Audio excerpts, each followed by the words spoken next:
Welcome and thank you for standing by. At this time, all attendees are in a listen-only mode. This webinar is being recorded and will be posted publicly. If you have any objections, you may disconnect at this time. Now, I'd like to turn the webinar over to Lin Wang. Lin, you may begin.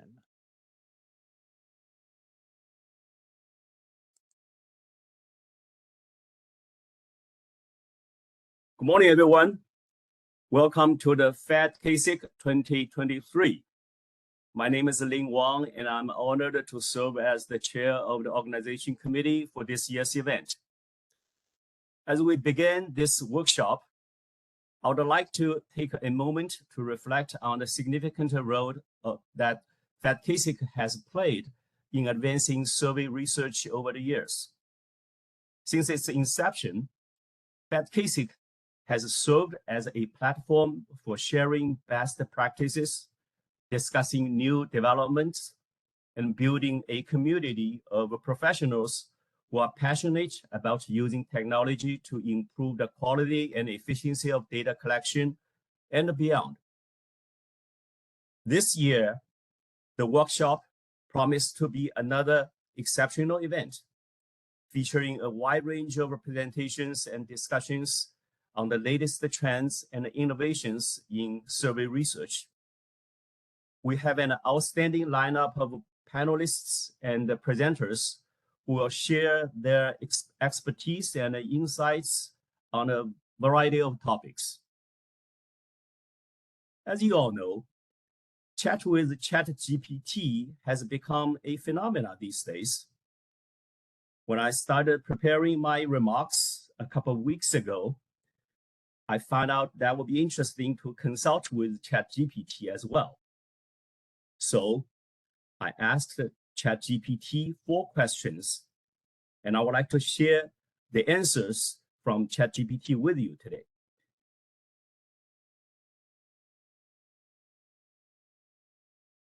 All right, let me see. So, no, this is not right. Okay, like, hold on for a second.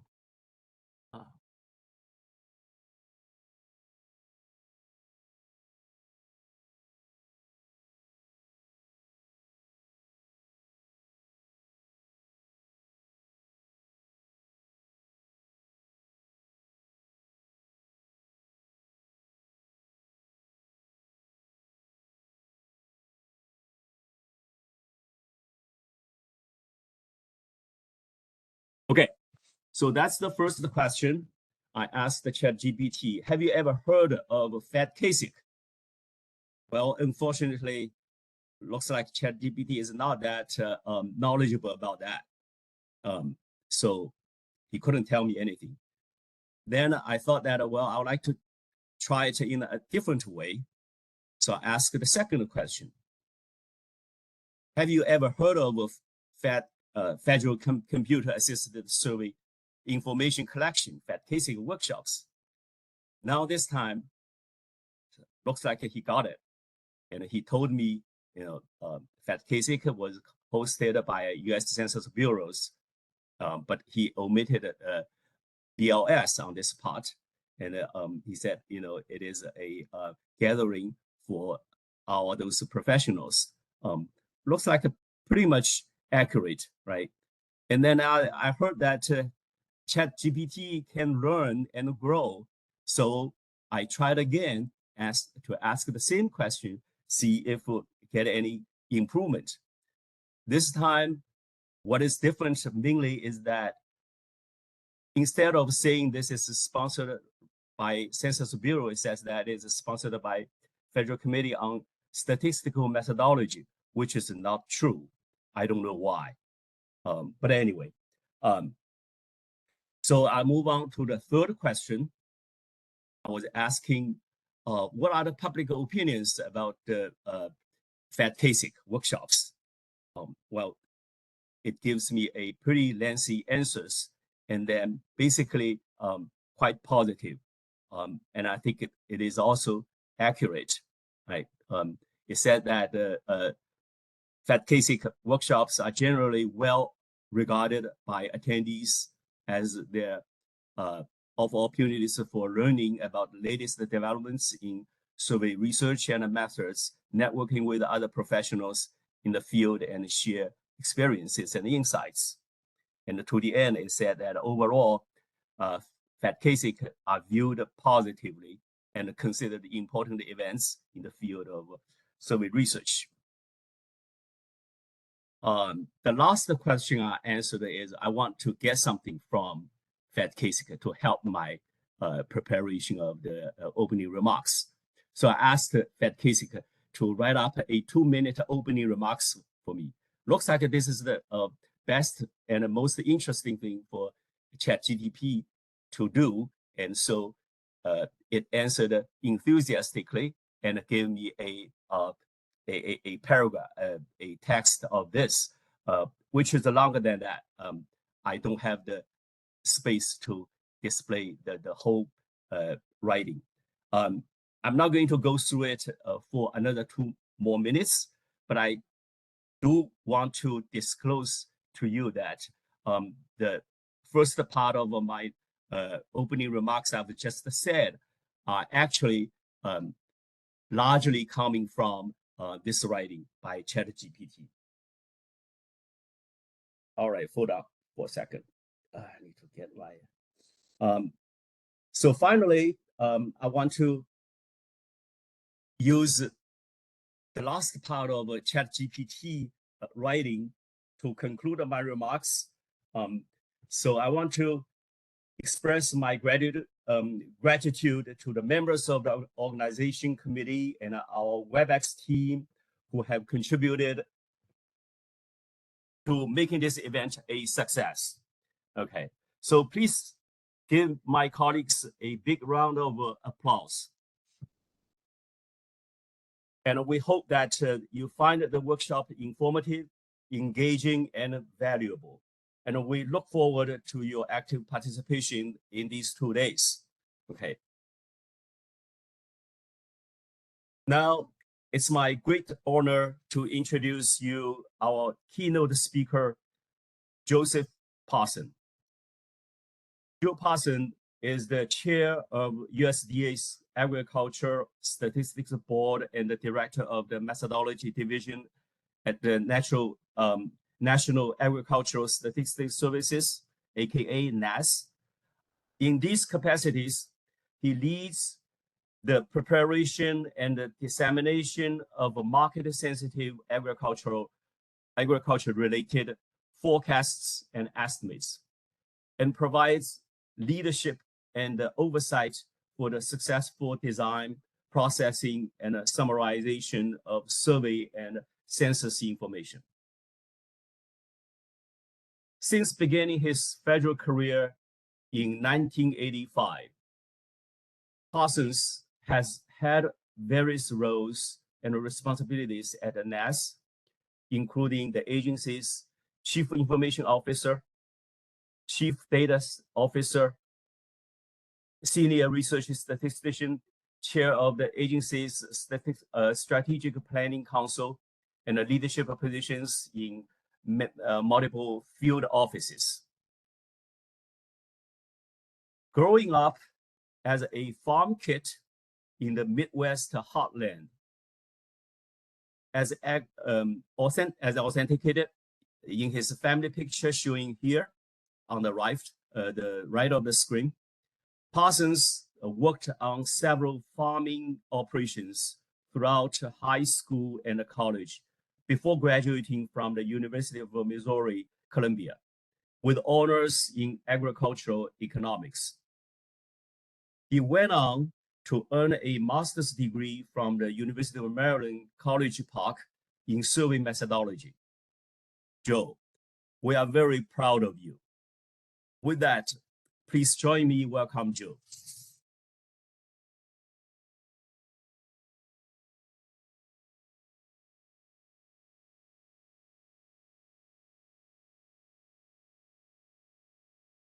Thanks, Lynn. I'm just getting my slides squared away.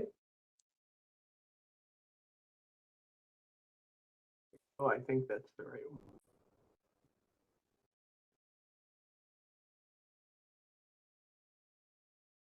Okay, can you all see my slides all right? Perfect. Okay, super. All right. Oh, here we go. Well, good morning, Lynn. Thank you for that kind introduction. And I'd like to thank the organizers of the conference for inviting me to speak today. I really am honored to be here, and I want to express my thanks to my colleagues at NASS. They make coming to work to tackle challenges fun and exciting. I still find myself excited to be part of a team and trying to make a positive difference. For some of my remarks, I'm going to be commenting on what has motivated our modernization efforts here at NASS. While I've been involved in some of those efforts, many individuals and teams really deserve all the credit. I also want to be clear that my remarks are solely my perceptions and viewpoints of our operating conditions and modernization journey. Not even ChatGPT helped me this morning. As Lynn noted, I grew up on a family farm. It was a dairy farm. And Lynn had asked me for a picture, and the truth is, I don't have a lot of great pictures of our family farm. I know it sounds amazing today, but we didn't have a camera. But the picture Lynn shared may best represent our modest family farm. In the picture, my two oldest siblings have already left home, but you can tell there was a bunch of us. And in fact, I think we're watching television in this particular picture. Well, maybe I wasn't, but several of the other family members are watching TV. So that's probably why you see the sort of an odd look off to the side there. And we were one of the first in our neighborhood to have a television set. And in fact, even neighbors would come over and watch TV because it was quite a rarity at that point in time. But anyway, what I wanted to point out was that my family and my parents, they probably didn't think about it, but when they decided that they would have a dairy farm, it really kind of fit into some of the essential conditions in which they were placed or in which they were operating. So they didn't have a lot of capital. They had a farm that was modest in size, but grew hay and forage crops quite well. Did not grow corn and soybeans very well. They didn't have very much capital at all, but they had a lot of free family labor. And that all lines up pretty well with a modest-sized dairy farm. Now, there's not too many modest-sized dairy farms, or not nearly as many as there once was, but I just point out that, they were kind of meeting the conditions that were in front of them. I do hope to offer some remarks today on what I believe to be our essential operating conditions, how those conditions can lead to strategy, intended organic, and how those strategies can lead to priorities and shape initiatives that result in progress and modernization. As I thought about my talk, my target was somebody who was maybe a little bit like me 25 or so years ago, someone with a few years into their career and eager to make a difference. And just a note about solving problems. To me, some challenge you never really solve, but you can improve upon. Just in the same way you can't solve milking cows. Those cows have to be milked twice a day, every day. And you might be able to do it with less labor, do it safer, with better environment for the animals and such. But you still have to make sure that the job gets done. And I think that's part of the journey that we're on, is to make things better within the operating conditions that we have. Now, I want to go on and talk just very briefly about our NASS mission. The NASS mission is short, but packs a great deal into a couple sentences. Our mission is to provide timely, useful, and accurate information and service to U.S. agriculture. We're one of 13 principal federal statistical agencies and the primary data collection agency within USDA. What would you expect we do what you would expect a federal statistical agency focused on agriculture would do. We assemble, process, and disseminate U.S. agricultural data.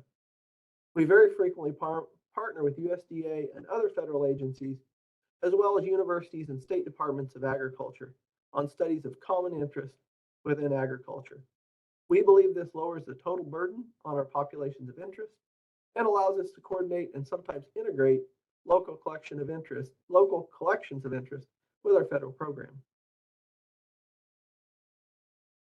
We're about 850 federal staff across the country, with a reporting structure to 12 regional offices, as well as our National Operations Center in St. Louis and our DC headquarters. A little more than half of our agency staff work completely remote. We have about 2,500 data collection staff, and those are split between field enumerators and data collection staff attached to one of our calling centers. We often like to say, or at least I like to say, that begin with the end in mind. Whether it's an external collection with the State Department of Agriculture or another federal agency, or even a new collection that we may initiate, an early question is always, what data do you hope to produce? What are the timeliness requirements, precision expectations, and so on? We maintain a handbook that illustrates the breadth of our program of work through appropriated funds. If you want to begin to, in my view, if you want to begin to understand a federal statistical agency, look at its body of output. Now, we have three main funding streams: appropriated funds for the Census of Agriculture and the follow-on programs, our annual program appropriation, and reimbursable projects.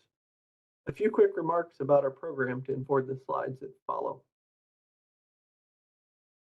The Census of Agriculture is over 180 years old. It provides the only uniform, comprehensive, and impartial agricultural data for every county in the nation.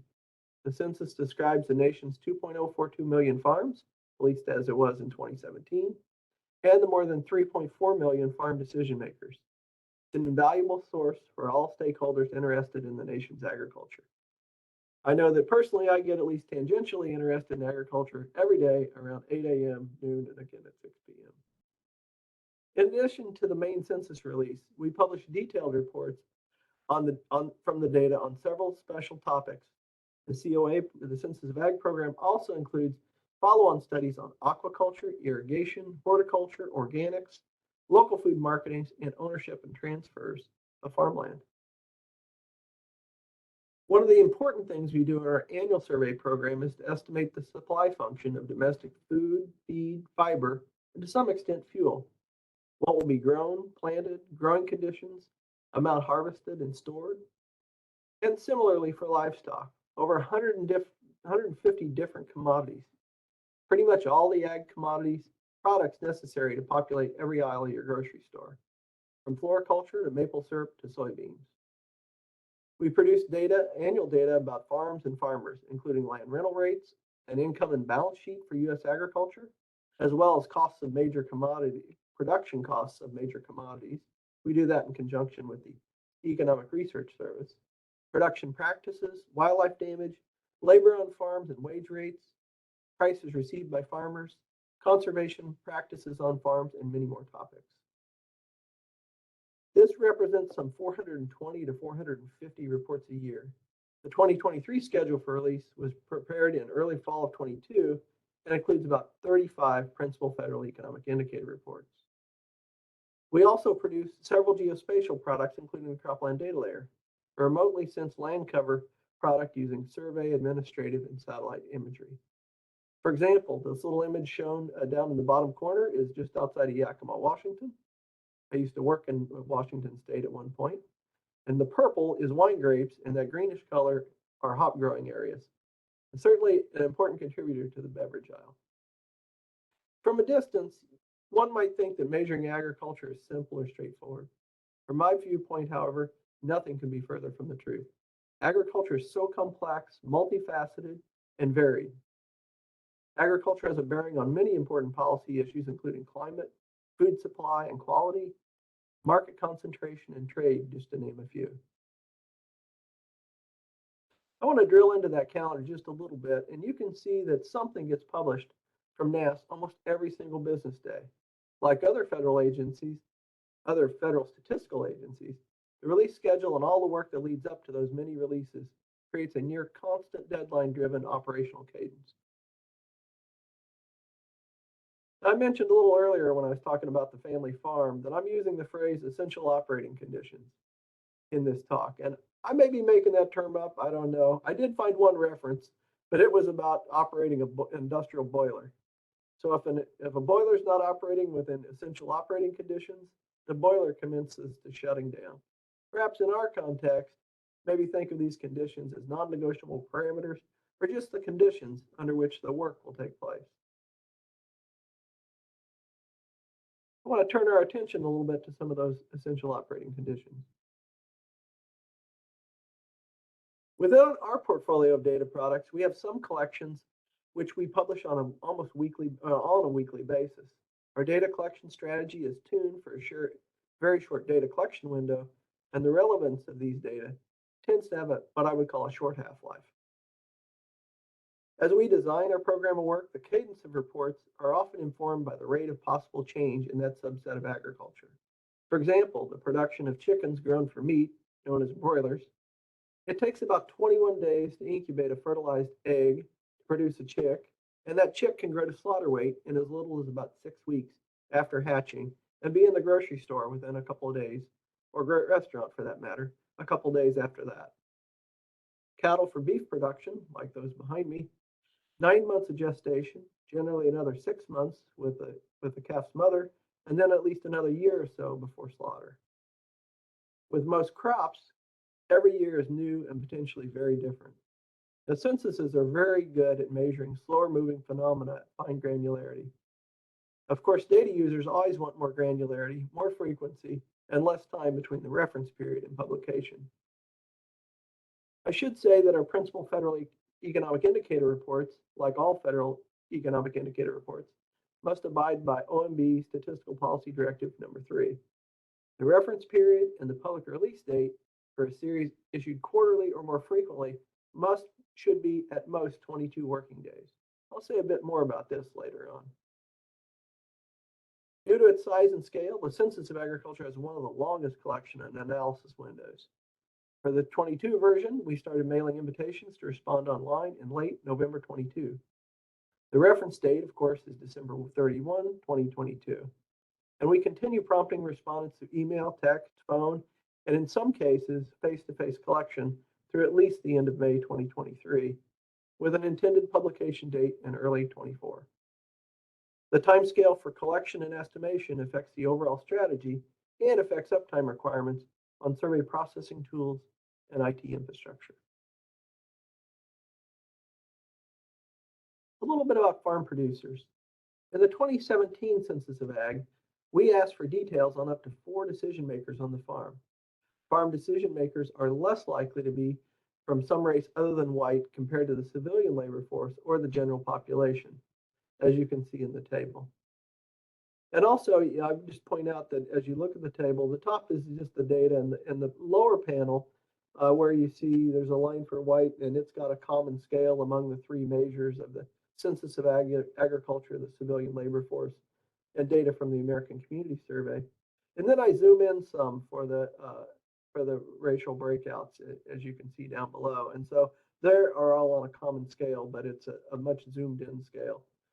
So for example, the bar for American Community Survey at 12.1% is represented by the bar on the right side there, and they're all on a common scale. So anyway, a couple points I want to make is that Native Americans are more likely to be farm decision makers than their representation in the general U.S. population. However, the rate of other non-white racial groups that are farm decision makers are much lower than their representation in the overall population. But I want to make something clear.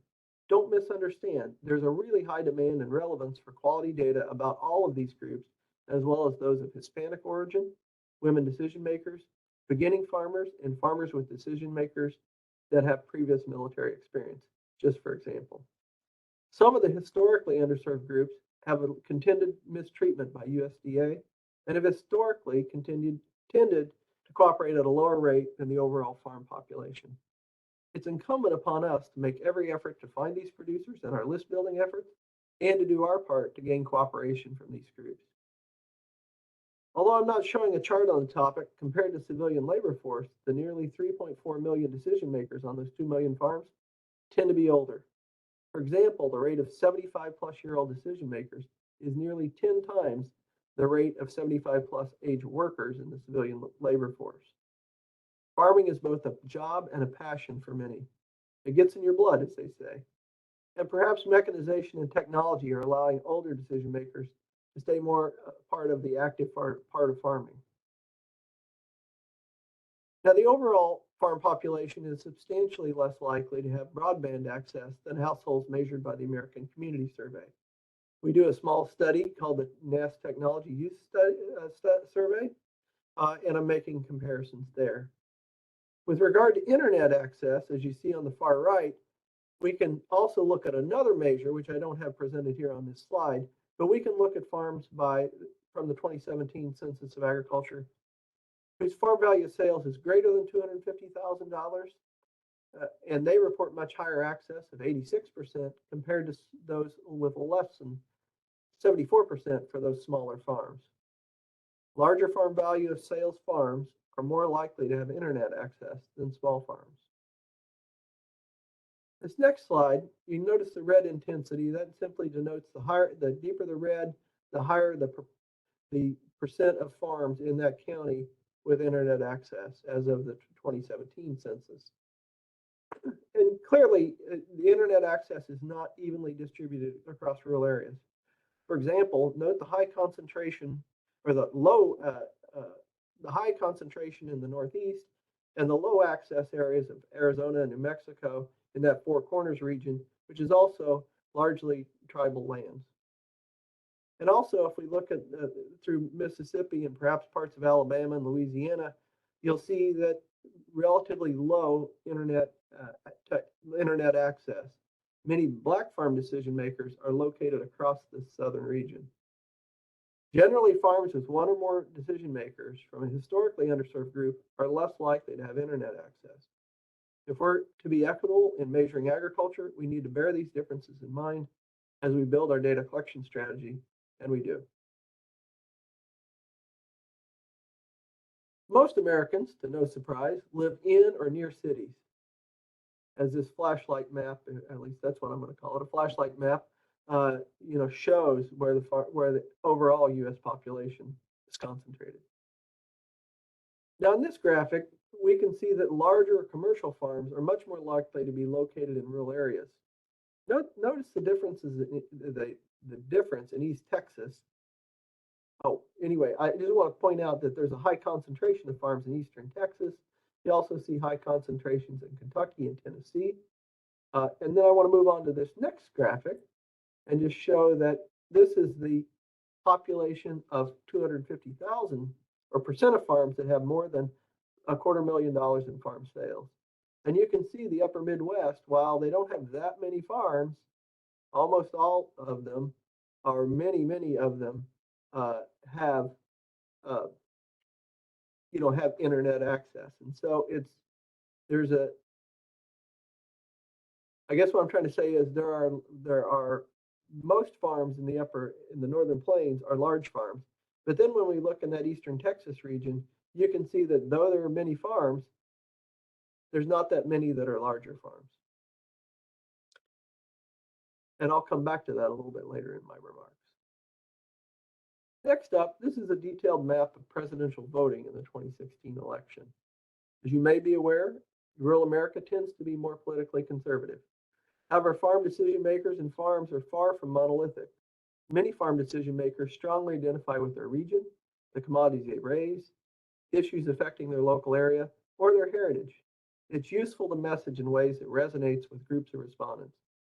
The messaging we use, for example, with folks involved in aquaculture may be tuned a bit differently than those involved in agriculture on native lands.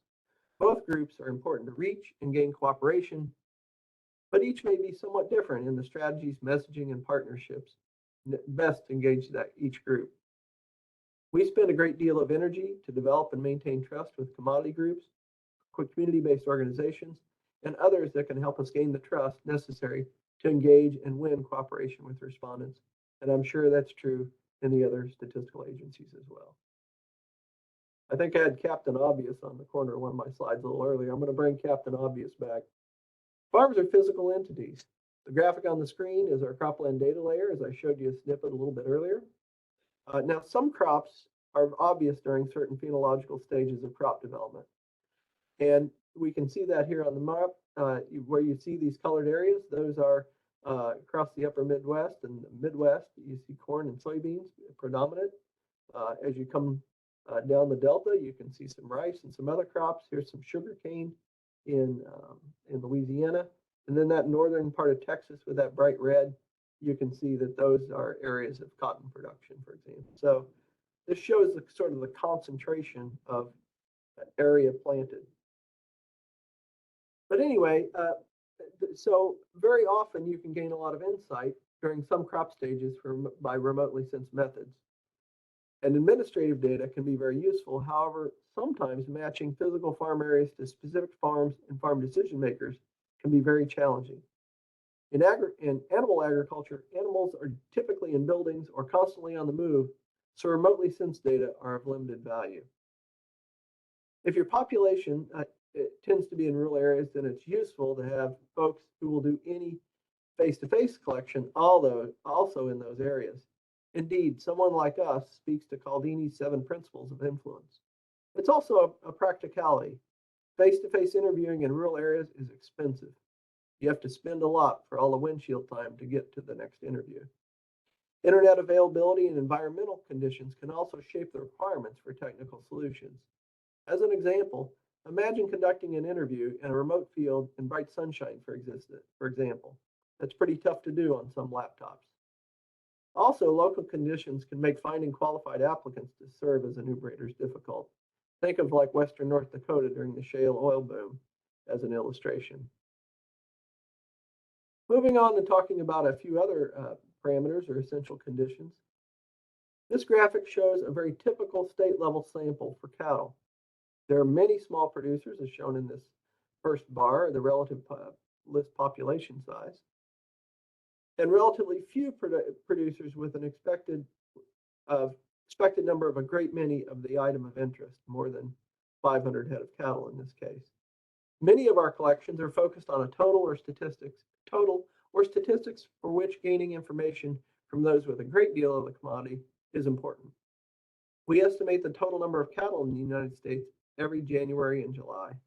The census generates information about demographics, size breakouts of cattle farms, and other information that may be associated with cattle production. However, a relatively small sample that can be executed and published quickly and cost effectively is the ticket for our annual survey program. As you can see in the graphic, the sample is intentionally disproportionately focused on large farms.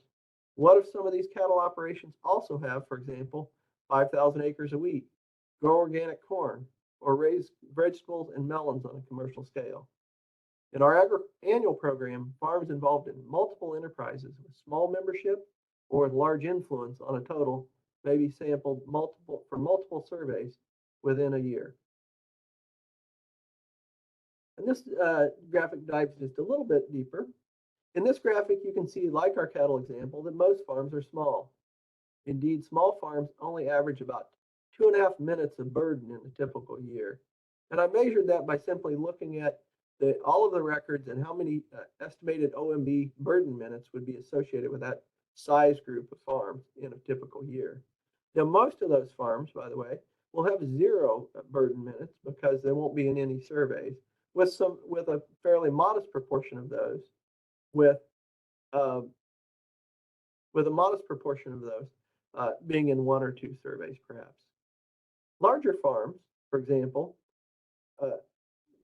say the group over $1 million in sales, will average just over an hour in expected burden minutes.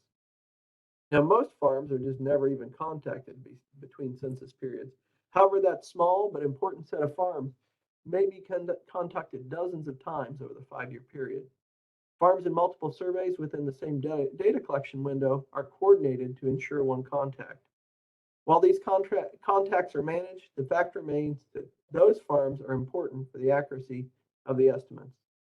Large farms are often complex in their organization and may farm in multiple states or under multiple entities.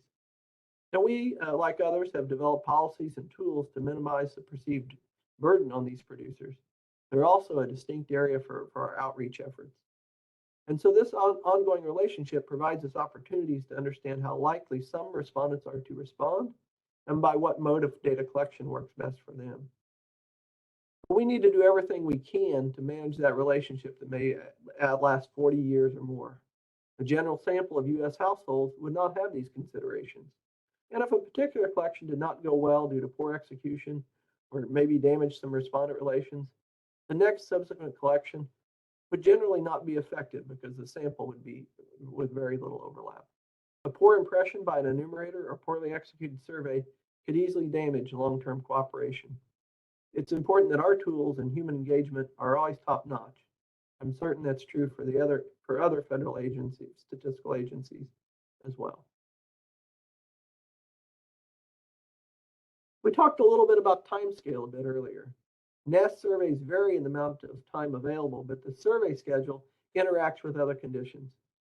But on your screen, there is a simplified plan for some of the survey input that we would use for the September crop production release as an illustration.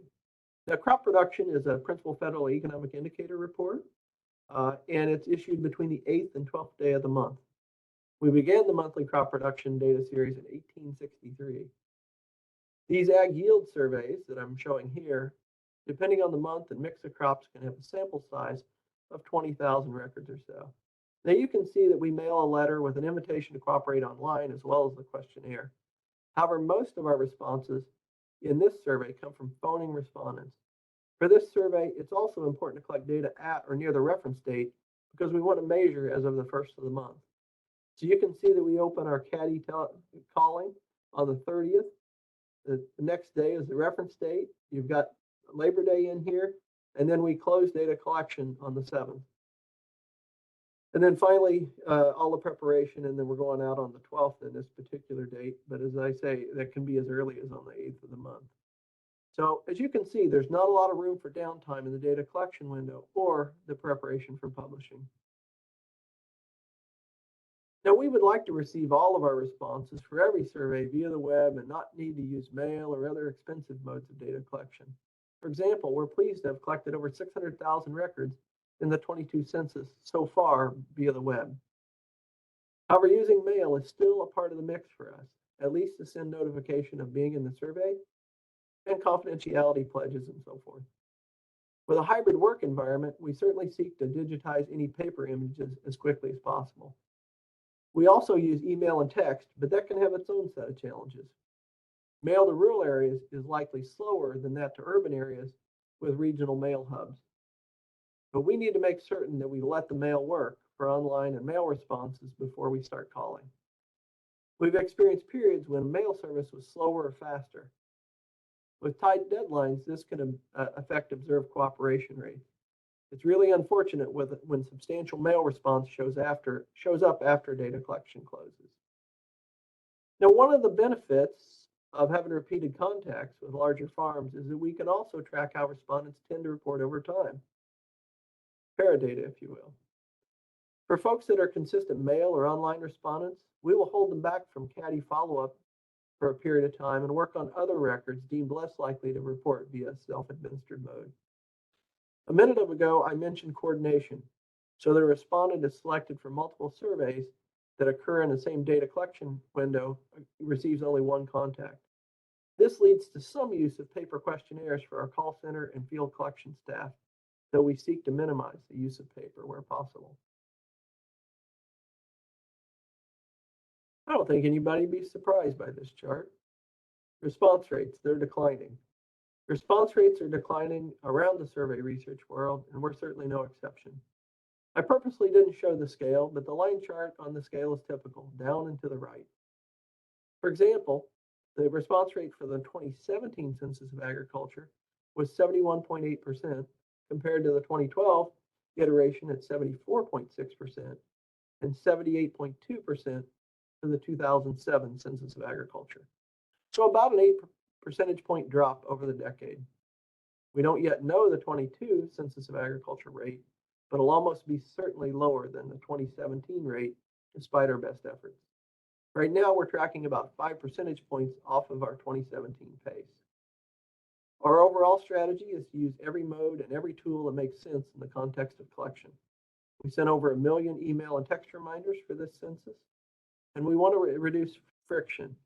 We use previously reported survey data where available to reduce burden in our online form.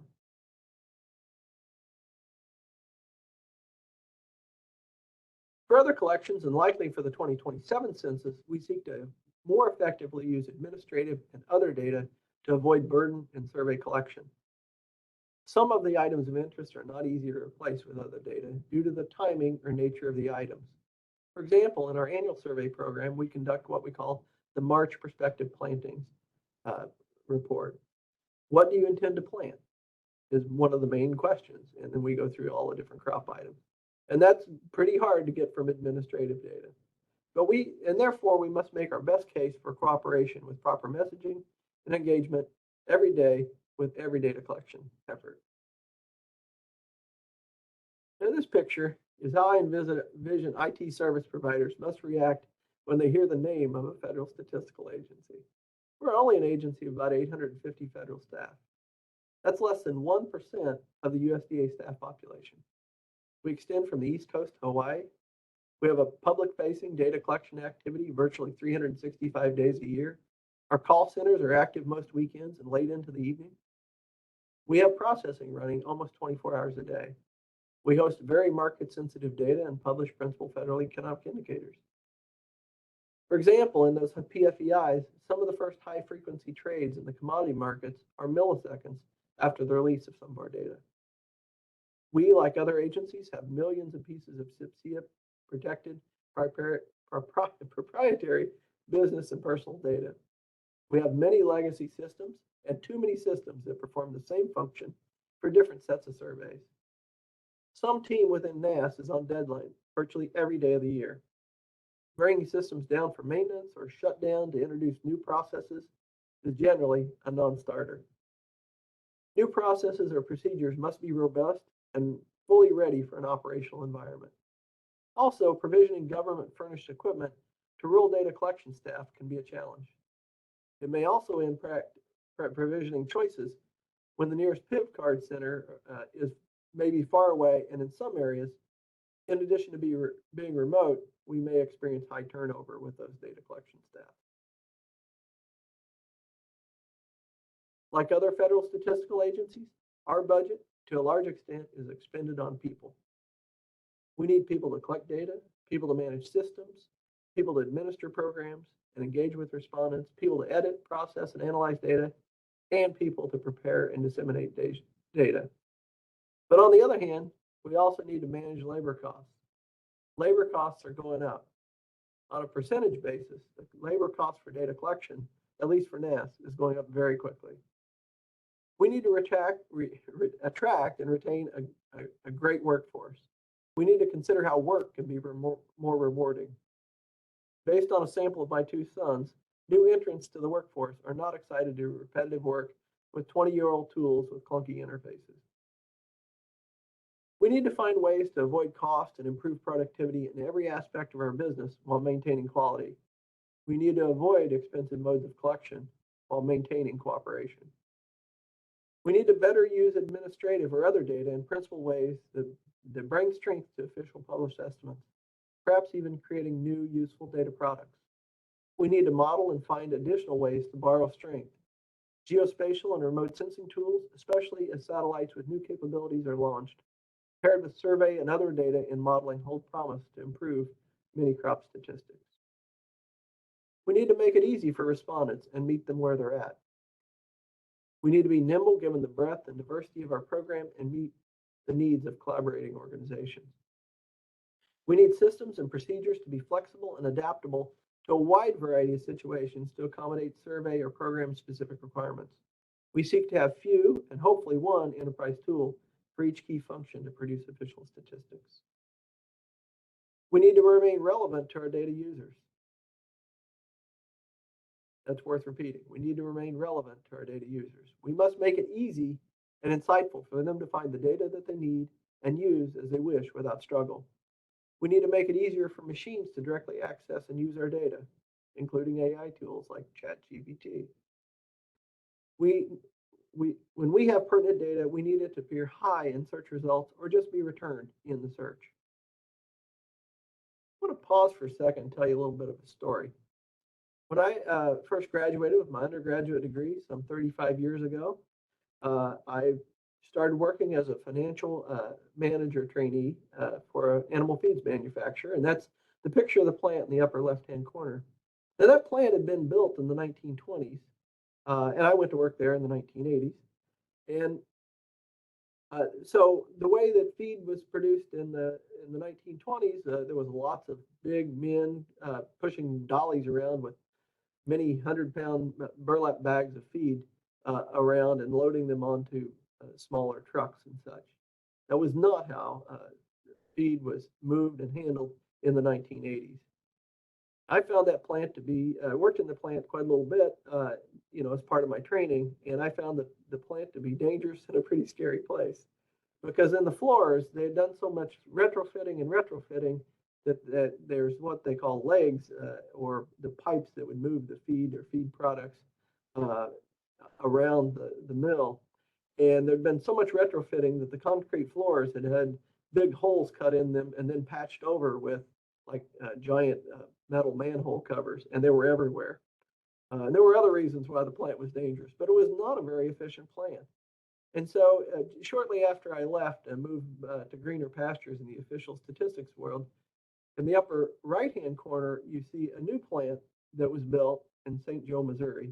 Now that plant was way smaller than the plant in Kansas City, but that same plant could produce as much or more feed and all the kinds of feed that needed to be produced, which the plant in Kansas City struggled to do, with less labor, much safer, and much, much more efficient and productive. And as I was thinking about and I was thinking of this idea and sharing it with you, I actually learned that they built a new plant in St. Joe, replacing most of the function of that old one. And so, the pattern continues, right? And that we continue to always be thinking about modernization. Now, my mental model is that NASS is a data factory. And I think we're always on a journey to modernize. Some modernizations are a retrofit or a new procedure bolted onto the existing plant, and others require a new plant or at least a major renovation. And that can be challenging to do while the existing factory is in operation. As everyone is, we're constantly seeking solutions to challenges. This is a brief example of a small retrofit, recent small retrofit. We conduct a survey of land areas each year, and we canvass about 9,000 land areas, segments, most of which are roughly 1 square mile in size.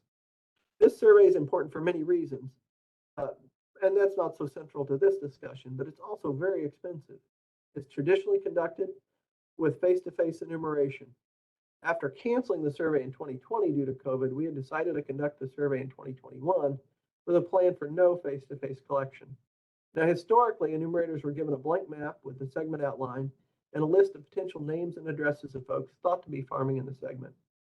They would use this list to track down operators and complete the June area survey, as well as talking with neighbors and such to find out other decision makers that might be in the making decisions for the land within the segment. Would that approach work in a phone-only data collection? What could we do to make the transition to phone data collection easier? A team, including some of my staff, quickly built tools that allowed an analyst to determine the likely best source of contact information. The best contact data were used to send marked aerial photography along with a contact with a pre-survey later explaining the effort and the phone contact to come. The tool presented data based on parcel data from CoreLogic, data from other commercial sources, and farm program administrative data. Even with face-to-face interviewing now possible, we have continued to make improvements and use this our shiny tool to avoid costs. I chose to highlight this example as it addressed an acute need and spoke directly to our essential conditions at the time. Now, these next couple slides, this one here is the UN ECE, it's generic statistical business process model. And so it's just a way of thinking about or organizing the function of official statistics. Now, this next slide is not specific to official statistics. It comes from some Microsoft Azure documentation. However, it roughly describes the processes necessary to produce information. With scarce resources, we must constantly seek to modernize that factory floor. Now, we have several modernization efforts going on at NASS, and they're at different points on the path to completion. Each talk could easily be its own talk in its own right. However, I want to offer a few highlights to give you a sense of those efforts. The first one I want to talk about is data collection. Now, over time, we've done a great deal of work on various pieces of data collection, of the data collection process. We seek to renovate this entire area and really look at our business processes, what is needed and what can be left behind. I suspect this will cause us to look at our data model and our data governance in this area pretty hard. The overall effort is in its early stages with lots of discovery and consultation going on. And you can see that here in some of the description. And one of the things we want to achieve is sunsetting legacy systems. And you can see some recent work examples. We've been out meeting with other organizations, and the team has completed a deep dive review on most of 25 applications within the project scope. So you can see that there's a lot of ground to cover. And ultimately, this brings us a better customer experience, at least for both our data providers and for our staff working on data collection. We're also seeking to modernize and automate the editing function at NASS. Data collection, editing, and imputation have always been heavily intertwined. A vast amount of resources are invested in editing at NASS. Now, our ultimate goal is to arrive at a single modern platform for efficiently editing all surveys and censuses. We're well underway. The team has built a parser that's able to automatically convert and linearize most of the edits. Now, we've actually adapted our tools that were originally authored by Stat Netherlands for the core of the error resolution. And we hope to move to fully functional testing on a survey this fall.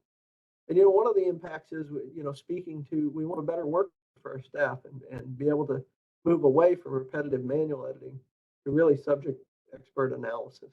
And we also want to try to get to that one platform that we talked about.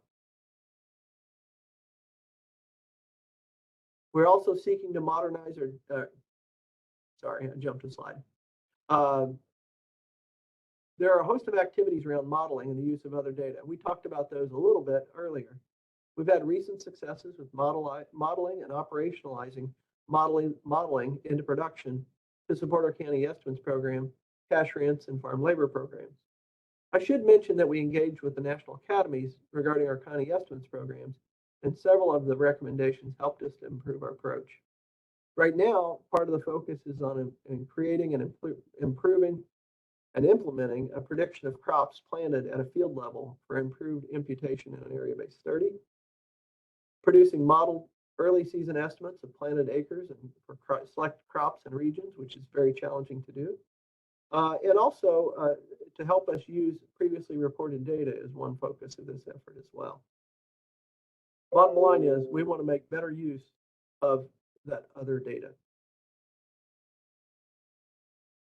We're seeking to modernize our data dissemination function, both internally and how we expose data to the public. From our data users meetings and other input, we know we have a real need and opportunity to improve. We're well underway and have the first releases going out into the new paradigm and expect to accelerate greatly this year. We've looked at other efforts and approaches and have gained a great deal from talking with others on a similar journey. Specifically, exchanges with the team at the Census Bureau have been especially valuable.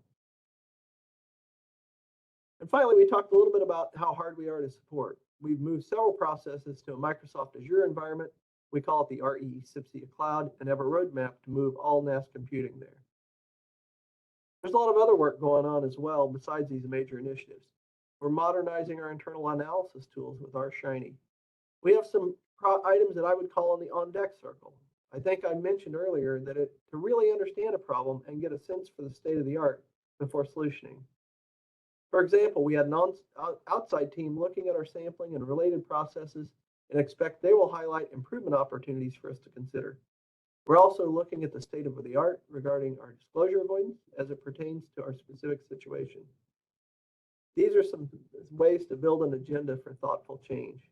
Other statistical agencies use similar techniques to develop plans of action. So one last point on that, these major efforts consume significant resources, involve many teams at NASS. A major line in the sand for us is the 27 Census of Agriculture. It represents a major spike in workloads, and new systems that seek to improve those processes must be well in place beforehand for testing and operations. One last point on all these efforts is that we recognize that we need to do this in a coordinated, integrated manner, and that can be difficult to do. We are putting the structure in place to help ensure an integrated effort. To be relevant, we must adapt to new science and techniques. The state of the art evolves, new data demands, stakeholder needs, and expectations. We should assess those essential conditions, but also challenge them. In my brief earlier example, we had always accepted that the June survey must be collected face-to-face.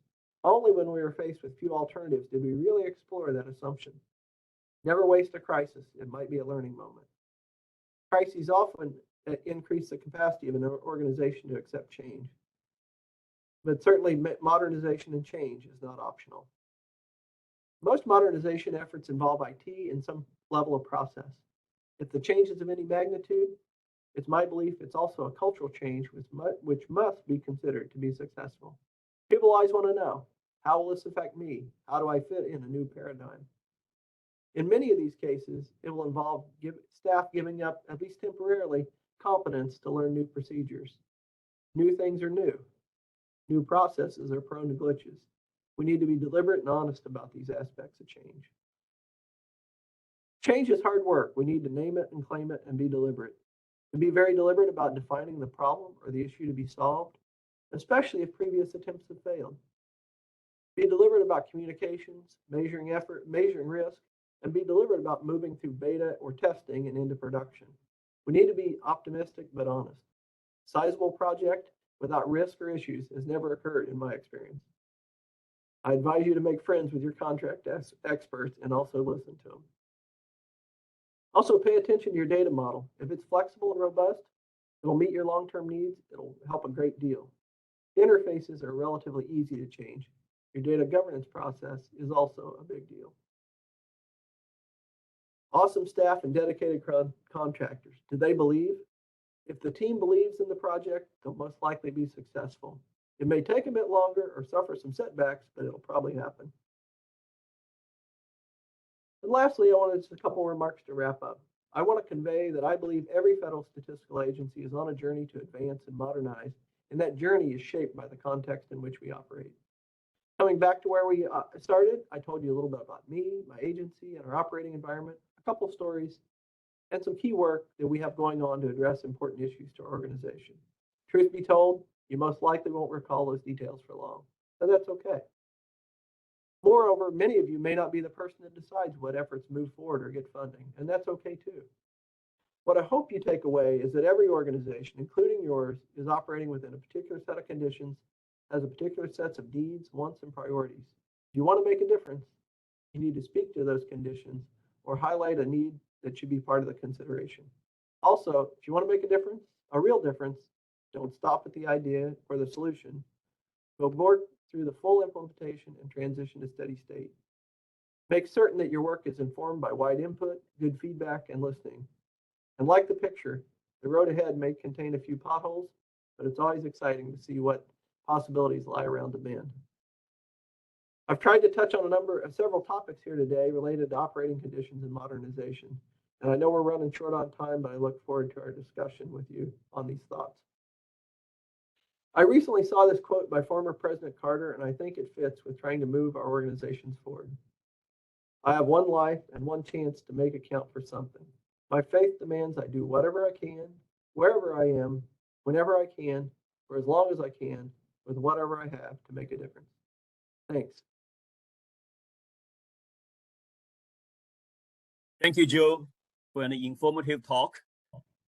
So we have a few more minutes, I think 2 more minutes for a few questions.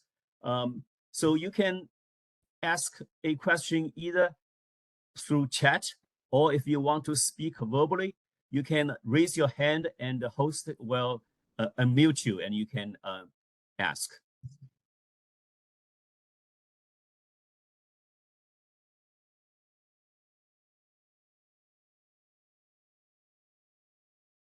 All right, Joe. I have received a comment, and I will read it out and see if you have any reactions to it. Okay. Yeah. So, all right. So I have another question. Please display the response rate chat again. What is that? Can you raise? Oh, okay. Yeah. I got it.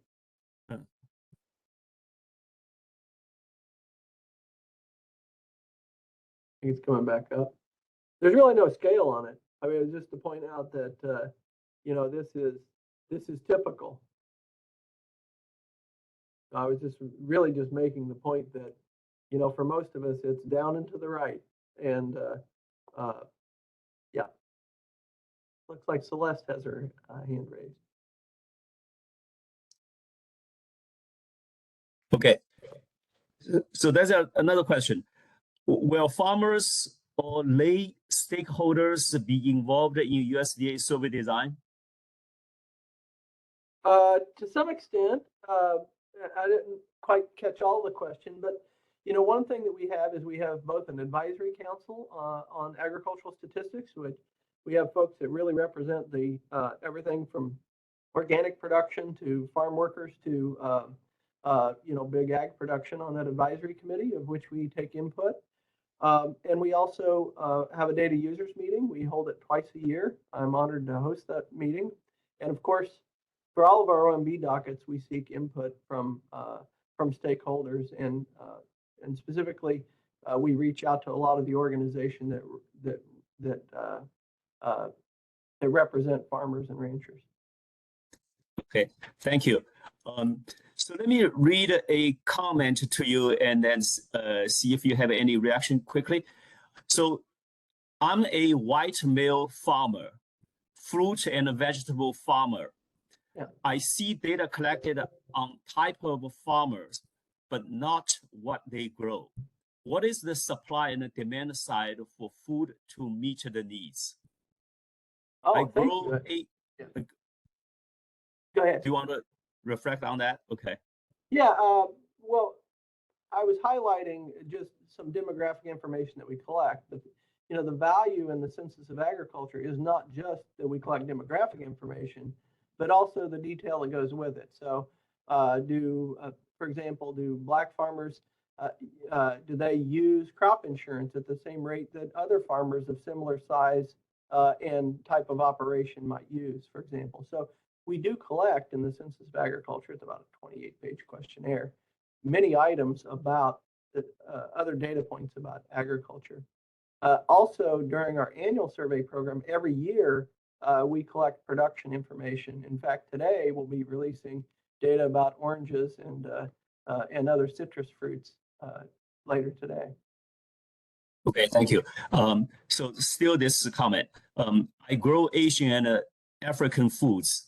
It would be nice to see grants to product foods that meet the local area. Mm-hmm. And I see grants to help the minority farmer. I believe looking at the race of a farmer does not help meet the needs of foods. Yeah. If USDA shows demand of food to supply of foods will help local farmer choose what to grow. Sure. You know, I can't directly speak to, you know, policy or grant making and that sort of thing. But what I will say is that the department, that we do some measurement as best we can of those items. And there are some programs that the National Institute for Food and Agriculture has some granting mechanisms for new and beginning farmers. And also, I believe, some activity around local foods and encouraging local food systems. So, and there's a couple of other agencies that may as well. So if that person wants to reach out to me afterwards, I can be happy to try to make some connections about what might be available. Okay, thank you, Joe. All right, we are 3 minutes over the session. Thank you very much, everyone, to come to this session. And let's thank Joe again with a round of applause. And then, so next session will start at 10:15. I want to take a break. I just want to thank everybody, and I hope you have a great conference. Thank you.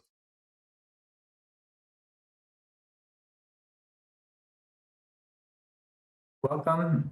I'm Brett McBride, and I will be the moderator for session 1A, Advances in Data Linkage. Thank you for joining. At this time, all attendees are in a listen-only mode. The session is being recorded and will be posted publicly. If you have any objections, you may disconnect at this time. Attendees can submit written questions using the chat feature, which is at the bottom center or right side of your WebEx screen. Please take a moment to locate that now. After all presentations, we will have some time for questions and answers. You can either submit questions via chat to everyone or raise your hand and ask questions orally. I will call on you and you will be unmuted. If you encounter any technical issues during the session, try exiting the session and rejoining using the WebEx browser version. If technical issues persist, you can contact FedCASIC@census.gov. So now I'm happy to be able to introduce Douglas Twang and his co-author Todd Johnson. So Douglas Twang is Director of Engineering at ADI LLC. He has been involved in data quality efforts for several census programs since 2006, including the 2010 census as PDQ team lead and the 2020 census as a key member of the simulated data team. And Todd Johnson is CEO of ADI LLC. He has worked the 2010 and 2020 decennial censuses in the areas of data quality and simulated data for tests. So now I will turn off the video and turn it over to Douglas. Thank you, Brett. Good morning, everyone. I'm here to talk about RLPDQ, which is a method we've developed to enhance any record linkage system. It wraps a larger workflow around the original system, and so it's not dependent on any particular design or architecture for the original system. Using RLPDQ can improve both accuracy and data completeness compared to the original record linkage system alone.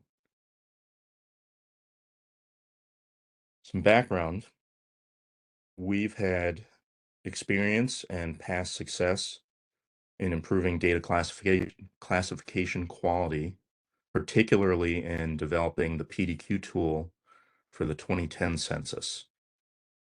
In that case, PDQ was used to measure DRIS paper data capture quality.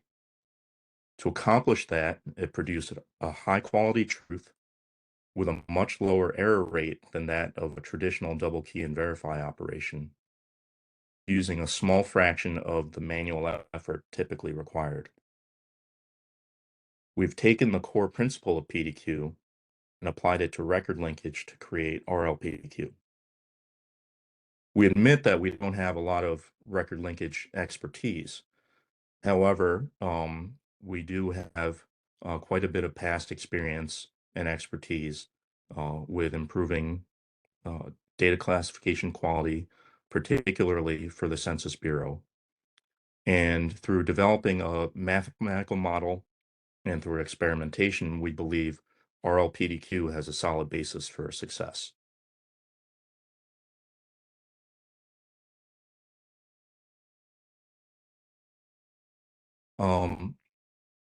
We start with the two data sources with pairs of records that we would like to link. Typically, you would feed them to the original system, which here we arbitrarily designate as RL system number 1, and it outputs its predictions. For RLPDQ, we introduce a second independent record linkage system, preferably using different algorithms and/or different configuration than the original system, and we obtain its predictions. It has to be a competent system, but it doesn't have to compete in quality with the original system. We compare the predictions of the two systems, and for the vast majority of cases where they agree, we call those RLPDQ's final predictions. For the small fraction of cases where they disagree, we send the record pairs to the arbitrator subsystem, where human analysts can review the data and make a well-informed final prediction.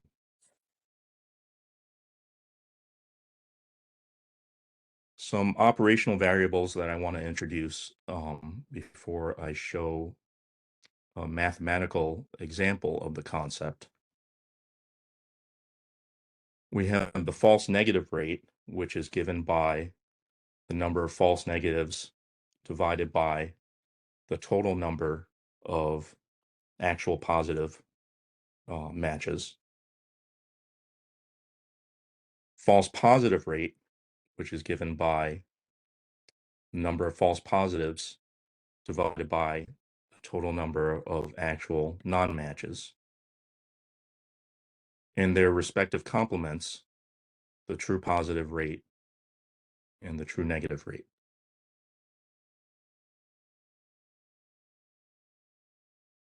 To put some simple numbers into an example, let's say that our two data sources each have 1,000 records, and there are exactly 1,000 matching pairs between the two. And therefore, out of the million possible pairs, there are 999,000 non-matching pairs. Let's say then that RL system 1 has a false positive rate of 10 out of the, excuse me, those should be 999,000 record pairs, yielding approximately 0.001% false positive rate. Likewise, it has a false negative rate of 10 out of the 1,000 actual positive pairs, giving a false negative rate of 1%. And let's say that RL system number 2 has double the false positive rate of system number 1 and double the false negative rate. It's very unlikely for two independent systems to agree on a false prediction. In this example, we expect it to happen to 0.2 record pairs out of a million. So when the two systems agree, we assume that they're both correct. RLPDQ's accuracy improvement comes from having trained analysts make a final determination on the small portion of cases where there's disagreement between the two record linkage systems. In this example, about 60 record pairs out of a million. We don't know a whole lot about how record linkage will be used for Census 2030, but based on this report from the JSON program, we know that one possibility is to primarily use linked administrative records to perform an in-office enumeration to gather the majority of responses for census, and then to invoke a second step to gather additional data using more traditional enumeration methods. Based on that idea, we've created a record linkage simulation using two simulated data sources. First being 2020 census housing unit responses, and the second being IRS Form 1040 returns. And let's say they're for the year 2028 and filed in 2029. Again, now simulating the record linkage for the in-office enumeration in 2030. And the question we're asking is, do a given census response and a given tax return represent the same household? We have some simplifying assumptions here for our simulated data and some various features that I've listed here to produce some differences between the data that's in the 2020 census responses and the simulated 2028 tax returns. This is a proof of concept and not a limitation of our simulated data technology. Based on our experience, we're confident that it's already more sophisticated than other existing simulated data models. And this is just to show, excuse me, this is just to produce some fodder for us to do some experimentation with RLPDQ. For our experiment, we configured and ran what we call RL system number 1 to link census responses with IRS returns. We did the same with a second record linkage system using different algorithms and a different configuration. And we compared the outputs of the two systems. Where they agreed, we called that the final prediction. Where they disagreed, we simulated the RLPDQ arbitrator subsystem with varying error rates. The performance metrics that we used for this are false discovery rate and false negative rate. False discovery rate given by the number of false positives divided by the number of false positives plus the number of true positives, and the false negative rate, which we defined before. You may recognize these as the complements of precision and recall, respectively. We find that using the smaller complementary rates is more meaningful when discussing changes in data quality. Here are the results from our experiment. RL system number 1 produced 926 true positives, 9 false positives, for a false discovery rate of 0.01. Produced 22 false negatives and had a false negative rate of 0.023. System number 2 fared a little bit worse on false discovery rate and slightly better on false negative rate. We then simulated 4 different levels of error for the RLPDQ arbitrator subsystem, running 100 trials of each with 0 false discovery rate and 0 false negative rate, 1/4, 1/2, and then the same false discovery rate and false negative rates as RL system number 1. In the worst case that we simulated, RLPDQ improved the false discovery rate by 70% and the false negative rate by 96%. We think it's reasonable to expect that well-trained human analysts would produce error rates at least as good as what would be produced by the automation of system number 1. So what we found was that the RLPDQ arbitrator workload was 60 record pairs in this case. And by simulating having human analysts give a better look to those 60 record pairs, we were able to reduce the false discovery rate by 70 to 80%. This would impact survey data quality in the case of accepting records as linked in our Census 2030 scenario. RLPDQ reduced the false negative rate by 96 to 100%, and this would impact the need or the cost for traditional enumeration efforts that would have to occur for records that otherwise could have been linked but weren't.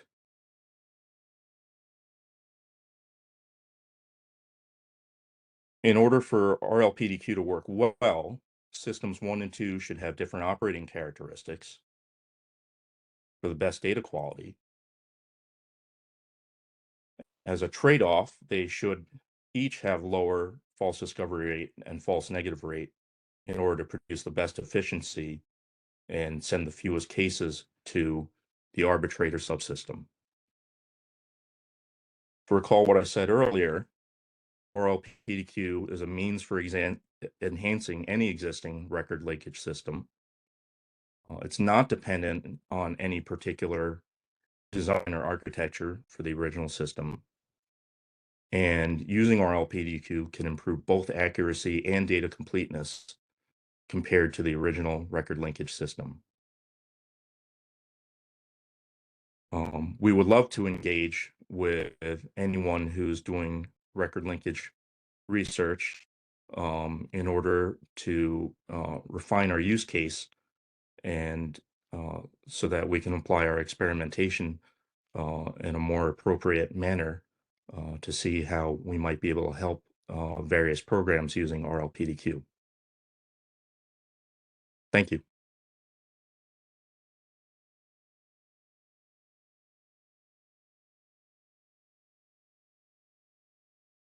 Douglas. So our next presenter will be Kevin. Is a geographer with the Department of Agriculture, USDA, National Agricultural Statistics Service, NASS. He is the NASS Integrated Modeling and Geospatial Estimation System Images Georeferencing Project Manager, which is georeferencing the NASS list frame and conducting record linkage analysis. So I'll turn it over to you, Kevin. Thank you.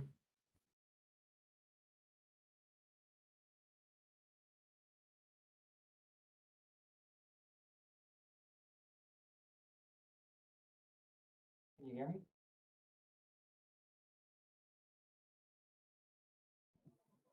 Yes, Yes, Kevin, we we Okay. can hear you. And if you like, you could, there's a small box in the upper right side of the screen. You could either slide that out of the way or try to minimize that. Yep.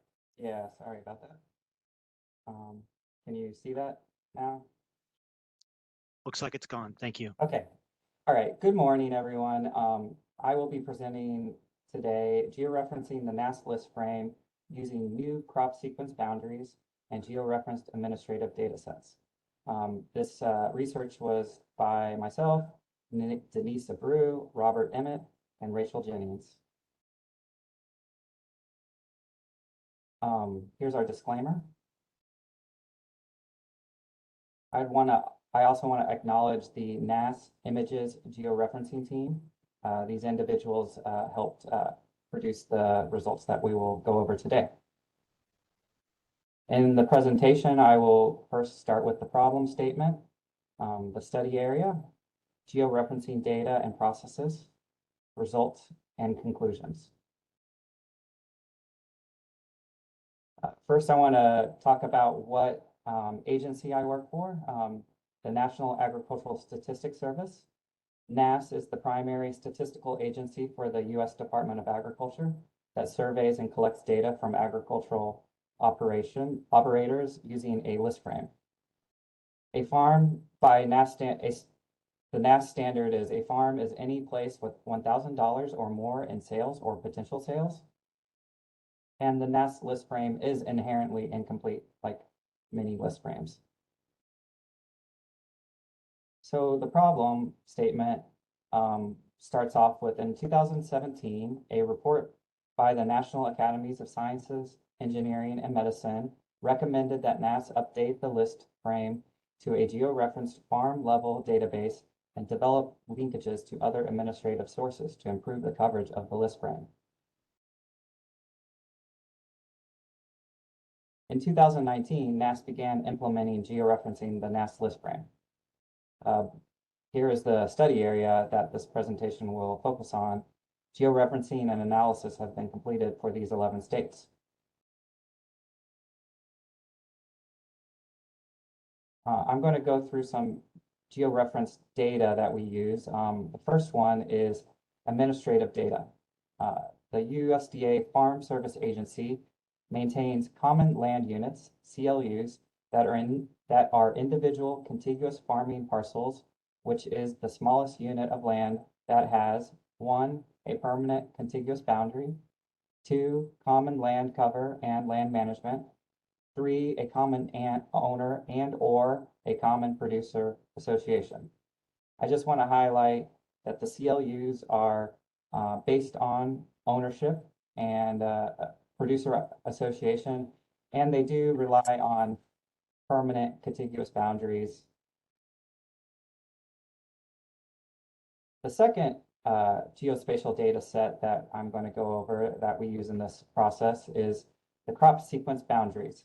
CSBs represent field level boundaries over a set time frame in a homogeneously cropped area and is a new geospatial layer developed by NASS and the USDA Economic Research Service, ERS.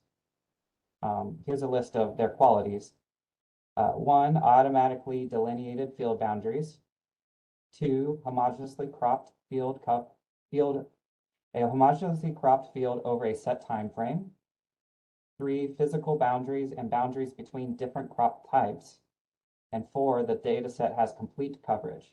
So I just want to emphasize here that these are automatic boundaries. They are representing fields that have that could have boundaries that are between crops. So if you plant soybeans next to corn, that line would be delineated.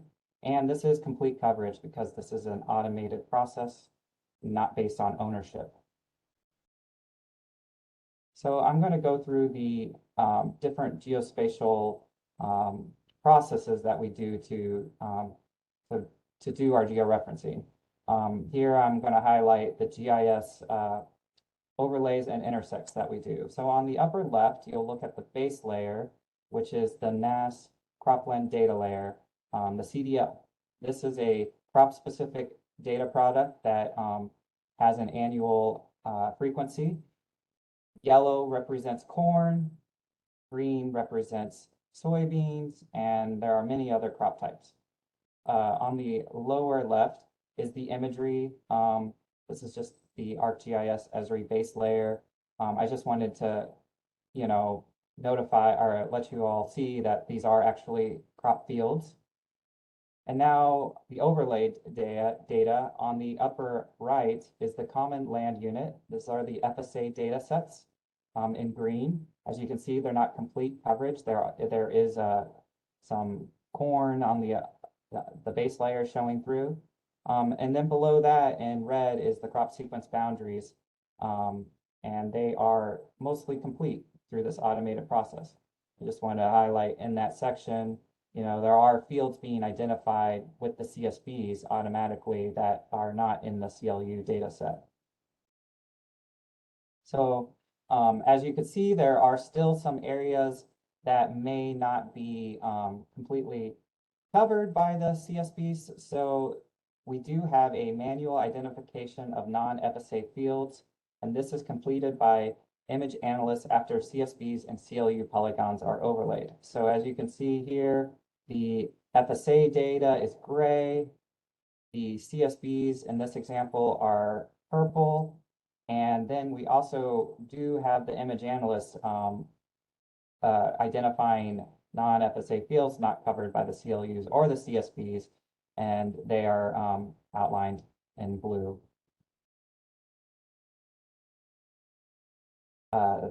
So the georeferencing process also has to retrieve parcel data. Tax assessor parcel information for landowners across the U.S. is retrieved for identified non-FSA field locations.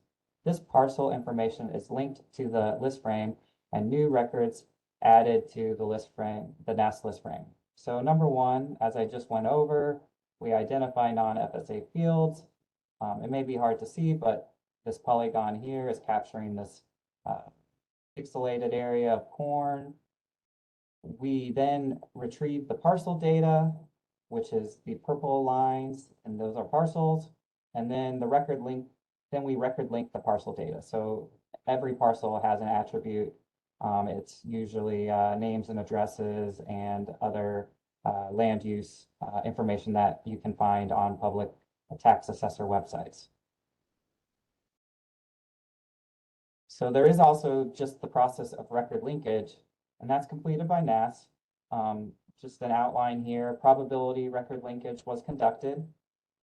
Parcels can be linked to an existing list frame record. So there may already be a record for that parcel. If the parcel is not linked to a list frame record, the owner is sent a survey to determine whether the parcel is associated with a farm. So this is a classification survey. And 4, based on the response to the survey, the record is added to the list frame. So I just want to highlight some of the methodology for the results. The analysis in this study focuses on records with clean matches due to the limitations in the NASS list frame. This is limitations to how we recorded the data and how the list frame is structured. A clean match is when a parcel and a list frame record can be positively linked back together. So we really need that one-to-one relationship so that we can determine where the origins of these records are coming from for the results I'm going to outline next. So here are the results. So I'm going to start with total clean linked parcels identified. So in those 11 states, we found 47,000 parcels.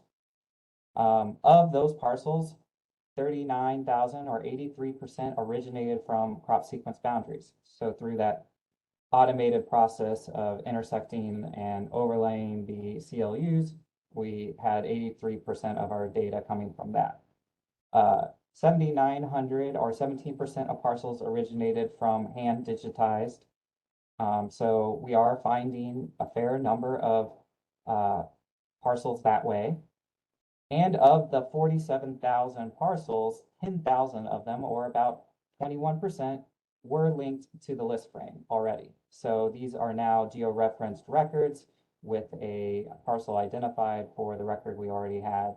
And that 10,000 actually represents about 7,800 operators already linked to the list frame from this research. Now I'm going to get into kind of the new data that we found.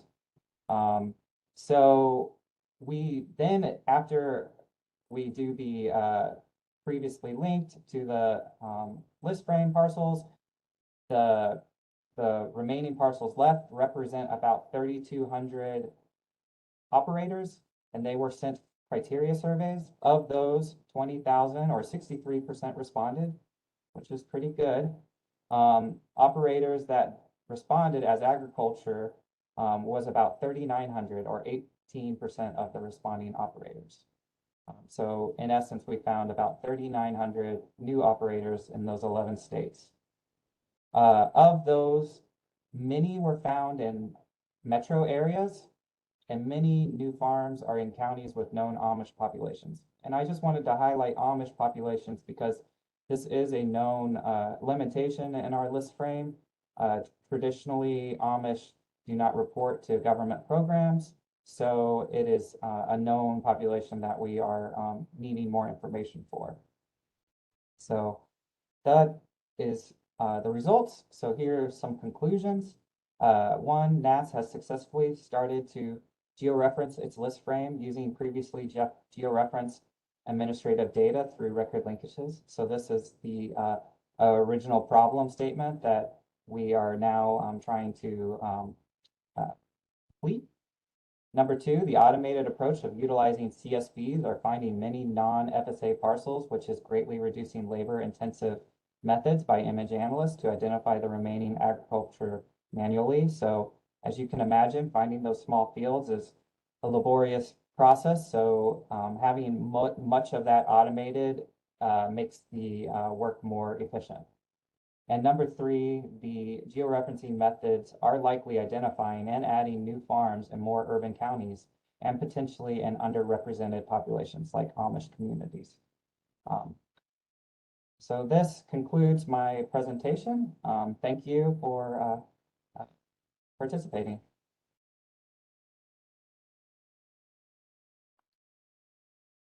Thank you, Kevin. So our next presenter I'll introduce now is Krista Park. She started with the Census Bureau over 15 years ago, working on partnership geographic programs. She is now managing a set of 4 cooperative agreements between the Census Bureau and universities, and working to apply modern software engineering practices to research and production linkage at the Census Bureau. I'll turn it over to you, Krista. Thank you. Can you hear me? All right, great, thanks. So this presentation is based on a not yet published report of 203 pages documenting over 18 months of work by a team of over 21 subject matter experts from across the Census Bureau.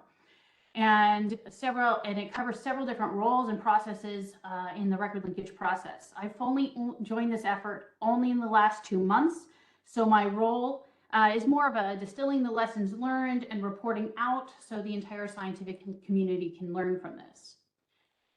First off, just a sec, there we are.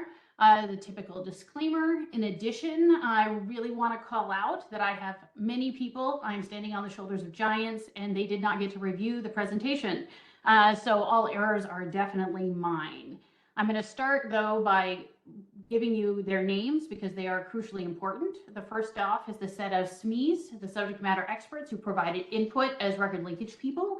And the second list is the more support and management people and the people who did the infrastructure. I want to make a special call out to Casey Blaylock, who had the coordinating role before me, and Steve Nesbitt, the contractor who did most of the writing on the report.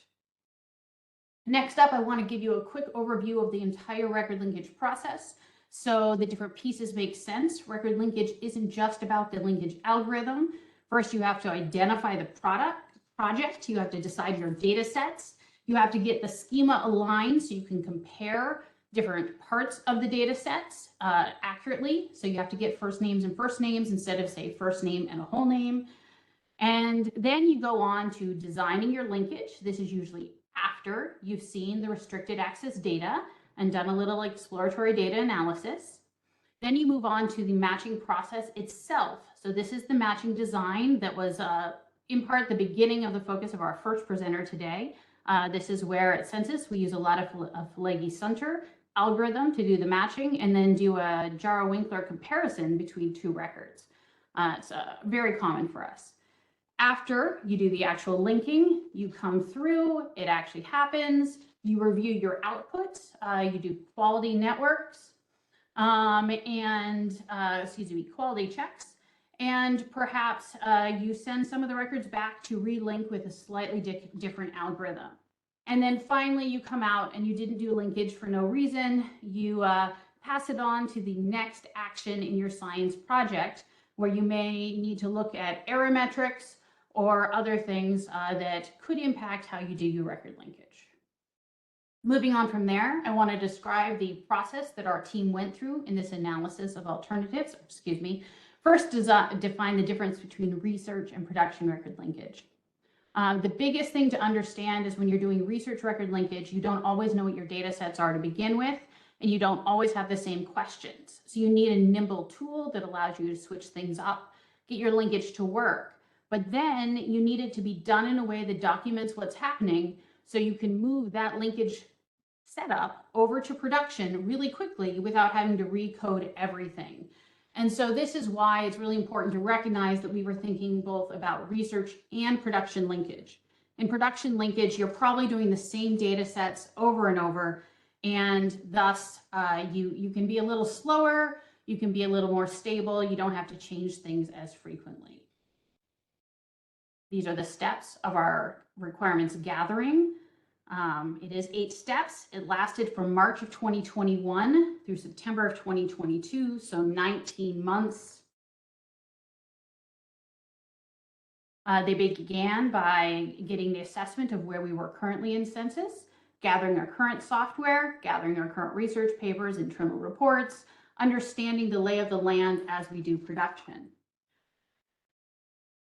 Then the team of SMEs that I showed you at the beginning met for hours of meetings to talk through the requirements, to workshop and determine exactly the relative importance of them, and then to really just drill down on their make and breaks versus their likes. Go on to the next page. You'll see a list of the capability requirements, and they came up with nearly 380 of them. And you can see the patterns across here where we worry about everything from technical requirements down through to security requirements. It's a very long list. Then they had a set of demonstrations. So these were 3-hour presentations on commercial, open source, and internal solutions, where there was a demo, some responses to pre-distributed questions, and open questions. The demos were done on a simulated data set of 300,000 records, and these were explicitly not part of an acquisition action. And so there was a pile of non-disclosure agreements, and we are very careful on what we say about that work so we don't ruin an acquisition in the future. But thank you to all of our partners, both in the open source and internal and commercial communities, for their work on this. After they went through those demos, they then did some discussion of gating and did some adjustments to the technical scoring capabilities. So this is the point where they identified the 43 capabilities, key capabilities, that were used to assess the entire pool, and software packages for things that really you had to have to even make it worth assessing the package. This is where we had one of our most crucial lessons learned, where the commercial products were often end-to-end. So they did all of the steps in record linkage that I mentioned earlier. Most open source packages aren't really designed for that. They do one component. And so with that, we sort of rethought about how we were doing gating. Let me go on to show you the gating and the reasons things failed. So the general capability requirements are in the center part of the graphic for gating, and in the rightmost column is a list of the reasons things failed gating. Issues like we couldn't have logging, so we didn't know how often something happens. Issues like performance risk, we weren't sure it could stay up fast enough. Some issues with pricing models, and then the nature of the technical documentation, or things like not being able to turn off built-in features so that we wouldn't be able to do all the scientific options we wanted to do. And as they realized that the internal and open source products weren't intended for those end-to-end, they created a smaller set of requirements to use to rate those and to understand and categorize those internal and open source products. And then they designed some hands-on testing where we took accessible products and did a quality assurance, excuse me, that's not right, quantitative assessment and qualitative assessment and qualitative investigation, a CACI. You're going to see this abbreviation throughout, but it didn't make it into the slides. That looked at how those things really worked out with hands-on experience. And then after doing those hands-on experiments, we worked through it and came up with results where we documented the quality metrics. So things like F1 scores. We looked and revised our capability requirement scorings and our capability requirements structures. We came up with new metrics that were related to those hands-on experiments. And then we did some really strong user experience write-ups. So from that, we came to some strong conclusions as the result of this. First, that there are viable commercial options that exist and meet our requirements. These are often pipelines with GUIs. The open source pool is less frequently complete pipelines, and they less frequently have GUIs, graphical user interfaces. We developed benchmarks, so we know how fast our internal products go and what we need to measure up to if we are not otherwise going to change our processing schedules. And we understood which internal and open source solutions did pass our gating review, and we benchmarked those. So we know what some of our existing, often used products do speed-wise, so we can compare them speed and quality-wise. And so the other things we learned in the end of this project was that consensus has an emerging requirements that aren't met by existing solutions. The census users often need a complete pipeline and would prefer a GUI, and that users want a broad range of data transformations and standardizers built in. They want a range of blocking and linking algorithms, and they want native support for parallelization. And then lastly, we really want to know things about load history, activity errors, workflows, so that we can understand exactly how the linkage process did and didn't go well. So with that, thank you very much.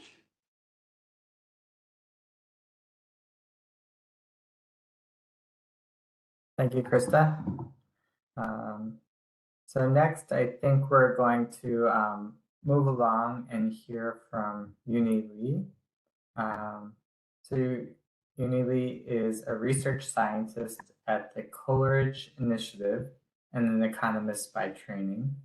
Her research focuses on identifying the causal impacts of laws and policies on issues related to public safety, education, the labor market, and mental health.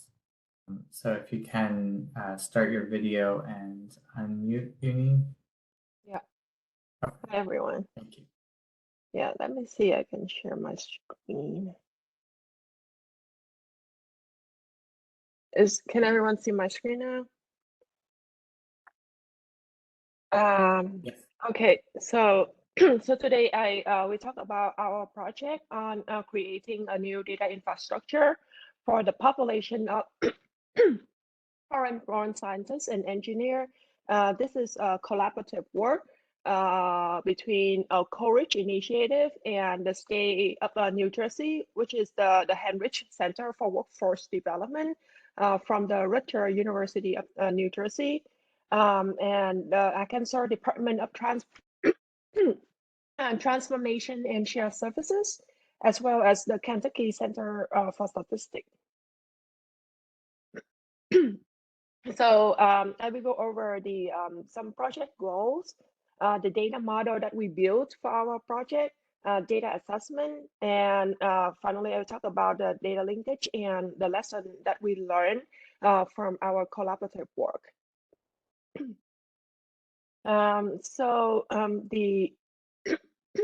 The foreign-born scientists and engineer population is very crucial to the advancement of the U.S. Science and engineering. That requires to have a high-quality data infrastructure to study the inequalities and answering other questions about this population.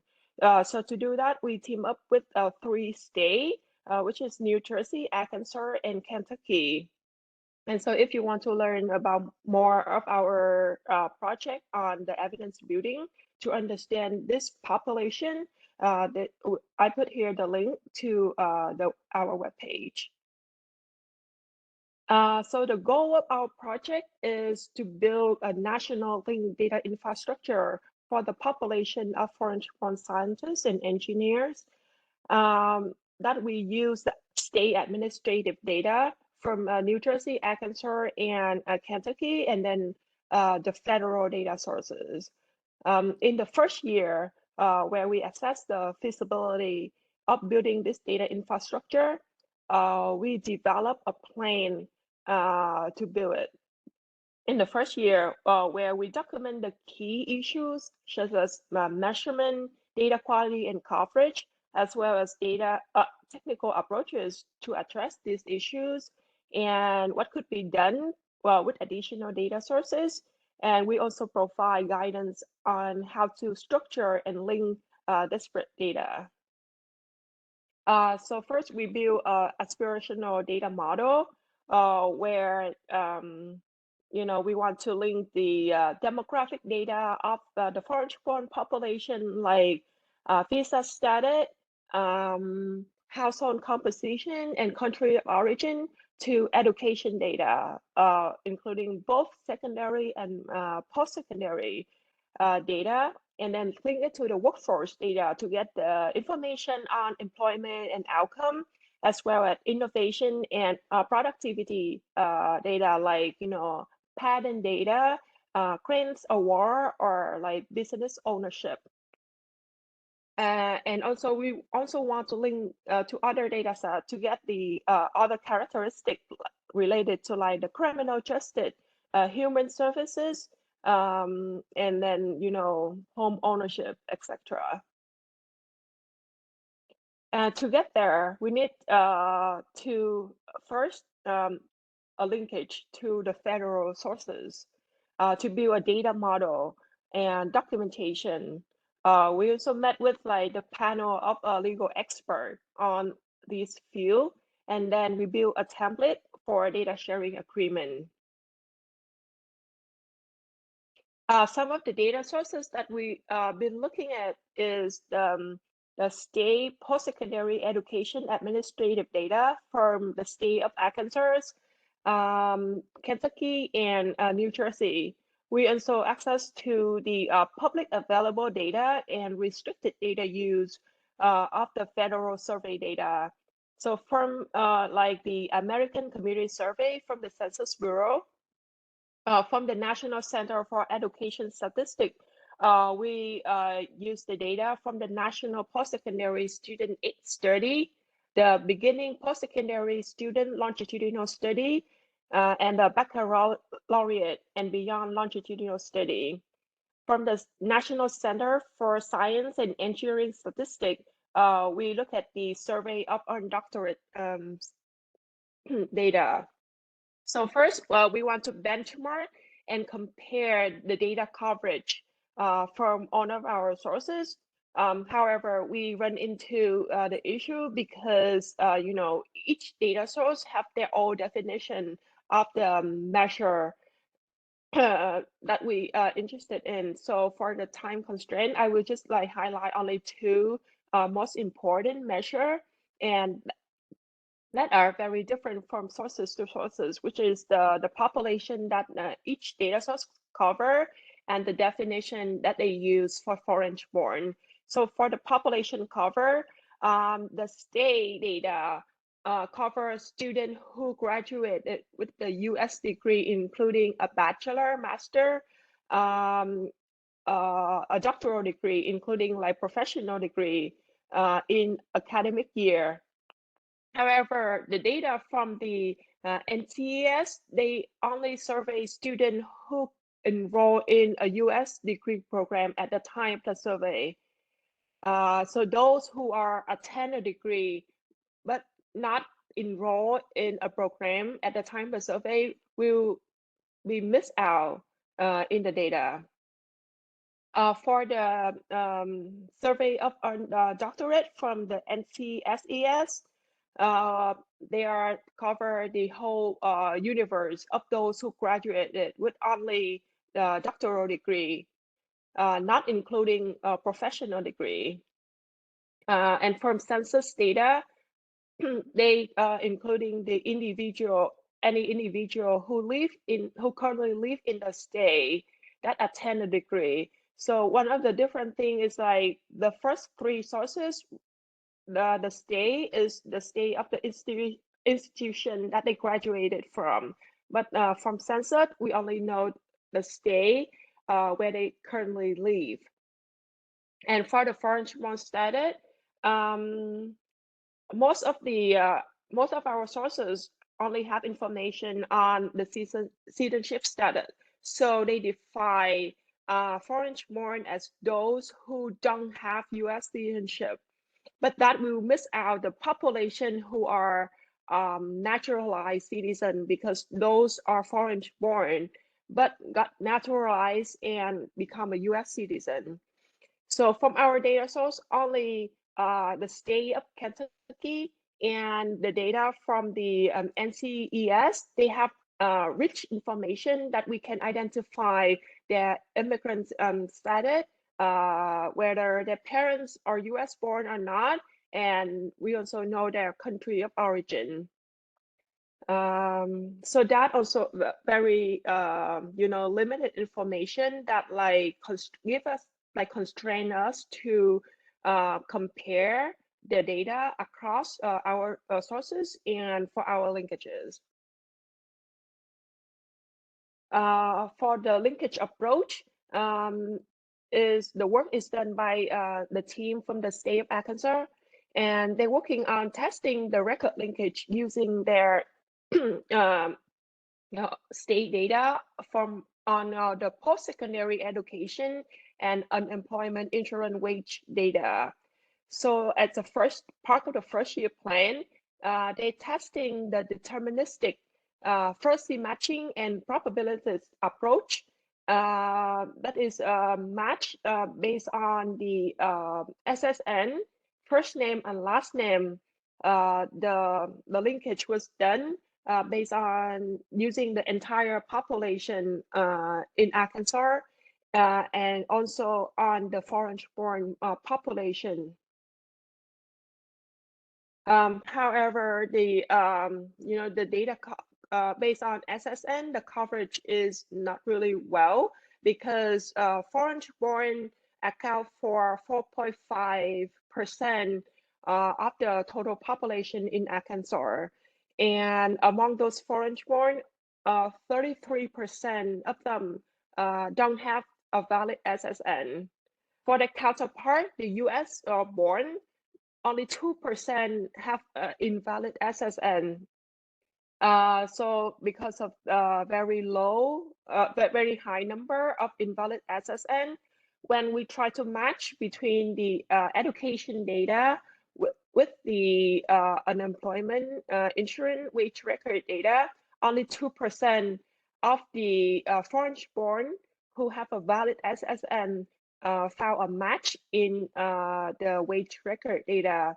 This is because, like, SSN is not always valid for foreign-born because it's replaced by college ID, and foreign-born usually don't have a good coverage in the UA wage data. There's some challenges that we have while working with the record linkage. So first is the limited accessibility or availability of the data set. So only higher education data has a direct and some indirect attribute to identify the foreign-born population. An increase in the accuracy could be seen if there is multiple data set that could identify the foreign-born status. There is a limited number of attributes. So education and wage data have very limited number of common attributes. The three that we use are the first name, last name, and social security number. Because of that, there are limited options for us to implement plugin for the linkage, and that result in a small number of true matches and increase the computational expense. For data quality, there are some special characters, especially for foreign-born name. There are some missing values and typo in the data, and because of those data quality issues and invalid SSN, the true set generated from this data has a chance of including false positive, resulting in a match inaccuracy in the implementation of our matching approaches. The data linkage will help not only to facilitate the research on the foreign-born science and engineer population, but also benefit other research projects and data products by improving the coverage and accuracy of the linkage of administrative data. There are critical success factor for data linkage. This is performing the linkage at the national scale, sufficient linkage accuracy for the intended use, and it requires a minimal human intervention as well as minimal risk of personal re-identification for the purpose of privacy and confidentiality. The method and performance of linkage record are transparent and explainable. So there are lessons that we learned while working with the state and federal agency to build this data infrastructure is that data governance is very important to establish so that the state data steward can maintain the ownership of the data.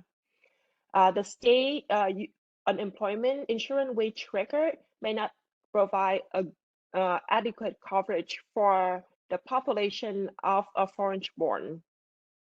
So identifying data beyond standard administrative data to support the data infrastructure is important. However, we have to take into consideration of the confidentiality and privacy concern given this population is very crucial. And one of the most important thing is standardization of the definition across state and interstate collaboration could mitigate the difficulty in cross-state comparison and linkage of the foreign-born population. And if you have any question, please reach out to me. Thank you.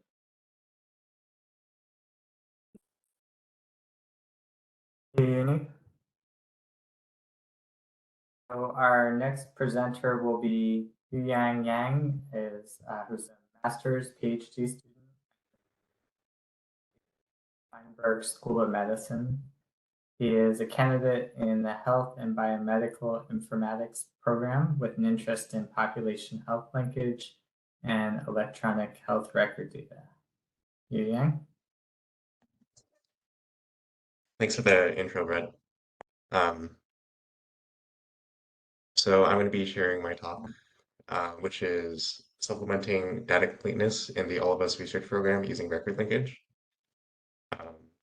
So I don't have any relevant disclosures to disclose.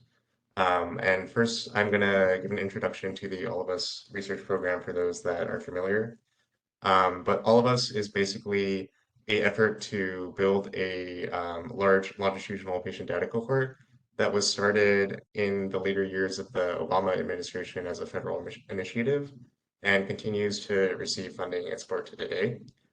Participants are enrolled in All of Us to contribute health data such as their electronic health record information, responses they give about health behaviors and survey data, genomic data including their whole genome sequences, wearables information, as well as physical measurements data. And they contribute this data in order to allow researchers to develop cohorts of patients with different exposures in order to drive biomedical research. What is different about All of Us compared to prior efforts is that there's a large focus on groups that are traditionally underrepresented in biomedical research, such as those from race, ethnicity, sexual identity, and socioeconomic minorities. Currently, there are close to 500,000 participants, actually, across 50 states and territories with a target enrollment of 1 million Americans. And that's great. But the purpose for this study is that All of Us believes that some of the electronic health record data on these patients is actually missing a large part of the care that they receive. The reason for this is that patients can oftentimes seek care at multiple institutions, and some of that data is not going to be input into All of Us. The reason for that, to look at it more clearly, is that here you see kind of the pipeline of how an individual registers into the All of Us program. But first they learn about the program, they create an account, and then they give informed consent, which is the critical step here, to allow All of Us to kind of ingest the electronic health record data from a primary provider. So they will allow they will identify a primary care institution that they receive care from, and that institution will have its EHR data ingested by All of Us. Problem being that if somebody seeks care from multiple institutions, that data might not be going into the All of Us program. So the motivation for our study is to understand the degree of this EHR data missingness within All of Us and to try and improve the data completeness on this electronic health record data by linking to health insurance claims data, which is a pretty common way of supplementing incomplete electronic health record data. If you imagine the universe of data on a patient that is out there, EHR data and claims data kind of overlap, and they actually are pretty good at complementing each other's weaknesses. The reason for this being electronic health record data tends to have a pretty good coverage of all activities on a patient within that health institution. However, it is blind to things that occur in other electronic health record systems. Whereas claims data has a very good longitudinal kind of grasp of what happens to the patient over time, as long as those kind of health activities are filed under the same account. So because of this overlap, by combining the EHR data and the claims data, we can get a broader picture of all of the health activities that happens on the patient or the participant. In order to do this, we, in partnership with all of us, have worked out a kind of contract with a company called IPM.ai, which is a analytics company that has claims data covering about 90% of Americans to exchange the records of the claims and the EHR data between them. Because all of us is one of the key tenets is preserving patient privacy, we need to use a privacy-preserving record linkage strategy in order to share data between claims and the EHR data. The strategy is outlined here. We use a platform provided by Datavant in order to join between all of us data, the EHR data, and the IPM data, which is the claims data. How this works is illustrated here, but let's say site 1 is the all of us program, site 2 is the claims data. Both sites will have sample of identifiers for the patient, such as first and last name, their date of birth, and their gender. What we do is we create particular strings of these identifiers in combination. We do this because the first name, last name is going to, say, identify you to a certain degree, but if you add in their date of birth, their gender, a bunch of different attributes together, then it becomes more certain that it is only referring to one entity. So the two that we have chosen is the soundex value of the first and last initial, soundex being kind of the phonetic pronunciation of the part of the name. So like you, my name is YU, has the same phonetic as EU. That would look the same in the soundex, as well as the gender and then the date of birth for token 1, and then token 2 being first initial, the first name, last name, the gender, and then the date of birth. What we do after that is we use a one-way hash in order to convert this string into a sequence of characters that means it is not possible to kind of reverse the hash and get back to the original set of identifiers. And we do this across both sites so that we can compare the hash that is created. This works because if the two identifier sequences across both sites are the same, then they will generate the same hash. So the hash will be equivalent if there is a match across the sites. So setting up this experiment, we have about 470,000 all of us participants that are initially considered to create the tokens. And what we find after creating the tokens is that about 96% of them successfully created the one-way hash.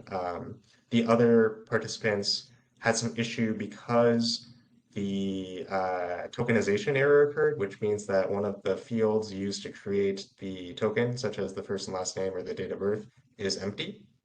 And then a slightly larger percentage of participants had an issue where they actually created a hash that is equivalent to another participant. This can happen in rare instances where somebody has the same first initial, their first name, same last name, same date of birth, and same gender. So with that 96%, we look to see if there is a matching patient on the claim side.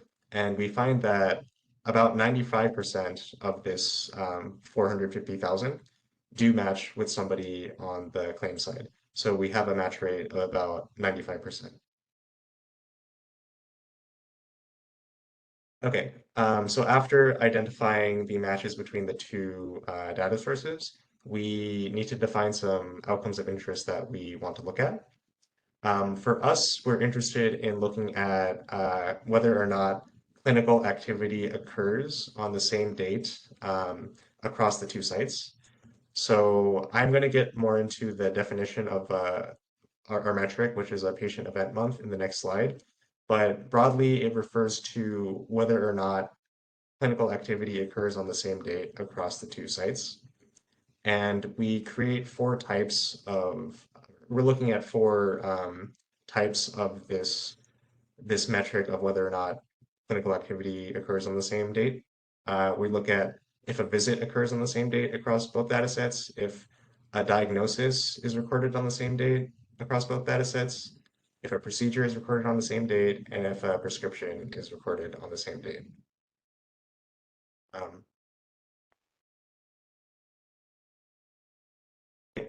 So I want to take a little bit of time to define the outcome interest because it's a little confusing on first glance. A patient event month is defined as when in each given month, activity is observed on a given day. So for example, in March 2023, let's say a diagnosis is recorded on these 5 days of the month, then that means that there are 5 patient event months for that month. And then here, if the claim side records 3 days of activity, then that is recorded as 3 patient event months on that side. What that means is that if you have, say, 6 diagnoses here, 5 here, 3 here, it's still recorded as just one because we're only tracking the day of the month. Going to results, we have here on the right the relative contribution of the total patient event months from the all of us source and then from the claim source.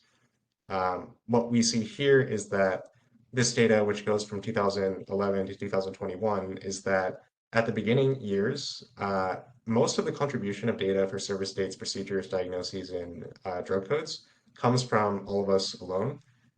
So this means that the claims data does not have a lot of information on these patients in 2011 to 2013.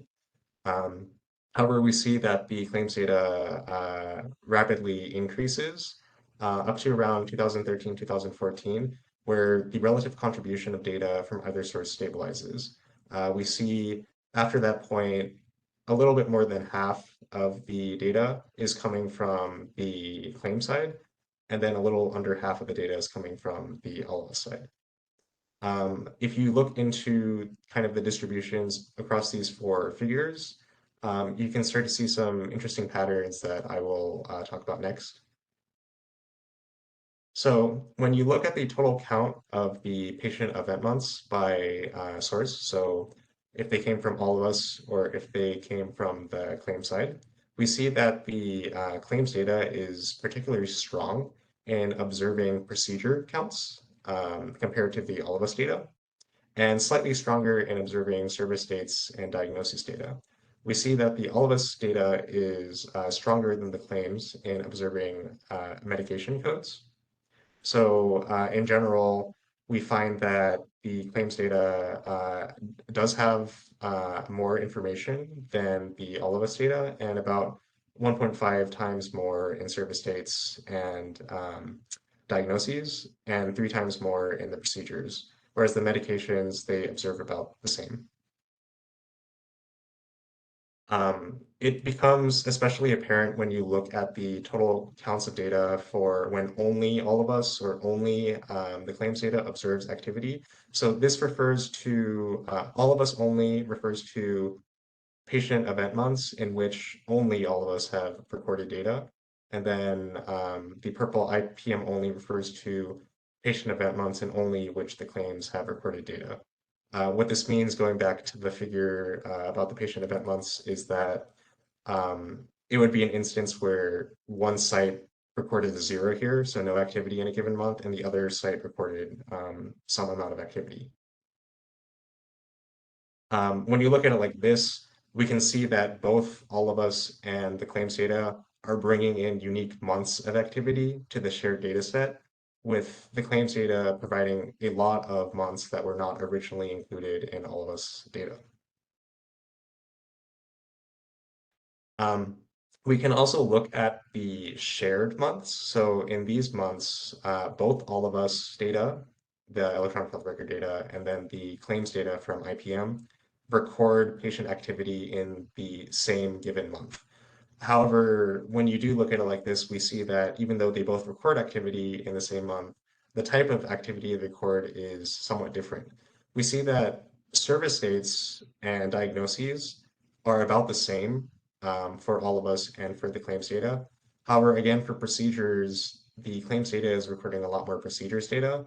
And then for medications, the all of us data is recording a lot more medication information in the same month, even when both sources are reporting data in that month.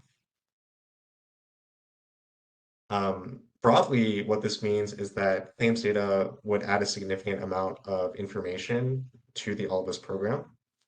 Researchers would be given a much larger volume of unique data to work with, which would help increase the full picture of information that is going on with the patient.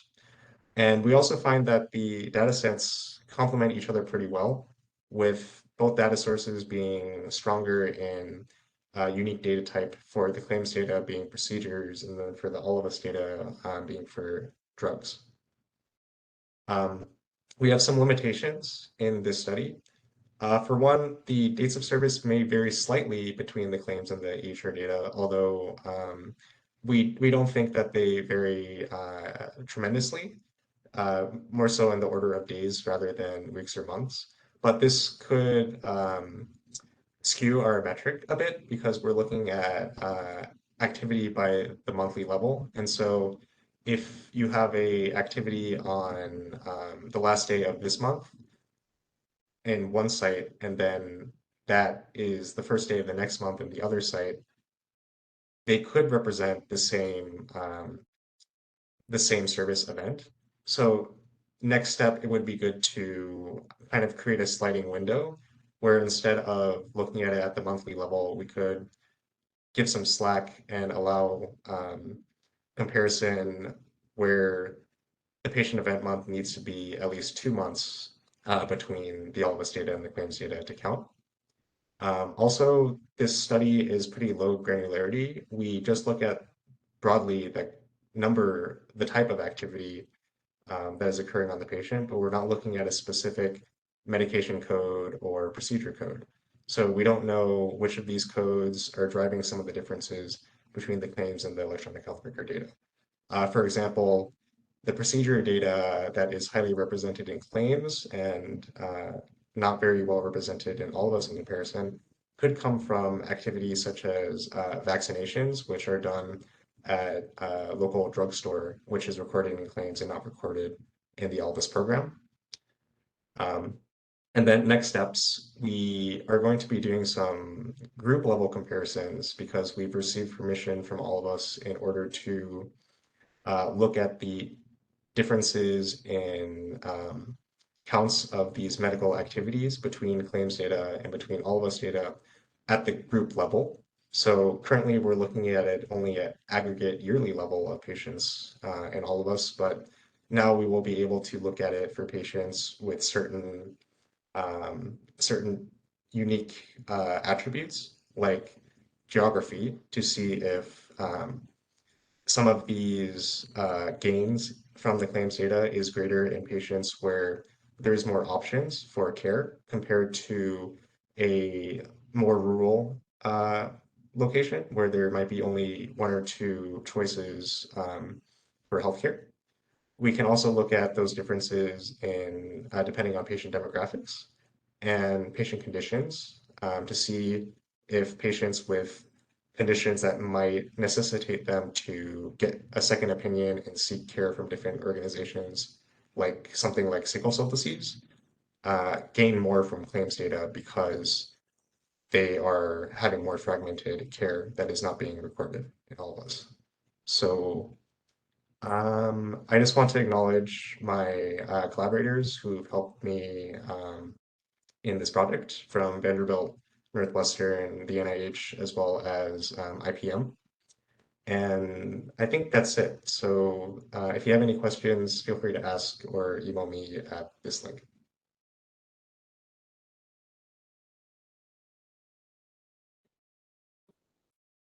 Thank you.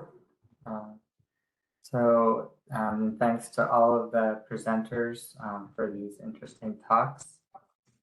So now we'll move into a period of question and answer so that attendees can now submit, feel free to submit questions to the chat, or you can raise your hand and specify which presenter the question's for.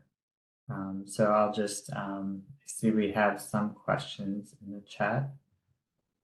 And then if the panelists can unmute when if the question is for you.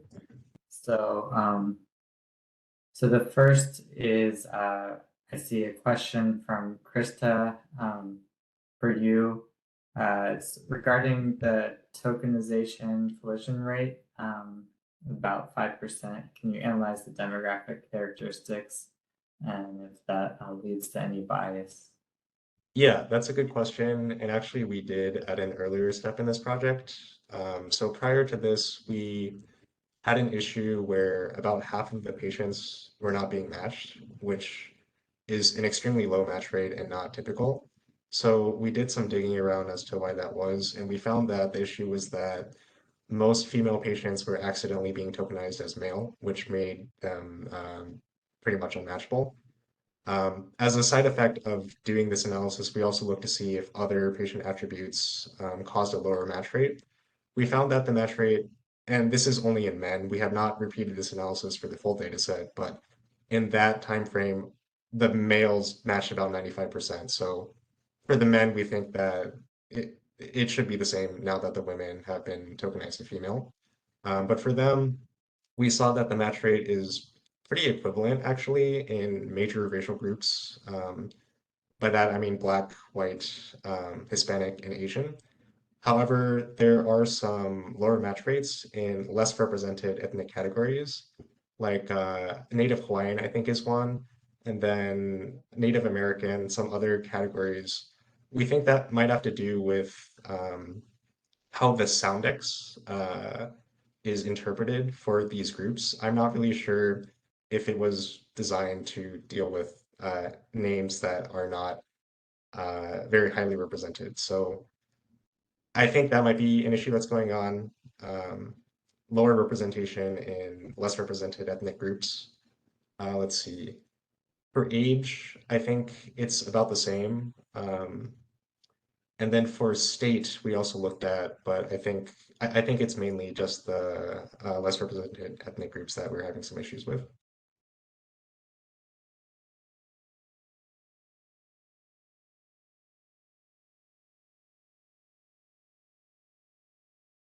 I don't know if there's any other questions. I did have a question for Uni. You talked about getting a lot of the data from the states, and I was wondering how time consuming was it to get state cooperation for the data sharing agreements?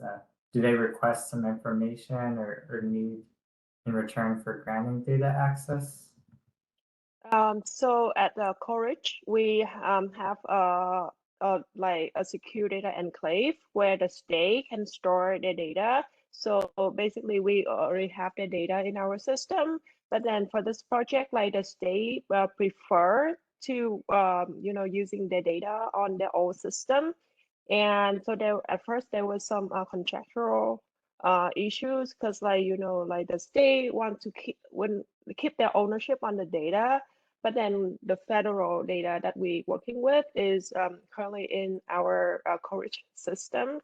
And so it took us like more than 6 or 7 months to have it have the agreement between the state and the federal for us to work to use all the data together.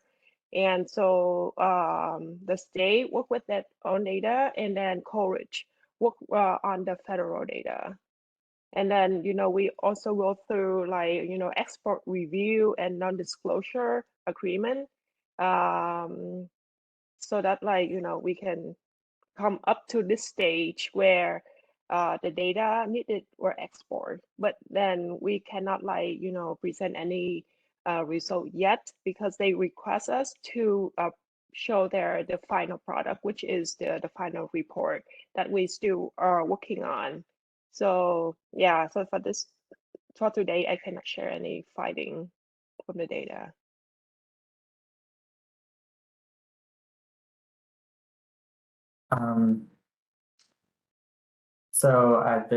We have another question. This one is for Krista. So Douglas was asking, so your demonstration used a single simulated data set with some duplicate records for deduplication. He was asking if that's correct and what data quality metrics were used to evaluate these different record linkage solutions. So for our work with commercial and the demonstrations, we used a simulated data set. For the quantitative and quality experiment where we benchmark things, we used real data. We used 2010 census and some other files from the 2010 census to run full scale experiments. And our primary metric was F1. So it's a combination of precision and recall. And then also speed, how long it took to actually do the processing on the computer setup. And with a very careful benchmarking of the computer setup so that we can replicate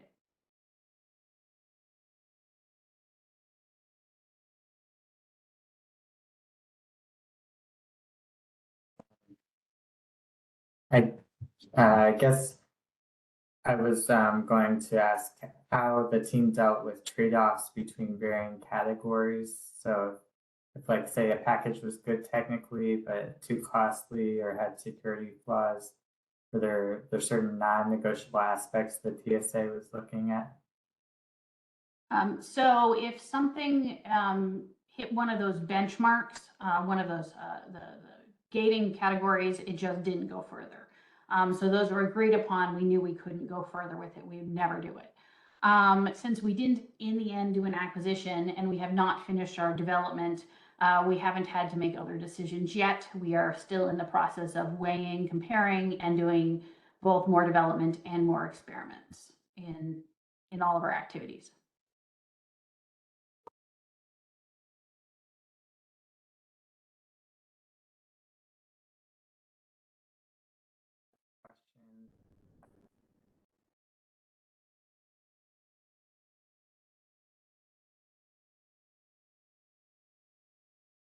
One question I guess I can direct. So I noticed it seemed like there was a relatively low rate of respondents.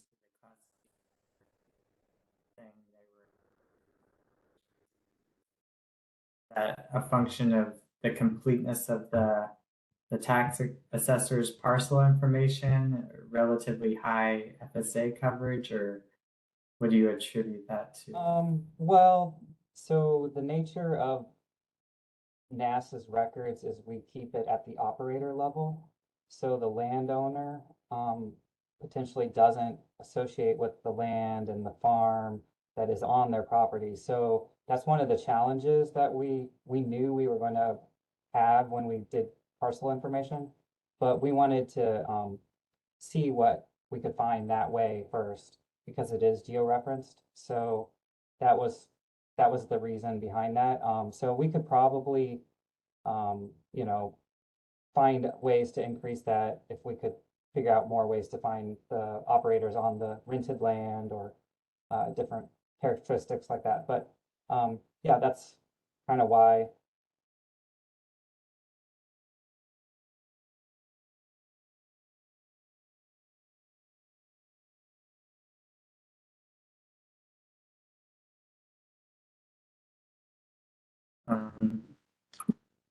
So one question, I guess, for Douglas and Todd. So you described the two different processes and reconciliation. Would the different linkage systems need to involve entirely different methods, such as probabilistic and deterministic to be effective, or Is that just a preference? They don't necessarily need to involve entirely different record linkage methods.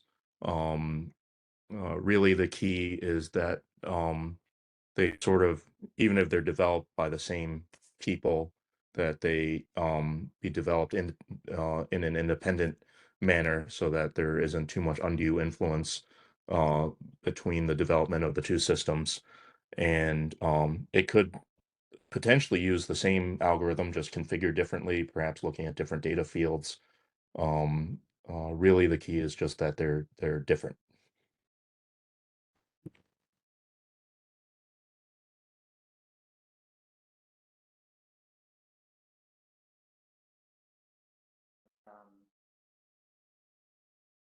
I guess a follow-up could be, you described how the system could reduce enumeration expenses in the simulated example. Considering more appropriate use cases that you have in mind. I'm sorry, Brett, your audio dropped out for me a little bit. Could you repeat, please? Oh yeah, so I think in your talk you described the simulated example and how it reduced enumeration expenses. And so I was wondering if you were considering any particular other appropriate use cases or any applications in particular that you thought it might be suited for next steps. We've, as a company, we've had quite a bit of experience with the Census Bureau, and so our focus has tended to be on census survey applications. But as I said, we believe that RLPDQ is applicable really for improving any record linkage system.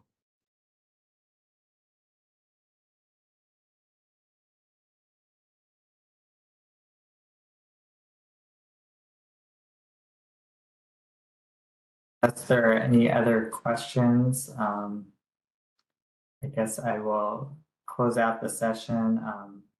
Thank you, panelists, for presenting, sharing your research today, and thank you everyone in the audience for joining. All right, welcome to FedCASIC, everyone. Thank you for coming back after the lunch break. This is session 2A, a roundtable on data science at federal statistical agencies. If that sounds interesting to you, you are in the right place. At this time, all attendees are in a listen-only mode. The session is being recorded and will be posted publicly. If you have any objections, you may disconnect at this time. Hopefully not any of our panelists. So welcome to Big Data, Big Decisions.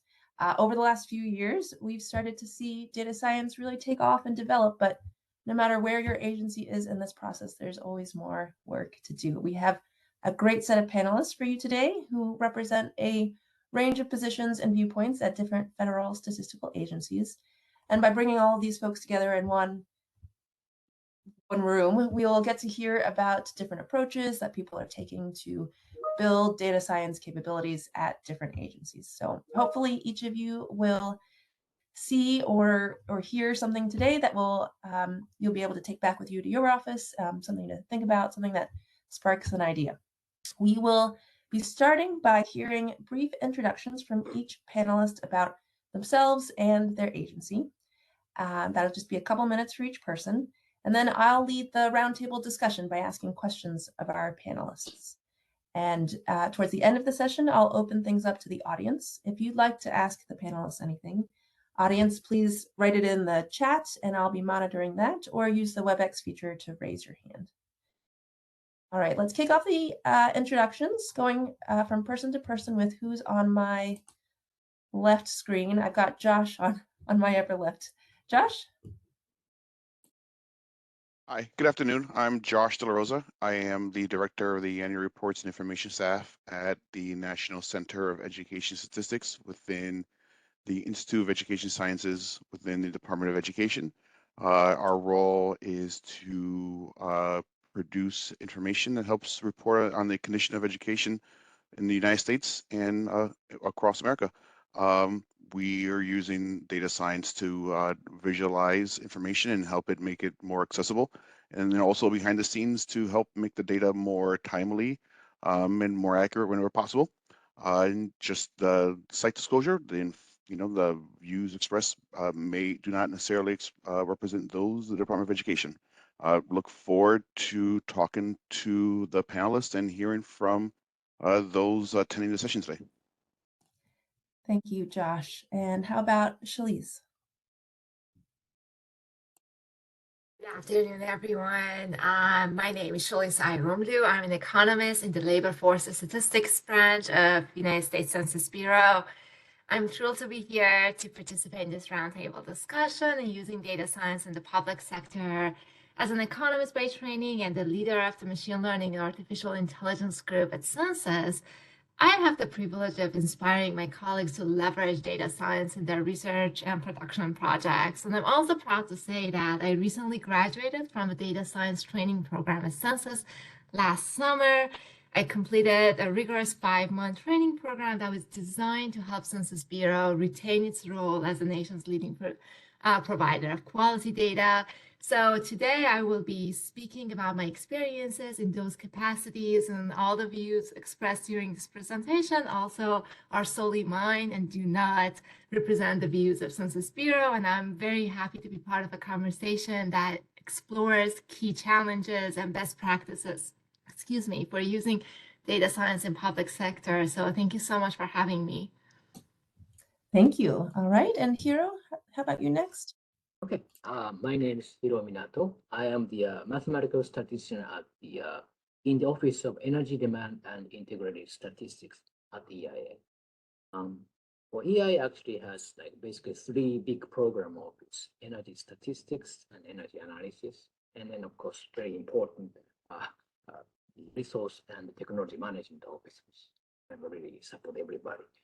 And I am in the energy statistics office side, which basically collect a lot of data on energy production, distribution, pricing, all kind of data. And energy analysis side, kind of produce reports, producing estimates based on the model, and the kind of analysis, basically, kind of energy economist type of. And so I'm not representing anybody in the EIA, but I have certain tasks to develop the data science in the OES side, and then eventually to work with the EIA side. And I want to share some of my experience with you. Thank you. And now, Travis, you're next. Hi, everybody. I'm Travis Hoppy. I'm the Associate Director for Data Science and Analytics at the National Center for Health Statistics. At NCHS, we do a bunch of really cool, interesting data science bits. And I don't have time to share all of them with you, but I can mention a few. We do named entity recognition on drug detection, ICD-10 cause of death reporting. We've just built an AI model that we released on Hugging Face, which was really exciting, that looked for non-response detection, and getting it through clearance and talking to our parent agency, which I think is relevant to all of us here, is a huge, complicated thing. How do we communicate what it means to release an ML or AI model? And along those lines, we've been doing a lot of governance work. We've been working with the NIST AI RMF and how that relates to model releases. We are really big with model cards. And we've also been working on a team throughout CDC to investigate what does it mean to use large language models like ChatGPT. So lots of really fun stuff that's happening. And I think I'm excited to be here for this panel. And again, my views are just my views. They don't represent my agency, but all of these people here and so many departments across the statistical agency are all represented on this panel. And I think we're gonna have a really good discussion on data science. Thank you. Thank you. Yeah, great. And Brandon. Hello, I'm Brandon Kopp. I'm the director of the Data Science Research Center at the Bureau of Labor Statistics. The Data Science Research Center is a new office. It's only about 9 months old now, and it's a centralized resource for all of BLS. And we have a lot of data scientists that are sort of decentralized, that are out in the programs doing program-focused work, but this office is sort of the lone centralized resource. And we provide direct data science support when it's needed. And we also do research new methods that offices that are focused on those production concerns might not have the time for. We also support cross-office cooperation and development through support of a data science training program and other awareness efforts like user groups and so forth. We help with the building of centralized technology infrastructure, something that I'm sure we'll be talking about today, and something that we're continually working on at BLS, and the development of policies and best practice, a little bit of that governance piece that Travis talked about. And am I the only one who's fully endorsed by their agency, or no? I'm just kidding. My views are all my own as well. Uh-oh, policy by Brandon. All right, thank you to all of our panelists. We've got to know you a little bit. We have a sense now of where you sit in your agency and what you guys do. So the audience will keep that in mind, that is where your sponsors are coming from, even if you don't represent your agency's views. So I've got three issue areas that I'm interested in hearing from our panelists on. We're going to be talking about innovations in data science, a little bit of shop talk, but why not? We've got all these great brains on the stage with us. We'll spend a little bit of time on that, but then we'll probably spend the bulk of our time on the role of data science at federal statistical agencies. And then our third topic will be on recruitment of and support for data scientists. So just to start, I was listening to your introductions, and I heard mention of a few processes and products that you guys have been developing at your agencies, and sort of by definition, with the sort of development of these processes and products, you're bringing new things to your organization. How should agencies develop standards for these new processes and products? I'm going to, I see a smile coming from Travis, so let's have Travis's take. Sure, I can open it up. I will state, like, if you are working on standards within your agency, you're probably, unless this is organized by the top, you're starting at the bottom, right? You have a group that's interested, you have a working group, and you're super excited. Step one is to make sure the right people are in the you're going to have your technical leads, you're going to have your SMEs, they're going to be doing the work. But if you're developing standards, especially those based around data science, which deals with issues of ethics and issues of bias and those sorts of things, make sure you have a diverse group in the room before you start building up these ideas in these standards. It's really, really important not to just bring people in at the end and saying, hey, I have some standards, can you take a look at them? But make sure they're part of the whole conversation from the beginning. But that said, you will need to get buy-in, and you will need to get consensus to be built across your agency. It is really hard to implement the standard, no matter how hard how easy or how obvious you think it is.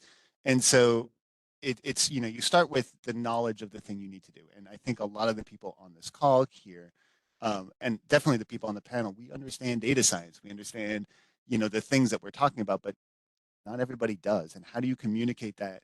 One, communicate the importance of why you need such a standard. Like, why am I bothering to do this instead of like doing my work? But two, articulating like, why do we need this rule in the first place? Like, standards sometimes seem like more work for the agency, and making it, articulating the value that this is actually less work is actually a really good thing to do. And I have to say, it's really important, I think, to establish this idea for standards for machine learning and AI, especially. I think we have, as statistical agencies, so many great standards around statistics, like, this is how we handle non-response, this is how we handle the imputation of missing data, all these cool things that we've done. But for releasing AI models, or even machine learning models, like a random forest model, do we have the same sort of statistical guarantees that we've put on our associate directors of science, or whoever it is that goes through your clearance process? And I think communicating that along the same lines that we've been using to communicate statistics, I think, is a really, really good way to start developing standards. Over.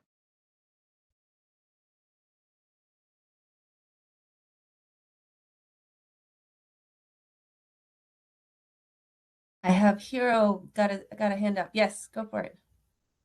Sorry, I just want to ask Travis along the line. So that, like, data science is like a kind of moving target in a sense, right? It's kind of evolving rapidly, and unlike what we have done in the past, we have a very standard, survey data collection procedure, and we kind of have to follow, or things kind of converge to something over 20, 30 years. So how do you want to adopt in terms of we don't even know what kind of data science processing things might come up next year. So you have a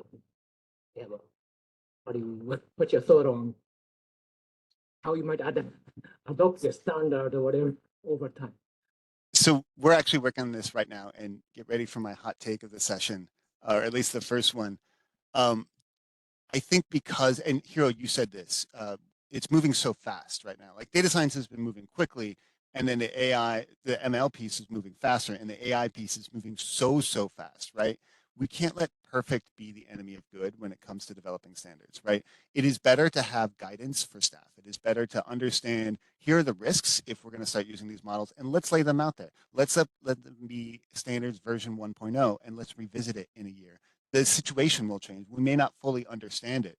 And so I think to kind of address your question is that get your people together, get everybody in the room, put out standards, let staff review these standards, and then from there, come back in a year, see if they were effective, see if they need to be revised. But in the absence of that, I think people are just going to do their best to be ethical and to maintain the same sort of statistical rigor that you're trying to do at your agency. Over. And Josh, I saw your hand go up next.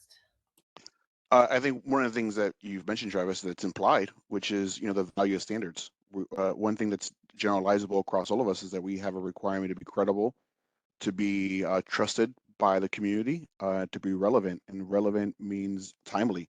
And all of these matters are competing. Sometimes they complement, and sometimes they're, as I said, they're competing.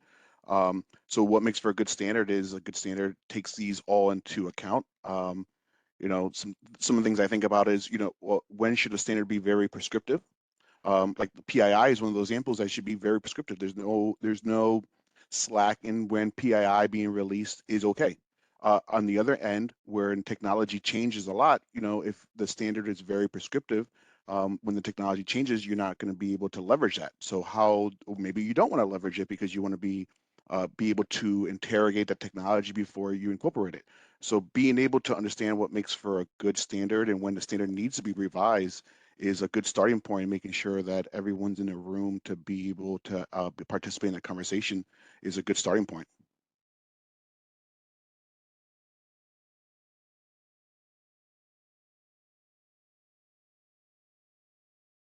Erica, you were muted. So Yeah, I was going to say the same. I'm just calling on you, so go for it. Thank you. okay, perfect. Yeah. So I was just gonna say that I really agree with Travis about creating a diverse group of people working on standards for these non-traditional data sets. I think data science is a multidisciplinary data set, and getting people together from different disciplines really helps us make sure that we create and develop comprehensive standards that are prepared to address complex questions. But where I disagree with Travis's solution, and I think I'm taking a different approach, is that I think we need to create a government-wide regulation. I don't think every agency should create its own set of standards, because why should we all reinvent the wheels? And some of those things we've been doing for a while, right? So set of guidance on how to collect, manage, and use these non-traditional data sets that really provide best practices for data governance is something that we've been doing, at least in the statistical agencies. We've always been talking about data quality, security, privacy, and some of those things don't change. Yes, they're with new technologies, they change, but the principles don't change as much. And establishing clear rules about intended purpose, scope, and limitations of those data sets, I think is very important. So I'm going to actually talk about a very specific example, like creating synthetic data. Right, I think having a very clear understanding of the data set is very important. Like knowing what questions the data set is intended to answer will help us make sure that synthetic data that we're creating is representative and useful for the intended purposes, and then also can help us guide what method we're going to use to generate the synthetic data. Are we using statistical modeling, machine learning, simulation? And we want to make sure that the method that we use really helps us accurately capture the underlying distribution and the variability of the original data. And of course, validate that and make sure that it has the same statistical properties as the original data. And also, of course, this is the part that I think is really important to have guidance for ensuring transparency and reproducibility of the synthetic data. Like, how much should we document that process so that it doesn't really compromise the privacy of our data users?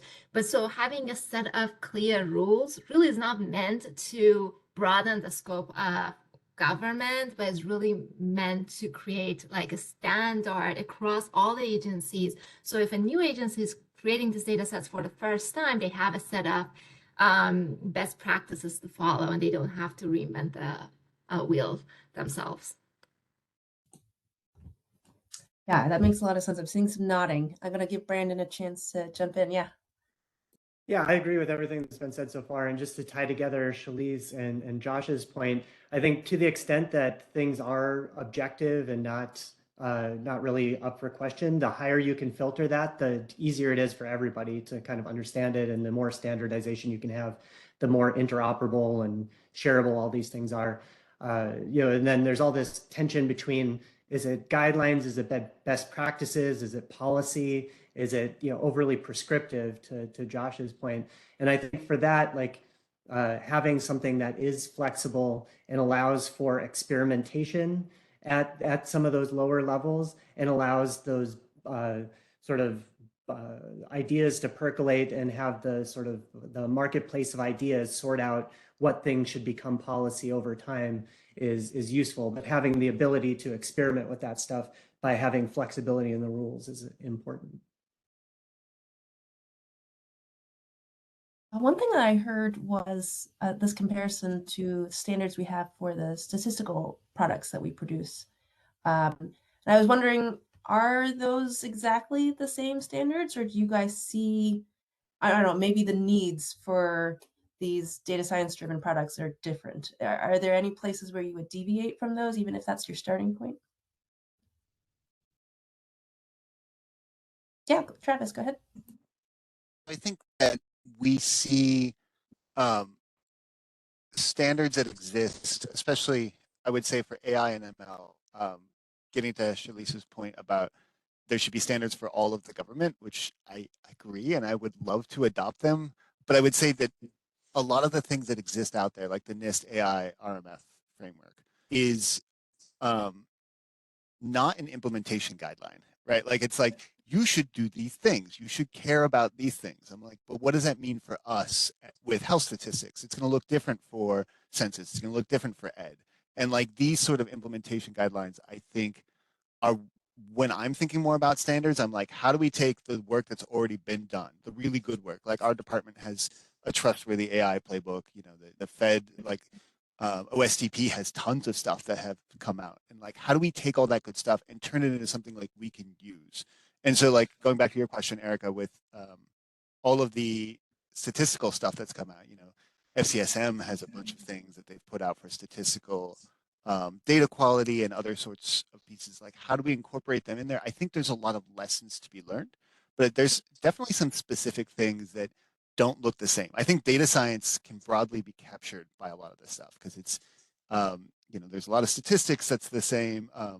But when you're talking about models, when you're talking about, in statistics, there's this idea of parsimony where you have like, I have 4 parameters to fit, and then you have ChatGPT with 1 trillion free parameters, right? Like, and this is not hyperbole, right? Like there are that many free parameters, and thinking about, some of the concepts do not translate over when you get to a certain size and scale. So I think the general concepts, data privacy, Julie, you said data privacy, data security, all those things absolutely should just be transferred over. But there's new wrinkles that come into it, especially like these large language models. They contain information that you might not expect them to contain. They may, because of their expressive power, they may contain biases and racism and misogyny that it's not possible in a linear regression the same way. And so like we can transfer some of these, but I think there does need to be new and careful thought when the models themselves are more expressive. Over. Hiro, I saw your hand go up. Did you want to respond? Yeah, but do you want to go on? Please stop me if you need to move to the next one. But that's a good. I think we should standardize whatever we can, as Shelley said. But right, like for the differential privacy stuff, right? If we're gonna do that, then what is a privacy parameter? It's gonna be very, very difficult. It might take 20 years to come to agree on anything on that, right? So, but I think different privacy stuff will be even more difficult when we data science world, where we have so much, we're combining different data sources, where is with varying quality, and it's gonna be a very, very so someone in each area have to spend a lot of time thinking about how to protect and to make the data still useful for whatever the customers they may have. I just want to throw in like one more question to the panel.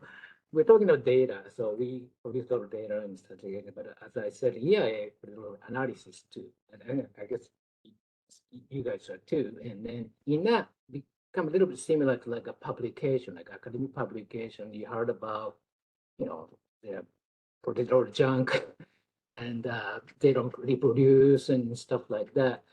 And I'm more worried about, I know we are doing due processing to best we can to, right, say something about what's going to happen or what is the status economy or energy, and then, but who's really, how we're really checking the quality or the stuff like that.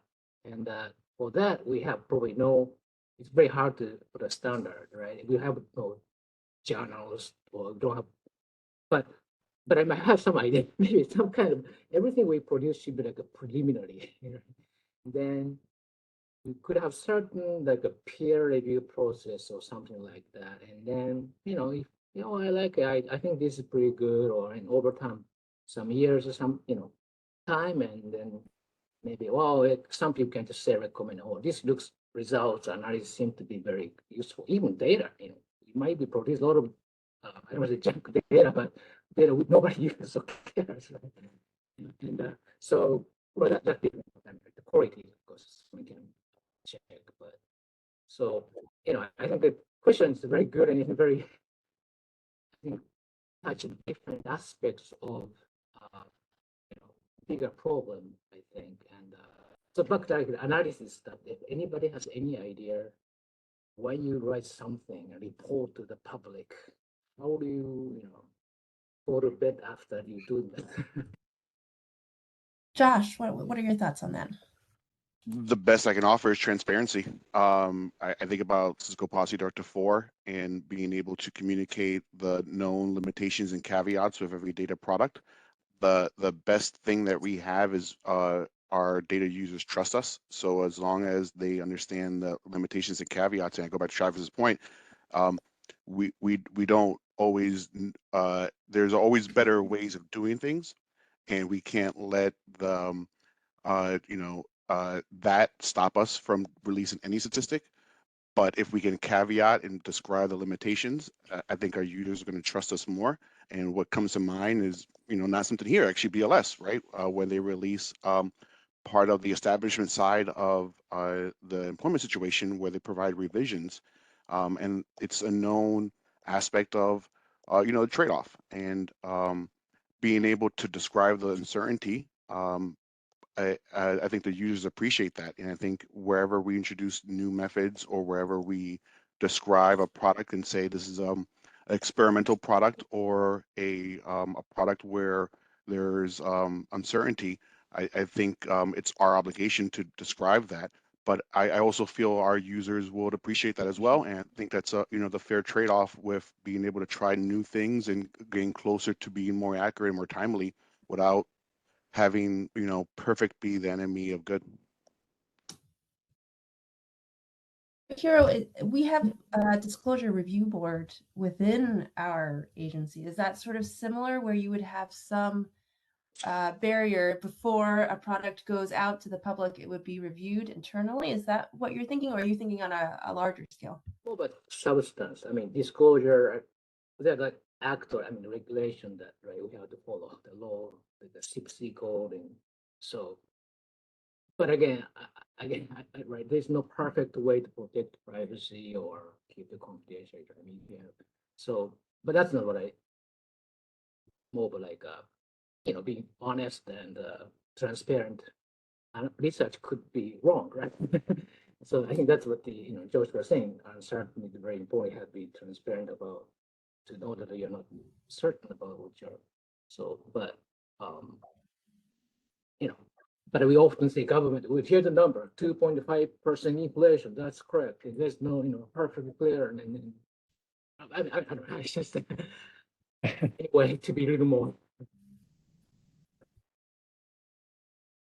Massage the results, but be honest, to show the honesty or the trust, to be trustworthy, right? That's probably all we can ask for, right? And also, we're doing the best we can, but we may make a mistake.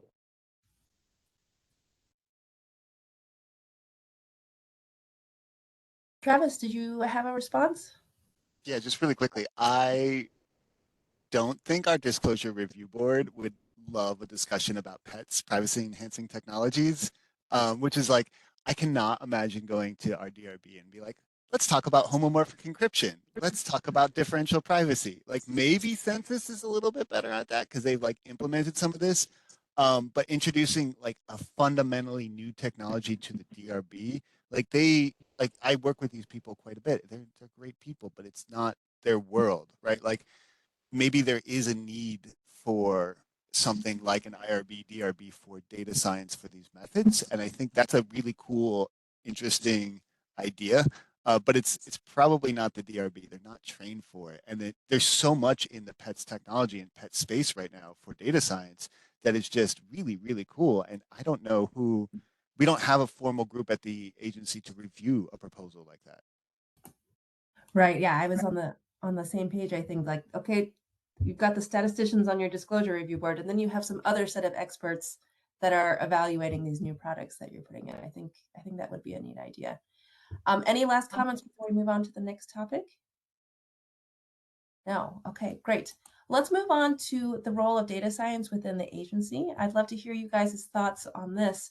In particular, thinking about how your agency has adapted to incorporate data science into research and development.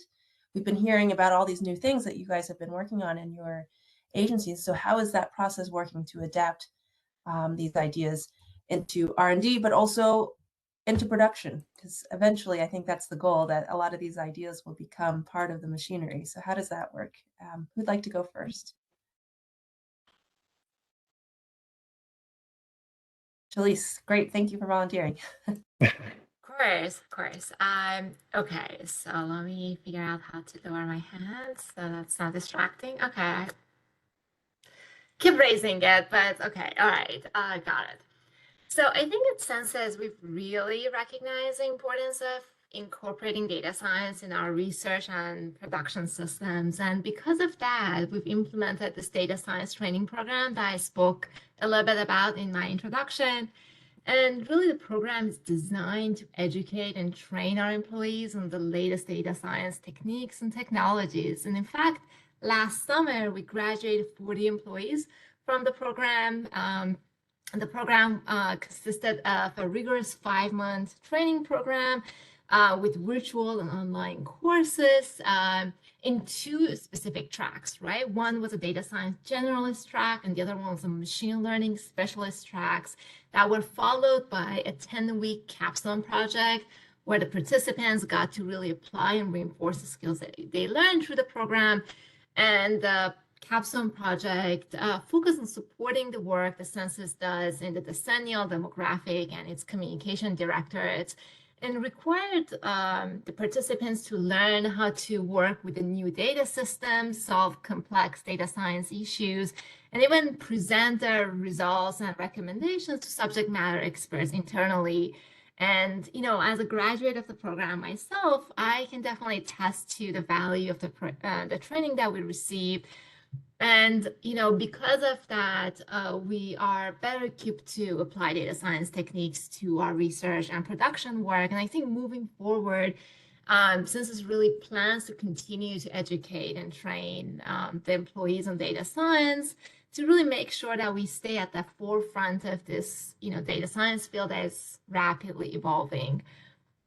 So I think that's the main initiative that Census uses to ensure that employees are inspired to use data science in their research, development, and production work. Thank you. Yeah. And Brandon, what were your thoughts there? I would say at BLS that we're very good in terms of incorporating it into research and development. Where we're still struggling and where we're still working on it is getting it into production. There's a lot of proof of concept stuff that never quite makes it to production. So we've had some offices that have led the way in terms of this, and largely that is on the back of one or two people that are sort of like unicorns that are responsible for developing, like building out the infrastructure that they need to be able to do this.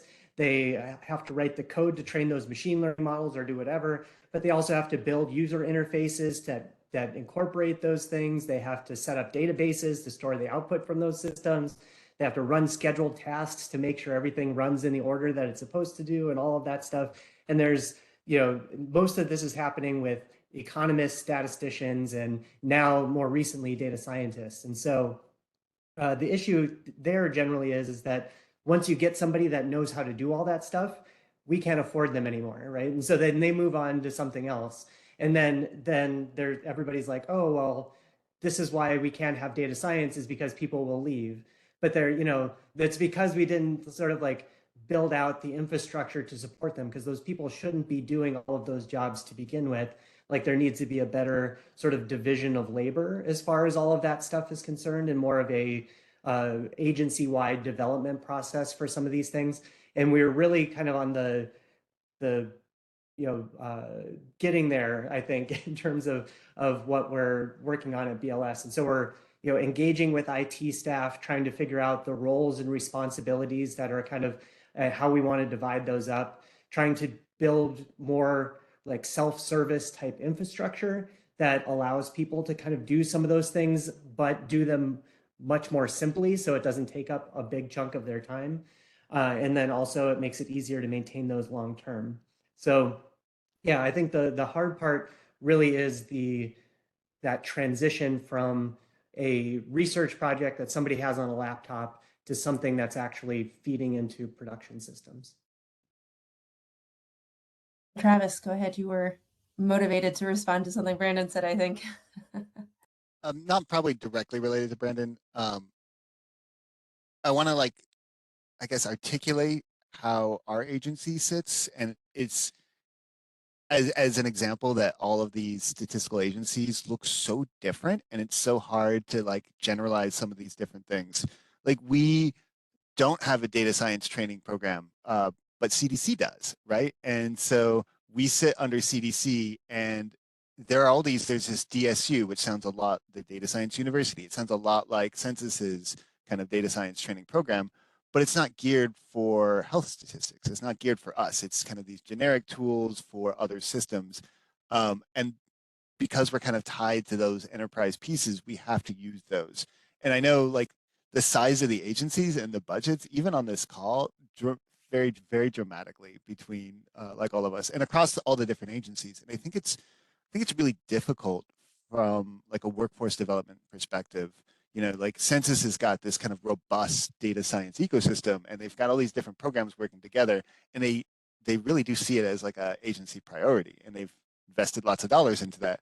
And I think other agencies are looking to do that, but they don't necessarily have the funds to do it. So they have to rely either on their parent agency, like us for CDC, or the parent department for some of the other smaller statistical agencies. And I think that creates real challenges for us to kind of train our data science staff. And for us in particular, and maybe just nod or just blink if this is true for you, it's really difficult when a lot of your staff are trained in SAS or Stata, and you're moving to do more modern data science techniques.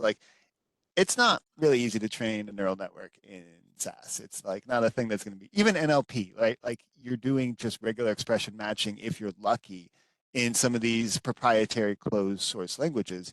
And we're slowly making the push to move towards R and a little bit towards Python. But it becomes alienating to staff when they see some people doing projects and they're like, do I need to learn a new programming language? And these are tough conversations to have with staff, saying like, this is where the future is for data science, but you do statistics, and kind of bridging that gap, I think is a conversation that we're all probably having across there. I think SAS is a big piece of statistical agencies still, and it needs to still be part of the data science conversation. Over. All right, we haven't heard from Josh in a little bit. Josh, are you thinking about that? What are your thoughts? Sure. What comes to mind is unpacking data science, right? There's multiple aspects of it, and what has worked is I find like sometimes the buzzwords help with getting people's attention. Excuse me. But when looking to solve a problem, I think about when I used to be at the census, and we were contacting respondents, establishments, and they said, hey, can't you just get this information from our website? And that led to an R&D project. And now I'm at NCS, and we're still working with the census on a similar project where we're getting information from respondents with their consent from the website in an automated fashion. And we can talk about web scraping and automated tools, but that is an applied project where we're doing collecting data efficiently. But instead of talking about buzzword, we're solving a problem there. And I think that has helped being able to unpack, why would you use AI or ML in your project, and being able to overcome some of those hurdles, and I think has been able to turn some things that come from conceptualization to R&D into production, and help everyone along that survey lifecycle buy into that process.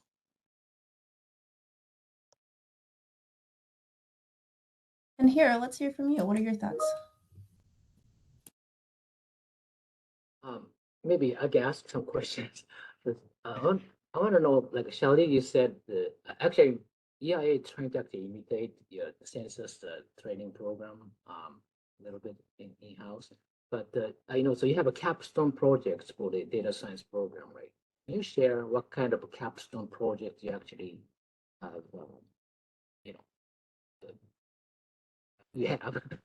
I just know what kind of a research coming up. Absolutely. So normally before every cohort begins in the summer, before every cohort starts in the spring and then into the summer, there is a call for projects that goes on across the agency. So different areas will propose projects that they would like to make some progress on. They would like fresh sets of eyes on. They would like to approach it from different perspectives and with different methods. And then we have a data science advisory council. They work very actively with the data science training program. They just make sure that our data science training programs align with our strategic planning and with the goals of the agency. And they review the projects, they select a few of them, and then the participants are then grouped together based on their experiences. We also have an application process. Our applicants let us know what type of projects they're interested in working on, their experiences with data science or anything. So there's a whole selection process that is going on in the background in terms of selecting projects and matching applicants to the projects. I can give you a concrete example of the project that I worked on. So we talked a little bit about transparency and trustworthiness of the government, and census, that we take that very seriously because that's the only reason our respondents will trust us with their responses and participate in our surveys. And so the perception of the public of the Census Bureau services, the Census Bureau's role in producing quality data and meeting its mission is very important. So that means that we also need to analyze social media opinions and views that are expressed on some of these platforms. And so my group, when I was participating in that training, was tasked with analyzing some of these social media posts across different platforms and making recommendations and applying some of these techniques and making, inferences based on the data sets. So without getting into too much details of the analysis and the results, that was the gist of one of the projects that we worked on. Thank you. Yeah, of course. And Brandon, I saw your hand go up earlier. Yeah, I was just going to say, if we're BLS modeled our data science training program after, I think it was the first generation of Census's program. They're on to like a second generation now, but it also involves a capstone project. And really, when you're kind of designing these things, there's a lot of considerations to be had there. So what we ended up opting for was, and there's strengths and weaknesses to all these things, but what we opted for was the students in the program develop their own projects rather than choosing from a list of projects, because that gives them some experience of trying to find some aspect of their work that is related to data science and maybe gives them a little bit more buy-in to it.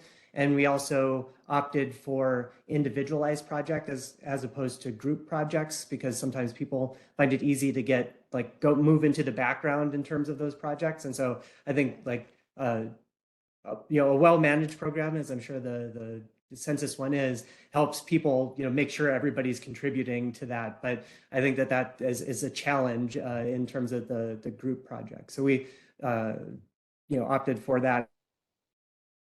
And then also the other reason why we wanted the single person project was an aspect of the project is figuring out how to scope it to fit within, ours is 8 weeks. So they have to figure out how to carve off a chunk of some big idea that they have to be able to fit it into 8 weeks. And that's always a struggle. That's probably the hardest part, even harder than doing the actual programming part, is figuring out how to fit it within that 8-week time period. Full time or just a couple of hours a week? Sorry, just clarify that. Yeah, they're working on about 15 hours a week. And I guess I'd also throw out that a big chunk of the projects that we have are usually dashboards. That's where I started out when I was interested in data science, was dashboards. And then there's some people that are doing modeling, and then very few doing like natural language processing and some of those other things. But mostly it's modeling, data visualization, and dashboards. Josh, I saw your hand go up, but I'm wondering if Shalice wanted to respond directly. There is a little bit of a so quick response from Shalice, and we'll go back to you, Josh. Quick, a couple of things. Brandon mentioned that we might be in our 2nd generation. I wanted to say that we'll be starting our 4th generation. I graduated in the 3rd generation. And I wanted to just emphasize, I think it's great that they're doing this in BLS. It's fantastic. So we don't ask our participants to develop their own individual projects while they're in training, but we definitely, as part of the debriefing of the training, we ask them to develop a proposal as part of the program at the end, after the capstone project, to propose a project in their area that they would like to use data science, and they do that in collaboration with their supervisors or colleagues. And so I just wanted to add on to Brandon's excellent description of the program. So glad to hear that BLS is using the model. So glad to hear you guys love each other. That's great. Not everybody has a data science training program, though. Josh, did you have something relevant? Sure. So Brandon mentioned dashboards, and Shalice mentioned brand management. I wanted to offer another example. We've been very focused on like the production or research into official statistics, but one of the things that we've been exploring is understanding how our users interact with our products. We all have the same mandate of producing things that are policy relevant and useful. And I'm pretty sure we all have different iterations of a bibliography. And one of the things that we're trying to understand is like, how do we extract more value,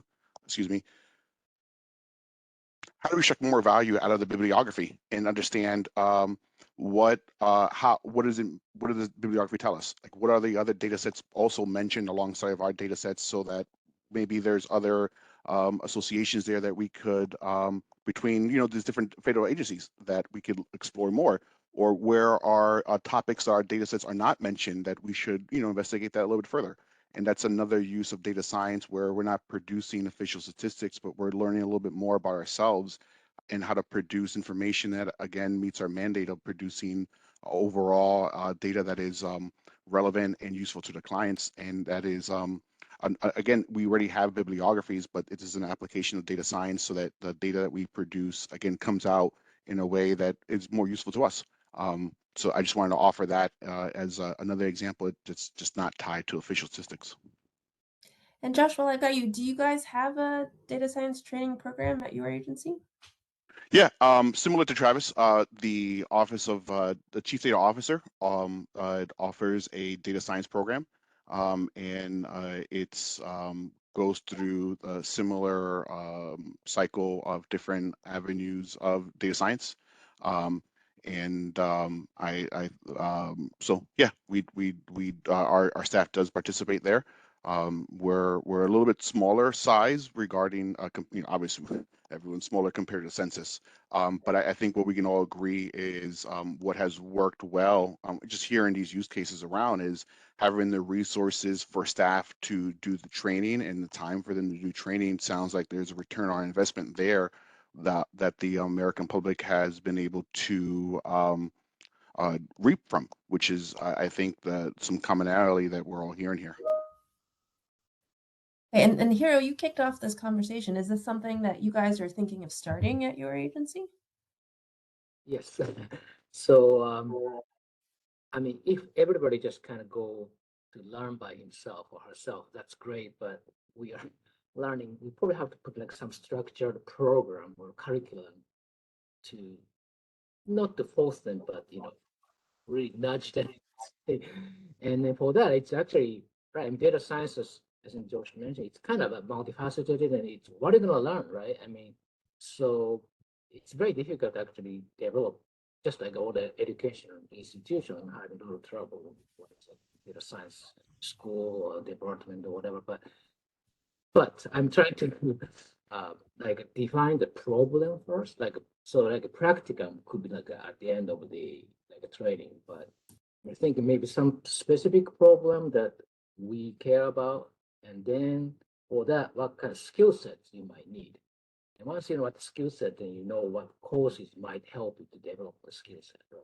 And then I'm gonna match the people later, because if it's a programming, then I can't just put anybody to that programming skill part. So as a small agency, just starting up this program, we try to have just, like not the bottom up in a sense, right? When you have where you can really learn and study anything you want, but just have a specific problem and then to that.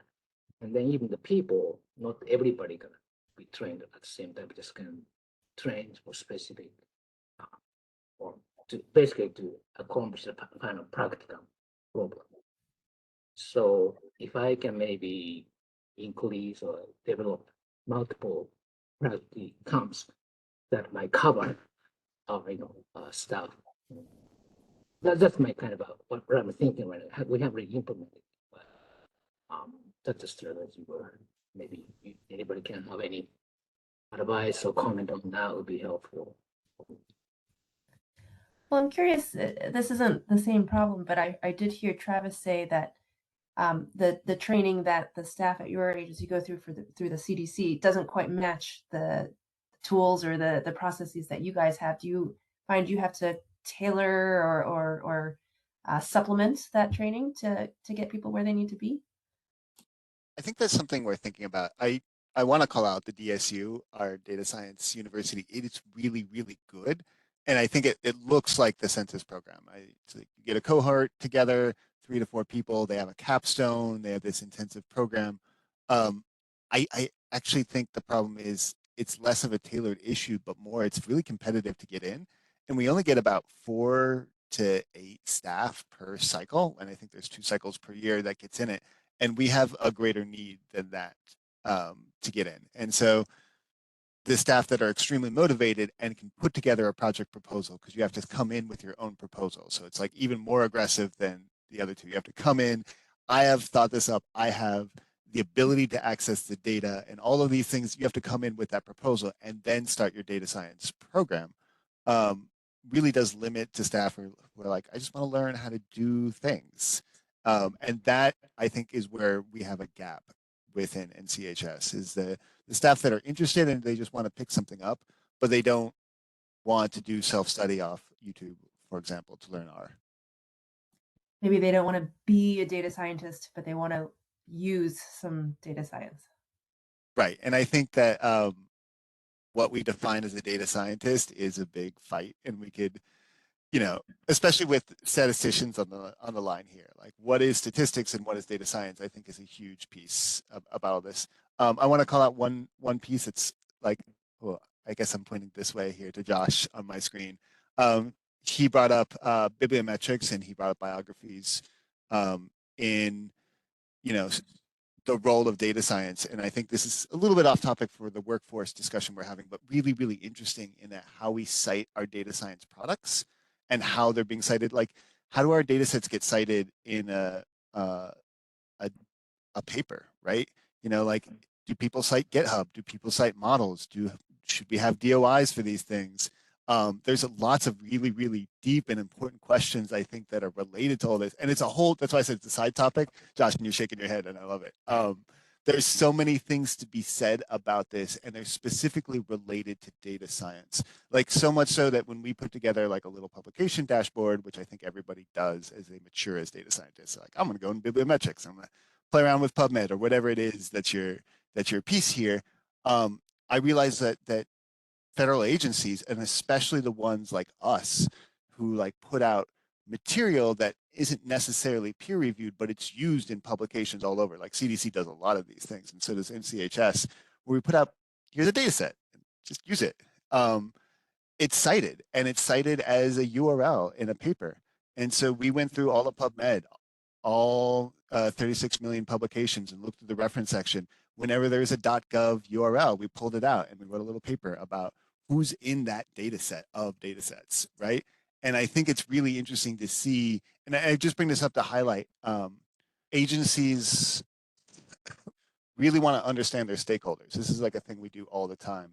And that is such a big piece, this academic component, and it's undercounted, especially with respect to data science. So this includes data sets and code in particular, and now models. But I'll stop now. Over. Well, let's let Josh respond. I saw you. Yeah, go ahead. And it has, you know, a connection to data science, right? Because we're developing APIs and we're developing new tools to access our information. But how do we know where our information ends up? And how do we know our information is relevant and useful? So on our end, I can speak to many products that we've developed and put out as like machine readable tables or an API. And a user has come back and sends an email and says, this is great. When are you going to do more of this, or send an email? And I would say, I didn't even know you were using this product. I'm glad that you told me, and that's helpful.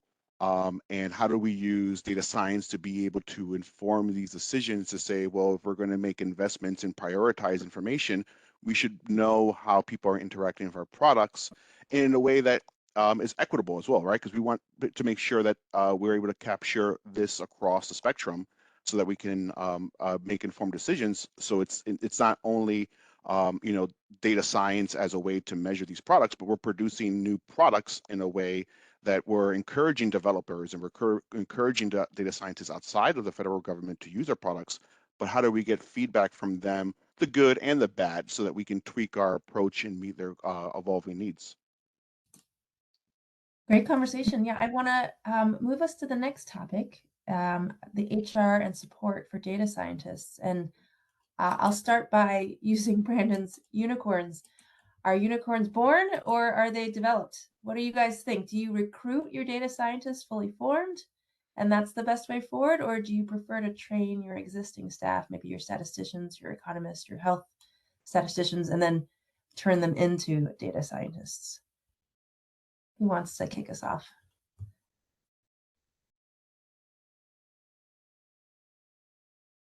I'll jump in. Oh, no, go ahead, Shelley. Go ahead.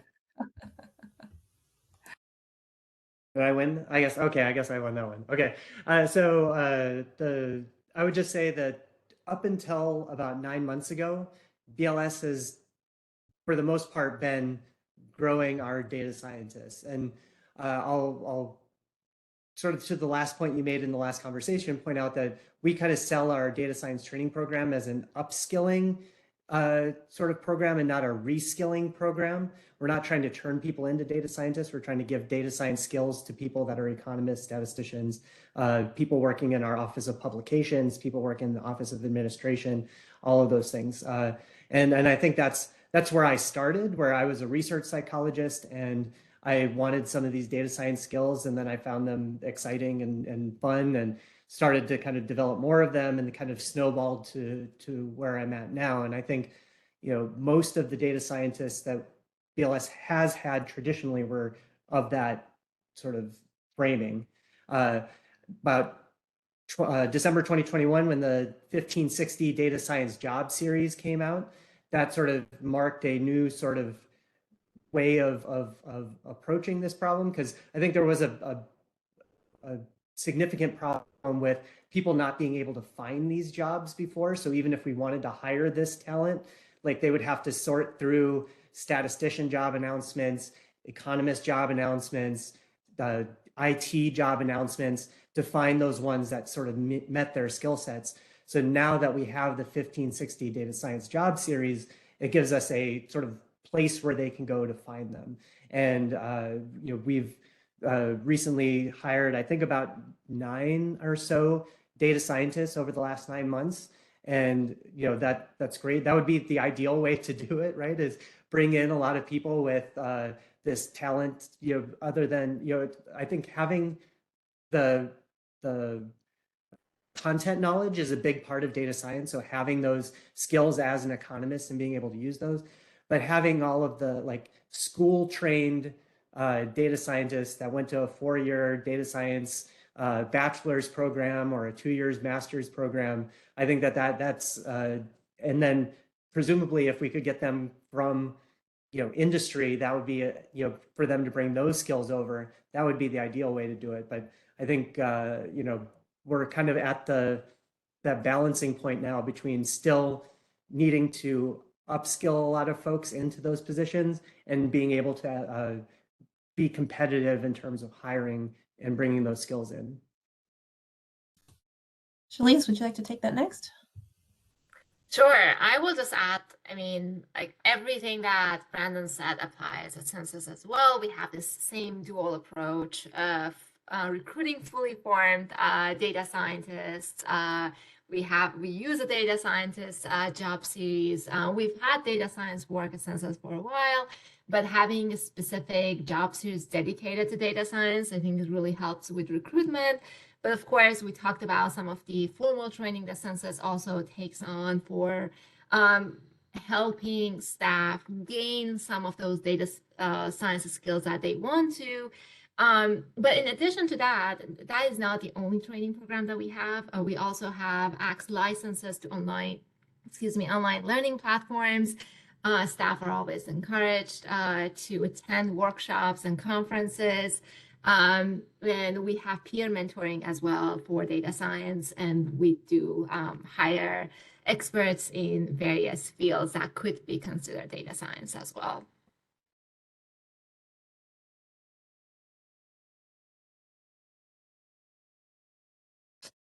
Kira, what do you guys do at your agency? Do you find these guys, bring them in, they're already trained and knowledgeable, or are you developing people from scratch? Did you call me? Oh, me, okay. So yes, I actually have again a home question, but I think when you have a lot of people who want to learn or motivated already, it's probably easy to train them. And as hiring, maybe it's not that difficult in the sense that the market is big and it may be hard to, I think Brandon mentioned before, it's hard to actually get them into the agency. Might be hard because they may have other opportunities to go. But do you have any, way, have you worked with the people who are very smart, like a mathematician, a statistician, and then you want to actually sell them that data science can be, as you said, upskill. something actually they should learn, that might help them and do better than what they're already doing. And well, again, it's my personal opinion, but yeah, I have so many great, smart people, economists, and but then, they might think that, well, I don't need that kind of, stuff and the fat or whatever, that I can do my job perfectly fine, and then, I have fine. Um, it's hard for me to make them um, at least, part of their science. It's kind of, I'm having difficulty in that. So anybody have any idea, or I'm gonna use a cheap word to sell data science, but what is the value of data science? I mean, in a more broader community, you have any? Shalice, I saw your hand go up. Have you tackled that at your own agency?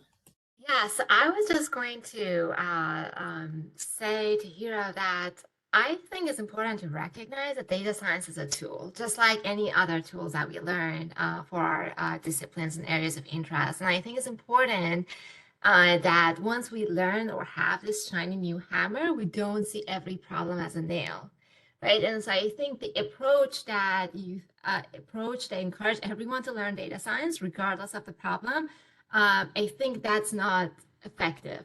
I think acknowledging that data science is not going to be the most effective tool to answer every question, I think is the first step. Then you are just establishing some common grounds with other people from different disciplines. And then I think recognizing, so I'm an economist and I'm trained in causal inference. Sometimes I want to use data sets like text analysis. Text analysis, I think data science, machine learning, natural language processing techniques are the most appropriate tools to use for text analysis to extract the information that I want. And then maybe I then combine that with other tools. So I think recognizing the questions that you want to answer and then identifying the best tools for those questions, I think it's the best way to sell data science to people, because it's not going to be appropriate for every problem. It's not going to be the most appropriate tool. And recognizing that and working with that framework, I think that will be very helpful. And Josh, did you have thoughts on that too? Yeah, no, I just want to second that. I think we can pick many technologies that were buzzwords. 10 years ago, people were putting not federal agencies, but the commercial sector were putting Wi-Fi on everything, or we don't know why or what, but people were, and maybe that wasn't the best use case. I was at an organization where someone came in and like, we have to make everything an API, and without understanding, sometimes it's okay to have a batch processing, but maybe the maintenance effort for an API it doesn't always pay off. If you're doing something just once, maybe it doesn't make sense.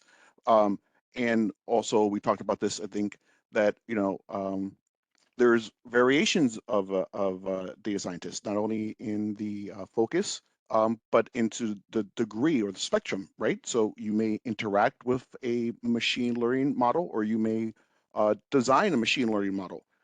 And being able to understand what the model could do, or being able to understand how a dashboard may work, is helpful to understand that language and have that culture.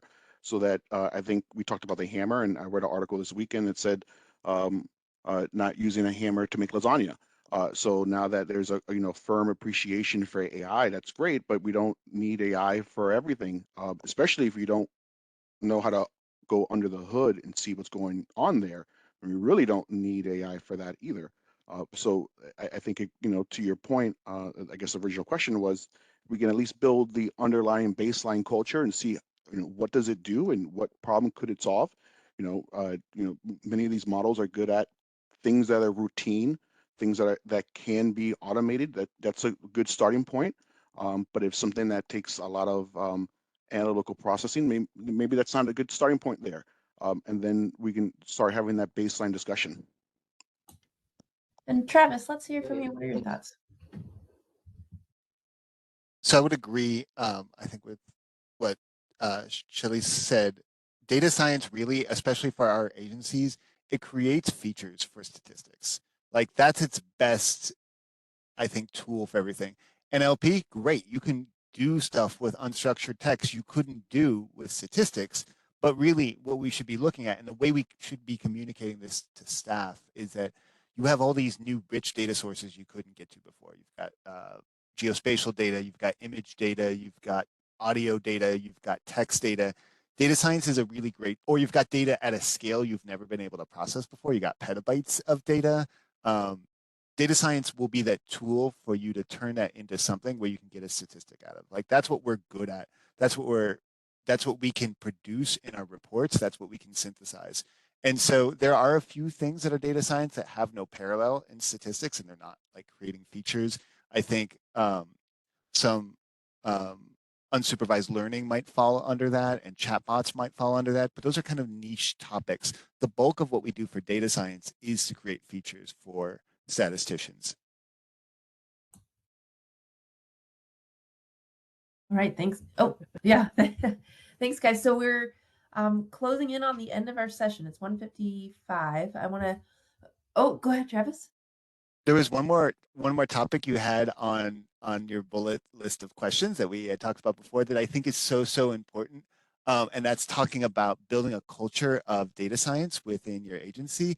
And I love that question, so much so. And then Brandon's probably going to roll his eyes here. I'm going to mention the NCHS Data Science Happy Hour, and I say this because Brandon has actually come and spoken at our agency's happy hour. But I think this is something that building a culture of data science and letting it be, you've got your AI experts, you've got your ML people, but you also have somebody who just learned regex and they think it's so cool and they did a pattern match and they're so excited to show it to you. You have to build that within your agency. You have to show people at all levels there's a place to participate, and you have to make it fun, and you have to kind of, we were talking about building culture, like this is it, this is what it looks like. And when you have that culture set up, it's really easy to kind of invite other, in our cases, our parent agency. We bring in CDC people all the time, but we also bring in other agencies, and we bring out people from the commercial sector. Like, this is where it comes from. People are going to move back and forth around agencies. People are going to move in and out of government, and letting them see it's like, oh, I've got skills now. And we shouldn't be scared that we've developed them and now they have skills and they're going to leave. They probably are, because they're really great. But if they know it's a great place to work and train here, new people will come in. And that's part of this culture building. Over. Charlize, go ahead. I was just going to say that I love that idea, and I'm going to push for Census to steal that idea of the data science happy hour. But we have something that maybe is complementary to that happy hour Census, and it's the Machine Learning Artificial Intelligence Affinity Group, in addition to other more technical data user groups that we have for SAS, Python, R user groups that we have.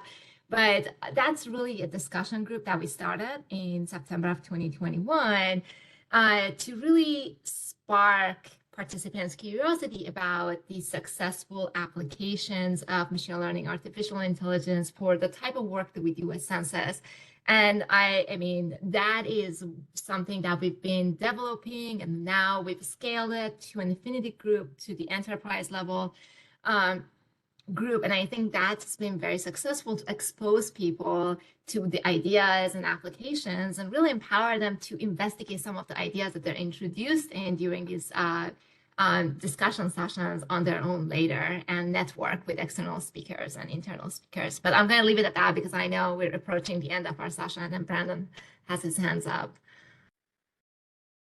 Go for it. Yeah, I was just going to add that I think it was implicit in both of what you were saying, is that it's not so much of like building a culture, like it's really like it's there, like there's a lot of interest in data science and stuff. It's really kind of bringing those people together, tapping into that interest that's already there and sort of shaping it and sort of helping direct it.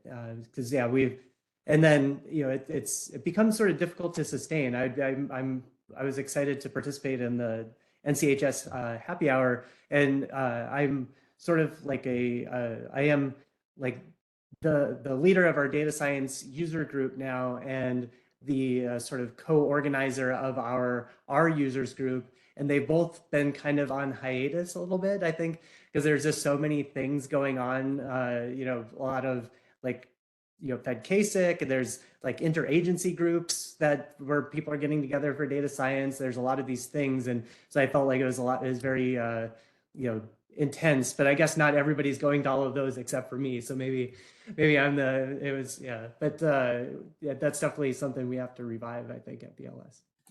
You also have a different threshold for social activities than some other people, I think. Oh, And let's, while we're on this topic, let's hear from the rest of our panel. Josh, did you have any thoughts on this? I tried to recruit several folks to join like our internal discussions because cross-pollination is great. And also what I've learned, I used to be part of the SAS user group at the census, is sometimes the efficient programmer is the lazy one as well. So I am going to toss out there that it'll be great that if we have like maybe like quarterly like networking cross agencies discussions to just have these informal discussions, because there's a lot that we can learn from each other, and there's also a lot that we can share, and we should continue this culture discussion because obviously at the core data sciences are just tools, and what in conceptualizing this talk I was thinking this is similar to like the internet, that the internet's out there. How to get internet to the rural area is the last mile problem. And that's where we are, I feel, of data science. We're not trying at all agencies always trying to create new models and new techniques. It's how to apply these new techniques to specific problems, or even discovering what problems are needed, what problems are amenable to these new techniques, and how to overcome or address HR or IT or other issues. And I think there's a lot commonality, or more commonality across the statistical agencies, and there's differences across the agencies. So I think it'll be great to continue this conversation throughout the year. And go ahead, Brandon. Yeah.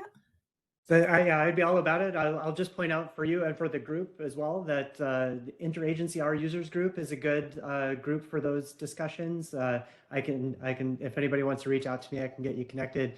R Govies is also run by Wendy Martinez. It's another good group for those discussions. I'm going to blow this, the computational statistics for the production of official statistics. I think CSPOS is another group that's also good for these conversations. And there's another workshop coming up in June called GASP, Government Advances in Statistical Programming, that the call for presentations is still open. So if anybody's interested in jumping in and getting involved in those discussions, by all means, reach out to me and I can get you connected with where you submit your presentation abstract to. And the GSA AI Community of Practice, also another good group. Travis is adding in the comments there that FCSM has great data science community there too. So Hiro, I want to ask you to sort of round you out. I get the feeling, you're definitely in question asking mode, learning from these guys. What's the culture like at your organization? Do you think it's there, the groundwork is there, or are you working on building it? Right. So actually back to 2018, we started like data science working group. Basically, our IT group wanted to push things to clouds. So they need like use cases. So they asked for like programs to like OES and OESI to come up with a real, program that can actually use tools, as you guys. So, but then COVID kind of pretty much killed it. Like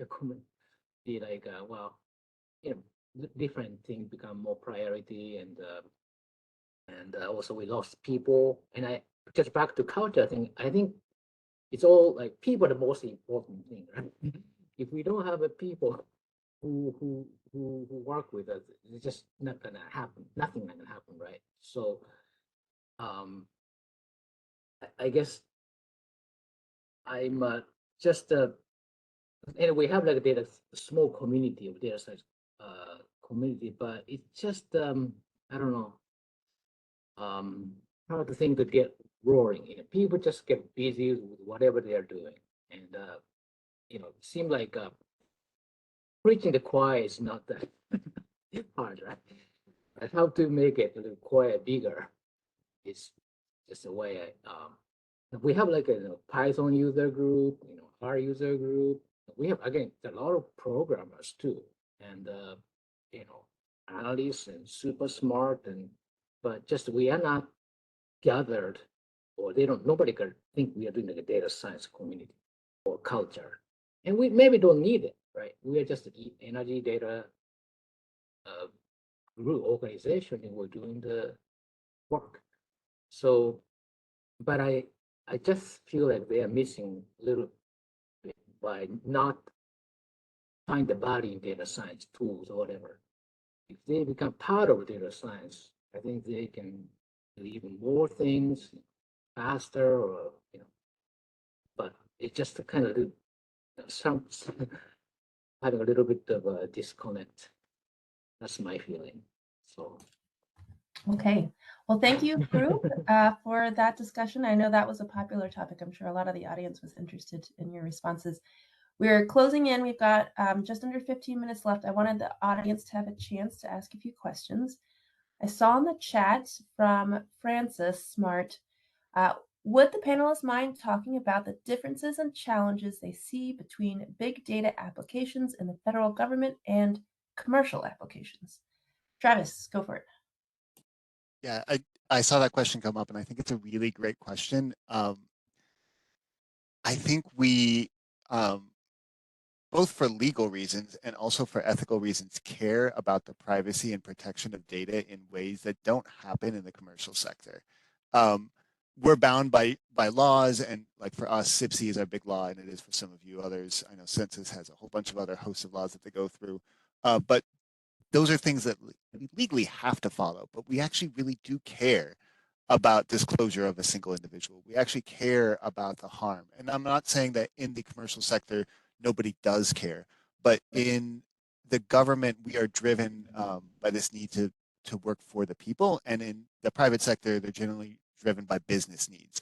And I think that leads to a huge, huge difference, I think, between, I mean, this is true for all data. You said big data applications, but there are new challenges when you have big data. When you have a database of 10 million people's patient records, or EHRs in our case, right? Like, there are companies that have this. We buy from some of these companies, but we think about how we should protect the data, disclosure review, IRB approval.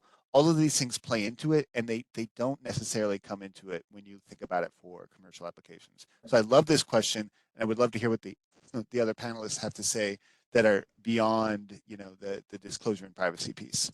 Thank you. Go ahead, Josh. I'll take a different perspective, which is that the commercial sector and the federal government also partner, right? So we'll collect data when we have to, but we'll also utilize existing data whenever possible. And one example that comes to mind is we partner with the census on the private school universe survey, and an aspect of that is supplemented through a private data source. And prior to supplementing that private data source, we worked with the Center for Administrative Data Records to evaluate different sources of private data and determine the goodness of fit. And now that private data is used to help develop the frame of the list of private schools. And there it's a partnership where we're utilizing the commercial data to help inform the condition of education. So it's a different spin on that, where we just try to figure out the goodness of fit and help supplement our data with organically produced data that's out there.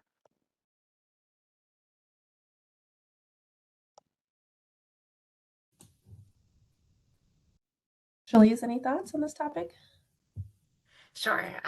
So I would say that for us, one thing that is very important is data quality and the representativeness of our data. And so we always make sure we design our samples to be efficient, to be representative, and we can use big data to complement that, to help us benchmark some of our estimates. But most of the big data that is coming from private sector, they don't have those elements of representativeness at various degrees. And so that self-selection that goes into the data produced by the commercial sector, private sector, because someone has selected to interact with their systems or services, that is something that is very important to take into account, especially because some of our stakeholders are local policymakers at the local level or teachers, students, and they want data that is representative and they can provide information, reliable information, credible information at different levels. And commercial data, for the most part, have that bias of selection built into them. And so we can use them to benchmark some of the results, but I don't think that they have the potential to replace our data. I think it has to be complementarity between them. So maybe that is linked to what Josh was mentioning about the partnership. Very diplomatic. Any other responses from our panelists on this one? No? Okay, we've got another question in the chat from Stephen Hanna on the topic of HR support for data scientists. There was a recent special salary rate approved for many IT positions, but not data scientists. Has this come up in discussion at any of your agencies? Not controversial at all, I'm sure. Any takers? Brandon, go ahead. And I people can correct me too if I'm wrong, but I think there's a special salary rate for statisticians as well, right? And then there's like special hiring authorities. There's all these different things that haven't quite attached to the data science job series yet, which is funny because I do a lot of like, I would say like analysis, like informal, like hobby analysis on USA Jobs postings. And there's still a sizable chunk of job announcements that have the label data scientists that are not in the data science job series. And that's those agencies trying to play, get around those rules and sort of operate within those rules that are out there for us, right? And so I think, in terms of whether it's coming for data scientists, I would think that maybe eventually it will, depending on kind of that hype cycle in all of this thing that happens. But what I'm sort of interested in seeing is, I think a lot of the difficulties we've had with hiring data scientists and a lot of what people think of as our non-competitiveness was a mirage of all of those people that are getting fired in Silicon Valley right now. And they'll all be back out in the market. Some of them will probably get hired again at lower rates than they originally were hired at. And so I think it's sort of resetting itself in terms of what people think. And then the other thing that I'd say on this topic that whenever I try to communicate this to folks is, I think there's a lot of focus of people thinking about data science as Silicon Valley specifically, like data scientist means Google, data scientist means, Amazon or whatever. But there's, data scientists that work at, a furniture distribution company in Iowa, or, a paint supply company in Georgia or whatever. And so there is a range of salaries and a range of sort of specializations that people have. And so we don't need to necessarily always be thinking we're competing for those people that might otherwise go to a big tech company. Makes sense. Any other thoughts from the panelists here? I will just add that this is not specific to data science at all, not in the government at all. So we have economist job announcements, and there is a lot of variability in economics positions across agencies, even within agency.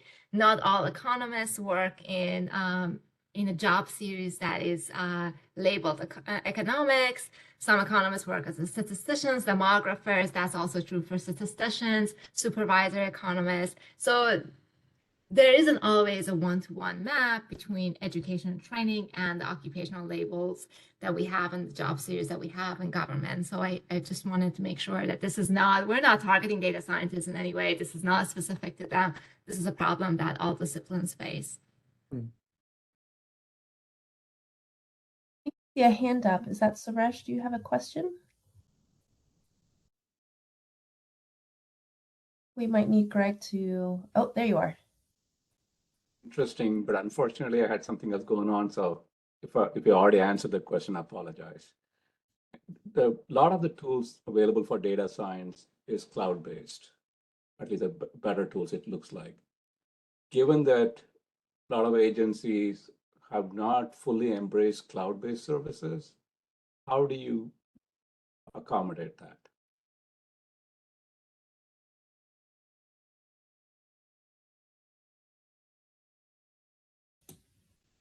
Travis, let's hear from you. I mean, we should be adopting cloud-based technologies. Like that's the answer right there.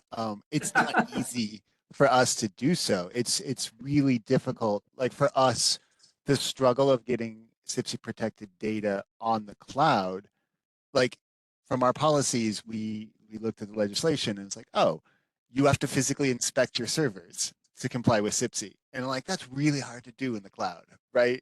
Right. Like that's not a thing you can do. And so getting through these things that, we have the Evidence Act, we have to, move to the cloud and make our data more accessible. And on the other hand, we have CIPSI and regulations, and these things are in conflict with it. And there's a huge challenge for that. So I acknowledge all of that exists, but also we need to move to the cloud, right? Like there's a lot of enterprise needs for this. There's also like plenty of reasons not to move to the cloud, right? Like there's plenty of reasons to develop stuff on your desktop. Running R or Python on your desktop, you can do quite a bit. But there are good security reasons to have your data sit in the cloud versus, on a file share that you're just passing around or through email or through some like insecure passing system. So like my answer is we should be doing it. I really appreciate that answer. Thank you, Travis. And I think, Brandon, you'll be our last comment before we wrap up. Oh, no. Okay. But yeah, I would say I totally agree. And that there are generally equivalent on-premises tools. Like we're in the process of installing Posit Team right now, which I think would be ideal if we could install it in the cloud, but we're installing it on premises servers right now. And then maybe at some point we'll migrate it to the cloud. But yeah, I'd agree that we should be further along, and I'll just put in a plug that the next session I think is what was it? It was about top 3 challenges organizations face with encountering for technology. I'd imagine that that's probably going to come up there. So you might want to check that out. Excellent plug, Brandon. Thank you. Thank you to all of our panelists. We are out of time. It was a really great discussion, and I hope that our audience has learned a lot from your experiences and what you shared today. We're going to wrap up now. Thank you so all. much. Have a good rest of your FedCASIC. Good to know you. Thank you, everybody. Bye. Bye. Thank you.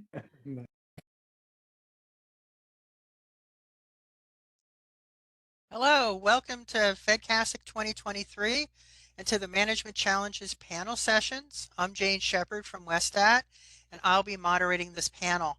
At this time, just wanted to mention that all attendees are in listen-only mode. This session is being recorded and will be posted publicly. Just to let you know, if you have any concerns with that, you're free to disconnect at this time. We welcome you to this session. The format of this session is to do introductions for each member of the panel. And following that, they will do a short presentation on the topic. This is my slides. There we go. And at the end of the presentations, we'll open up for audience participation and discussion. You can enter questions in the chat or you can raise your hand. Please make sure on the chat that you're directing all of your items to all panelists, everyone. If your question is for a specific panelist, please indicate that in the chat. In the past years, these sessions have been very interesting and interactive, and we encourage you to participate. The topic for this session is the top 3 challenges organizations are encountering in technology and survey computing. And our panelists are Amrit Kohli, Greg Bailey, and Suresh from RTI.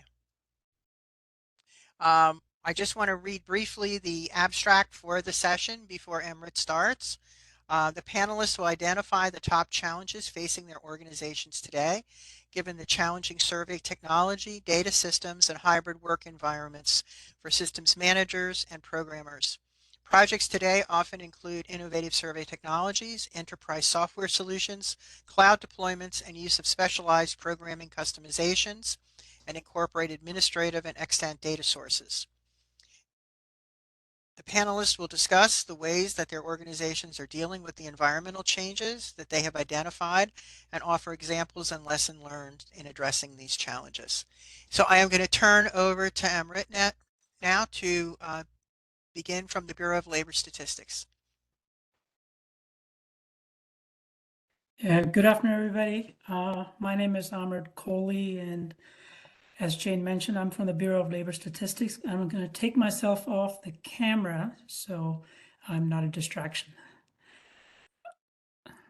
All right, so my role is and title is Director of Survey Processing. I'm in the IT office for BLS. In simplest terms, my role, and particularly my staff role, is to build and support custom applications and systems used for the various statistical business processes of sampling, collection, data processing, estimation, and dissemination. It is a shared responsibility because my colleagues who are economists and math stats and researchers are also involved in some of the same processes.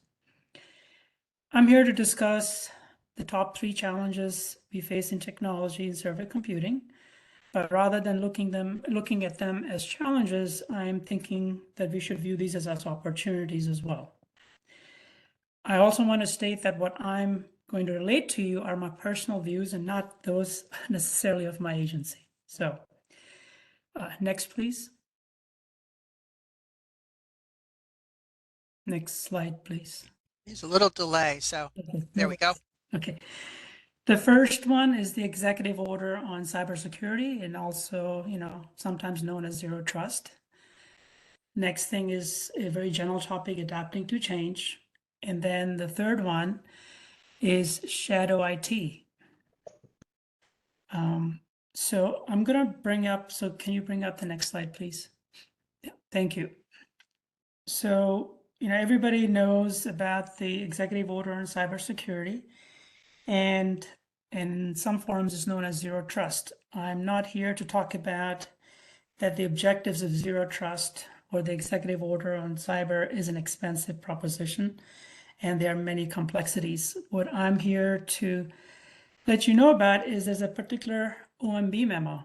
It's 2131, which talks about improving federal government's investigative and remediation capabilities, that's a mouthful, related to cybersecurity incidents. So essentially what the memo says is that agencies must capture certain logs, and upon a security event, these logs, the agencies of which is the FBI and the Cybersecurity Infrastructure Security Agency, which is CISA, must have access to those logs.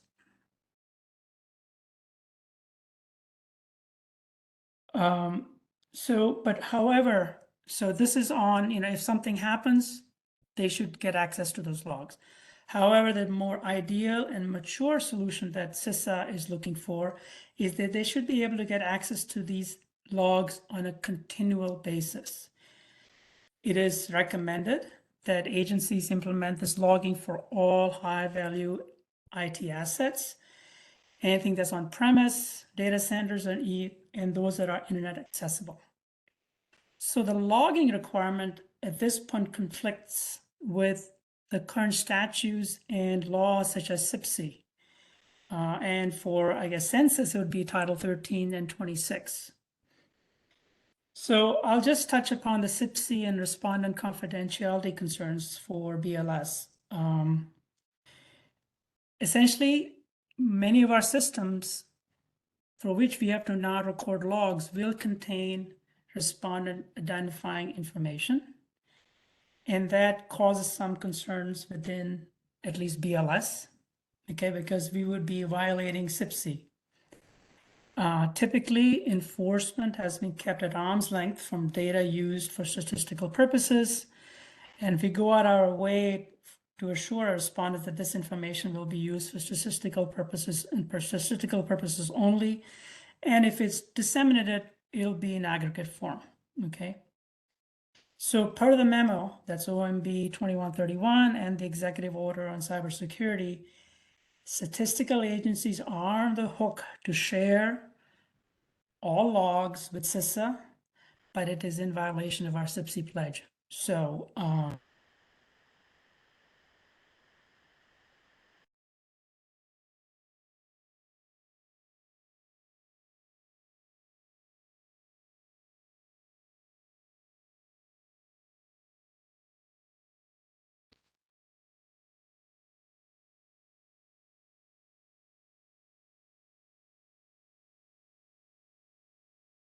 I think we have lost your audio.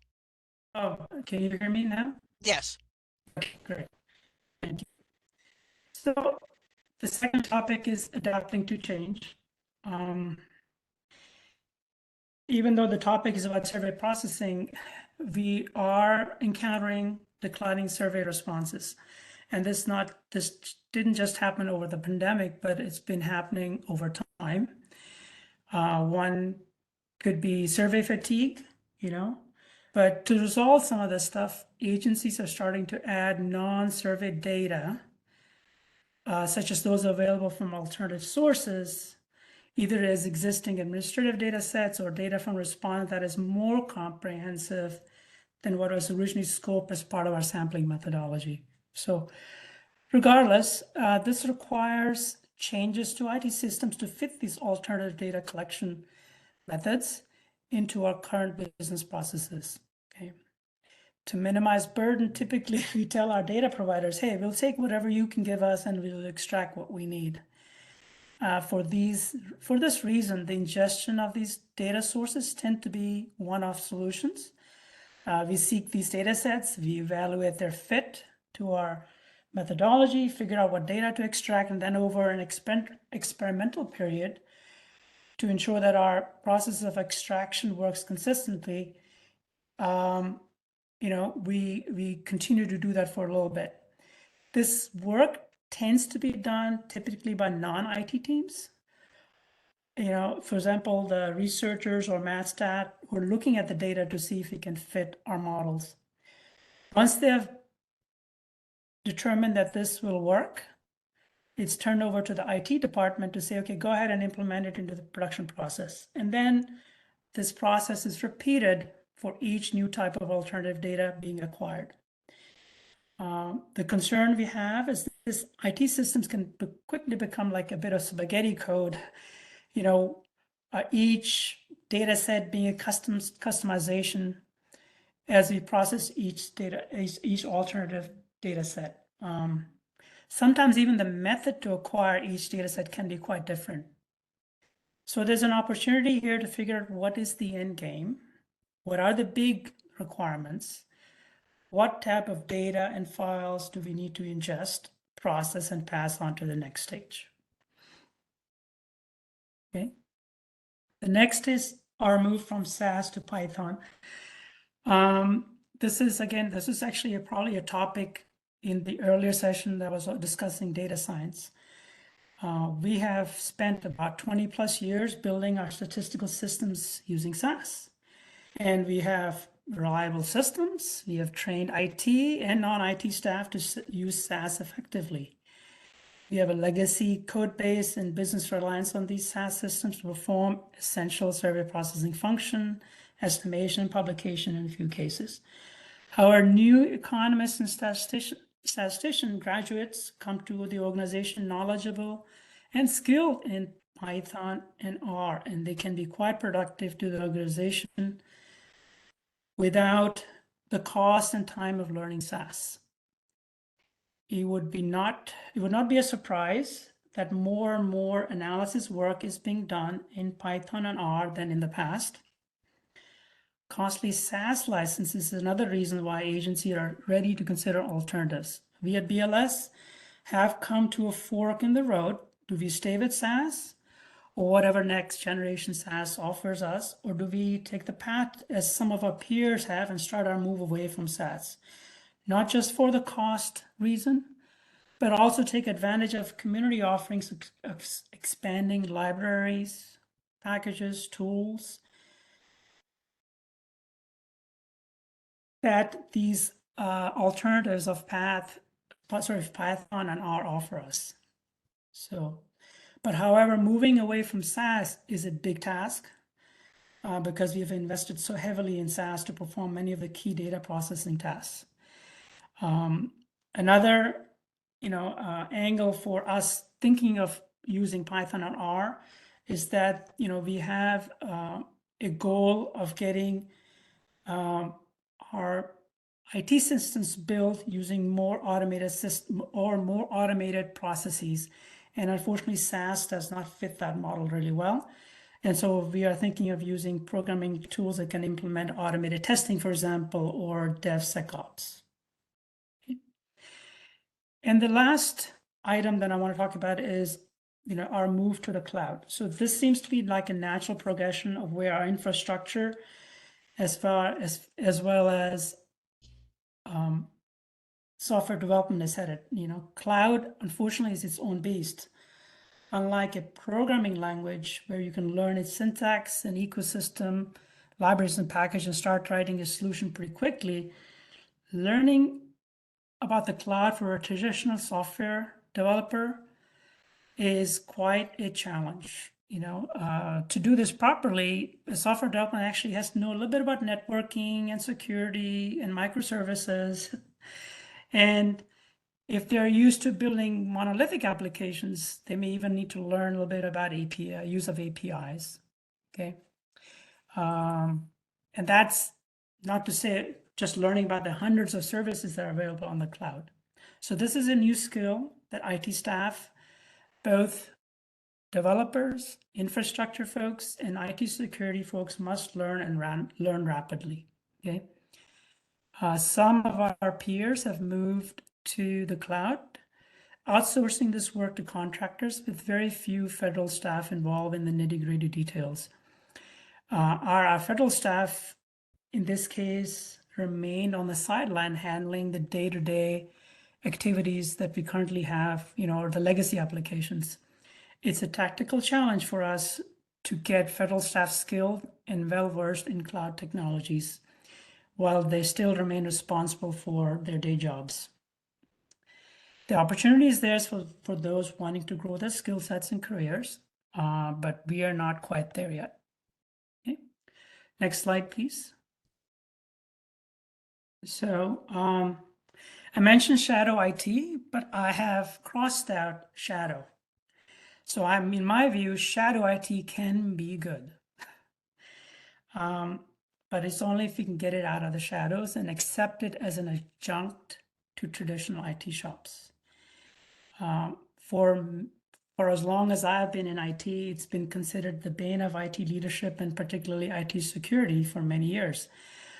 For government OCIOs who, under the Federal Information Technology Acquisition and Reform Act, also known as FITARA, they have the responsibility have the responsibility of all IT happening in their agencies. But if shadow IT exists, it's sort of this lack of insight of what's happening or could happen is of concern of OCIOs. Okay. Of particular concern are time and labor spent on unaligned initiatives, cost efficiencies, and duplication of procurement and services, and sometimes even inconsistent customer experiences, and of course, potential compliance and security concerns, right? Very recently, there was an article I read that the VA got a report from the GAO that revealed that the agency did not get approval of its CIO for many IT contracts. in fiscal year FY21. So this is pretty recent. Federal laws and guidance require that the VA CIO should be fully accountable for all IT acquisition and management decision. But in a review of 26 IT contracts in FY21, GAO found out that 14 did not have CIO approval. The problem they determined is that of the 14 contracts, 13 were managed by offices that did not specialize in IT. Okay, so this is something that no agency wants in the front pages of the Washington Post. So the danger, according to the GAO, was the CIO is not in the loop, and that could result in awarding contracts that are duplicative or poorly conceived. All right, anyway, but I still come back to saying shadow IT can be good. A 2021 Gartner survey on reimagining technology work reports that 41% of staff doing IT work are not part of the IT organization. In government, according to the same surveys, it's about 28%. Okay? Gartner describes these persons as business technologists. You may be more familiar with another labor role, that of citizen developer. It would not surprise me that many attending this session and attending FedCASIC are business technologists. So, I applaud your work. You build productivity tools and capabilities to perform your work faster, better, and cheaper. These may not be formalized IT work, or I'll just say these are ad hoc works of creativity and innovation.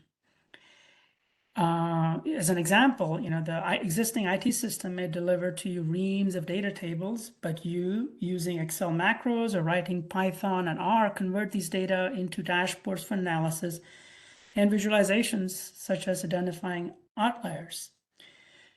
If you are a data scientist, you're designing analytical models, training algorithms, machine learning, and new capabilities for your organization using technology. But the primary reason these non-IT solutions or ad hoc solutions exist or are allowed to exist is because they create value for organizational and business benefit.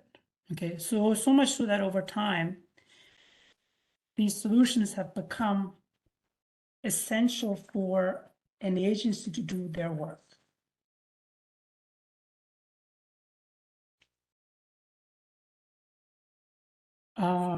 Driven by business technologists or who have higher levels of IT skills, there are also many more self-service or low-bar technologies in building IT solutions and analyzing data. And of course, the opportunity to automate or optimize activities that have not been tackled by the IT office. Okay. One way to view business technologies is also an opportunity because the demand of IT skills has increased, but hiring is difficult. So using business technologists, data scientists to fill that gap is very relevant to statistical organizations. Again, according to the same survey, according to Gartner, more than half of the business technologies don't just produce these technologies, but also maintain them, including the activity across the product lifecycle. But is just over half good enough? That's a gap, right? The story typically is that we get a IT application developed in the program office, and then when something happens, it's tossed over the fence to IT. So that concern still remains. But I also have to say that current IT staff are not that familiar with some of the tooling that's used by business technologists, and particularly those of data scientists in the area of machine learning and AI. Absorbing the maintenance and problem resolutions of these applications remains a concern. Personally, I think the data science part will remain the domain of researchers, and IT will probably be in the role of ensuring that the data that they use is available. One finding from the survey, which I thought was very heartening, is when asked who is responsible for the technology capabilities are secure and adhere to regulatory requirements, 76% of the technologists tended to say that they were responsible. And, for me, that was basically goes against conventional wisdom or known or what was being experienced before. So anyway, in summary, as technology works becomes distributed and democratized across the enterprise, we in the IT organization need to work with these business technologies to build solutions that are architecturally sound and secure. The role of IT is to empower not just technology end users, but also these technology producers. So that's where I'll end. Thank you.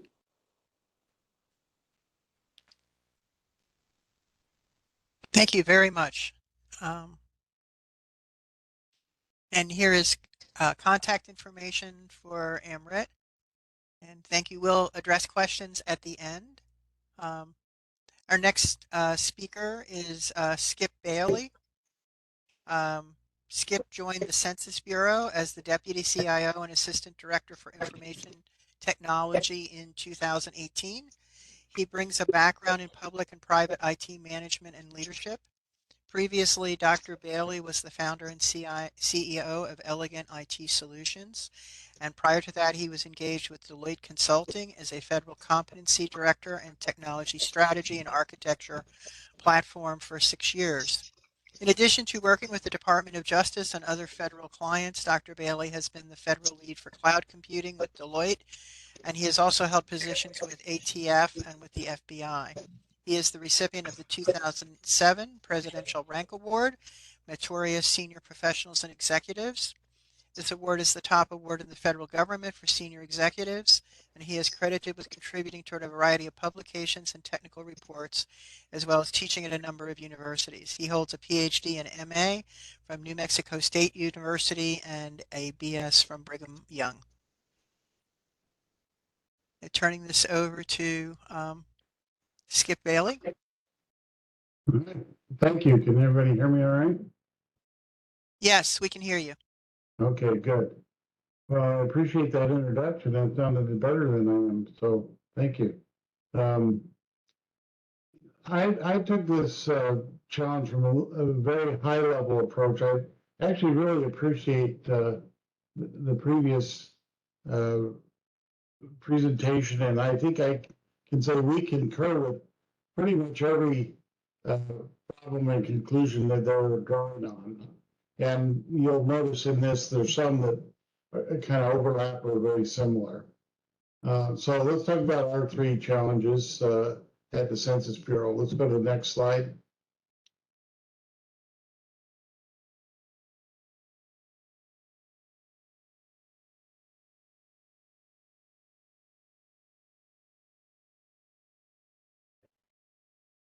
See the cursor, but no change. All right, so here's the overview of the challenges we face, and we'll talk about these. It was mentioned this whole idea of survey weariness. If you're in the business of collecting data via surveys, the declining response rates is very disturbing. And we're experiencing that across really across the board, and I'll talk about that a little more. We're also trying to find the right technical talent, and was mentioned previously, there are cases where it's really hard to find the right people to do the work we're challenged with doing. We also are changing the way we do business as a response to the changing environment. And then finally, cybersecurity threats are common for all of us and have the potential to undermine everything that we do. So let's go on to the next slide, and I'll start to talk about it. So,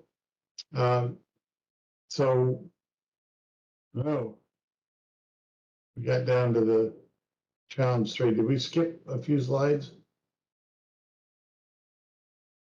There we go. All right, we're on it. So the first one is that the public's getting weary, and I think all of us can relate to this weariness. Every time you get on a call with the help desk, let's say you bought something at a store like Best Buy or something, you call and get some help. the first thing they ask is, will you take a survey at the end? And it seems like we're bombarded. We get emails constantly asking us to participate in surveys and telephone calls.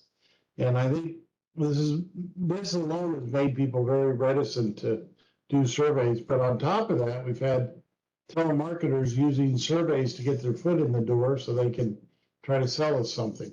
And then that further turns people on. And we've even seen cases where surveys were used to commit fraud. So surveys have become almost a swear word in the public's mind. And as a result, I think all of you have seen a decline in response rates that can be very disturbing. We do 130 surveys and censuses at the Census Bureau, and so a declining response rate is really alarming. And we're fighting hard to remain relevant in this time when things are changing very dramatically. So one of the things we're doing is we're trying to look at all sources for data, and was previously discussed, we're making the surveys, trying to make them easier for the public. We're going to use the cloud and other methods to make it easier for them to respond. We'll continue to use other government sources of data, like Title 26 data that we currently use, but other sources that are valuable. And then we're also looking to the public sector for data that they collect. And there's a lot of valuable data that's already out there that if we had advantage of, we could reduce the amount we had to collect via survey. For example, you could ask yourself, how much does Google know about you? And I think if we're honest, most of us would say that they know a lot about us. And so that's just leveraging where we can come to agreements with these sources. And this creates a new computing challenge, because in many cases, we want to be able to take advantage of people's data without ingesting that data. In other words, we're looking at sort of this matrix kind of computing opportunity, which can be a real challenge, but give us opportunities where we may not have opportunities in the past. Next slide, please. Challenge 2, we want to find the right talent.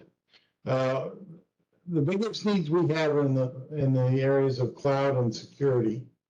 And both are areas where our current labor force has some talent, but probably not enough talent.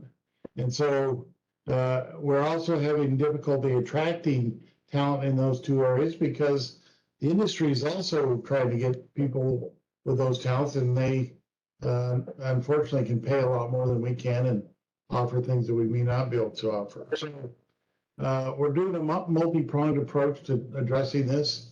We're developing our own federal workforce as best we can. We have some significant training programs both in cloud and cybersecurity, and we're having people go through and gain skills and upgrade their skills in these areas. We're targeting people that are displaced from industry. Just recently, we've had a lot of people being displaced, and we're trying to go after some of those people and use the flexibilities that are available to us within the federal government, which is somewhat limited. And we're looking at other government agencies to help. We're not saying we're trying to rob your people, but sometimes we can work collaboratively with each other to get work done, so that we can kind of both advance forward and do that where maybe individually we may not be able to. So those are the things we're looking at to try to improve this challenge in terms of talent. Next slide, please. Challenge 3 is we're changing the way we do business. You know, in a sense, we're getting competition from the private sector, as I talked about in Challenge 1. Not only are people getting worried, but there's a lot of information about the things that we're interested in. The mission of the Census Bureau is to become the premier statistical agency that provides data about the people and the economy of the United States. And so when you think about that kind of data, there's a lot of private data that would fall in that category, and there are people that know a lot about those areas. They have data that concerns those, and so we want to make sure we take advantage of what's available and partner with people outside of ourselves. We want to focus all of our efforts on True North. In the past, we've been somewhat parochial in our approaches. Different surveys kind of went about it in their own way. They had their own data. It was isolated, we didn't necessarily come together with, a collaborative kind of approach. And as we move forward, we're building an enterprise data lake that will house the survey data and the data that we're using together. So it'll be in a place that can be in a collaborative effort, and it'll also allow us to do the analysis right there with the data, and all this will be in the cloud. And I want to make sure that our IT support aligns with True North as well, that we're all lining up and headed in the same direction to get more value from the efforts that we have. And then finally, as was mentioned before, we have a big push to have these enterprise systems in the cloud and be supported in that way, which obviously has led to part of our talent need for cloud and security individuals. Next slide. This is our third priority, as I say, challenge 3+1, cybersecurity. And I think everybody recognizes this. We're required by law to protect our data, Title 13 and Title 26.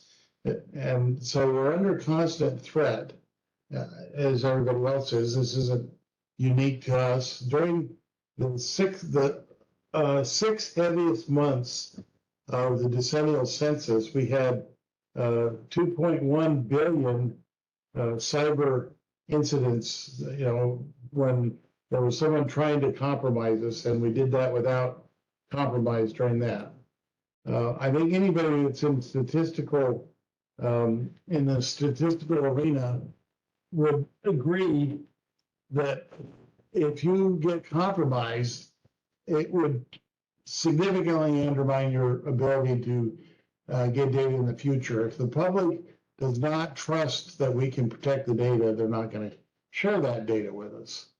And the other thing we're doing, and I think that this is somewhat of a trend in the federal government, but with the zero trust architectures and so forth, we're building our security program around being effective, not just checking boxes. We really want to do it in a way that what we do really makes a difference and not just check some box somewhere. And final slide, please. So in summary, the three we had, 3+1, are that we're trying to overcome this resistance to surveys that's growing in this country. We need to find talent and bring them in and have them help us. We need to change the way we do business so that we're more uniform and we make it easier on those that we're trying to serve. And finally, we want to make sure that we're continuing always to battle the cybersecurity threats. And those are the things that we focus on right now.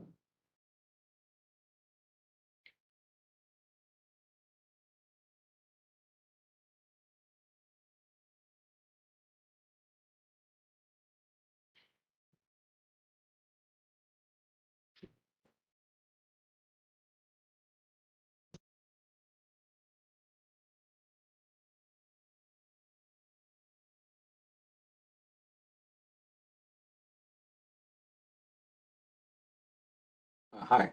This is Suresh. I'm with RTI International. Can you hear me okay? Yes, just fine. Thank you. I'm a senior director in the technology practice area at RTI. I've been there for about 30 years. Next slide, please.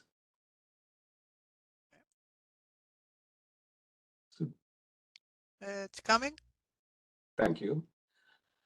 It is sort of interesting to be the third speaker on a three-speaker panel because, as you notice, the challenges I'm listing are almost identical to the other two speakers.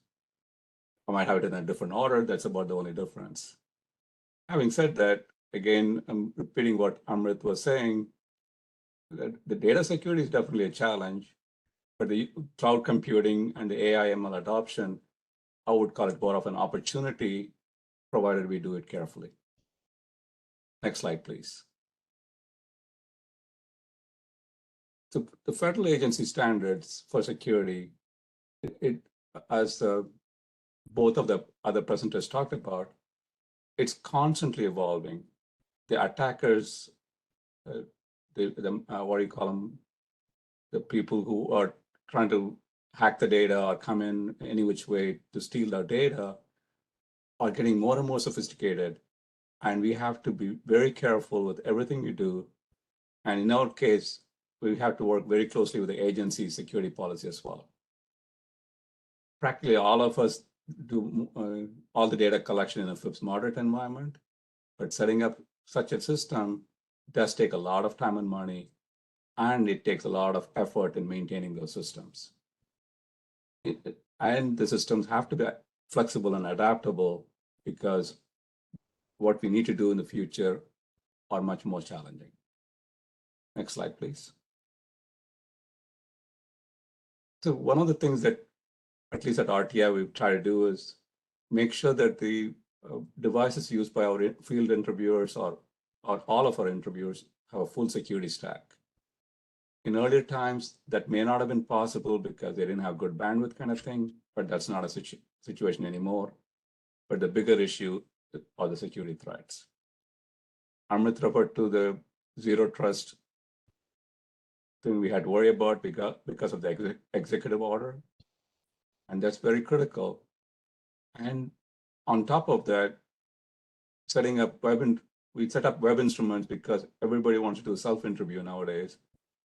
And that actually opens up the door for the bad actors out there to come in and disrupt our data collection and or steal the data.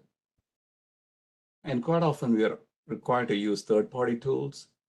And anytime you have a third-party tool, you're opening up yet another door or a window that the bad actors can get in. So you have to be very careful.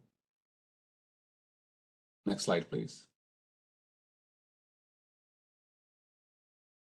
And once we collect the data, we do have to worry about de-identification of the data. And that's why things like statistical disclosure analysis are very useful to do. Of course, BLS and census do this probably in their sleep, but some of us have to work at it more than that. So that takes time.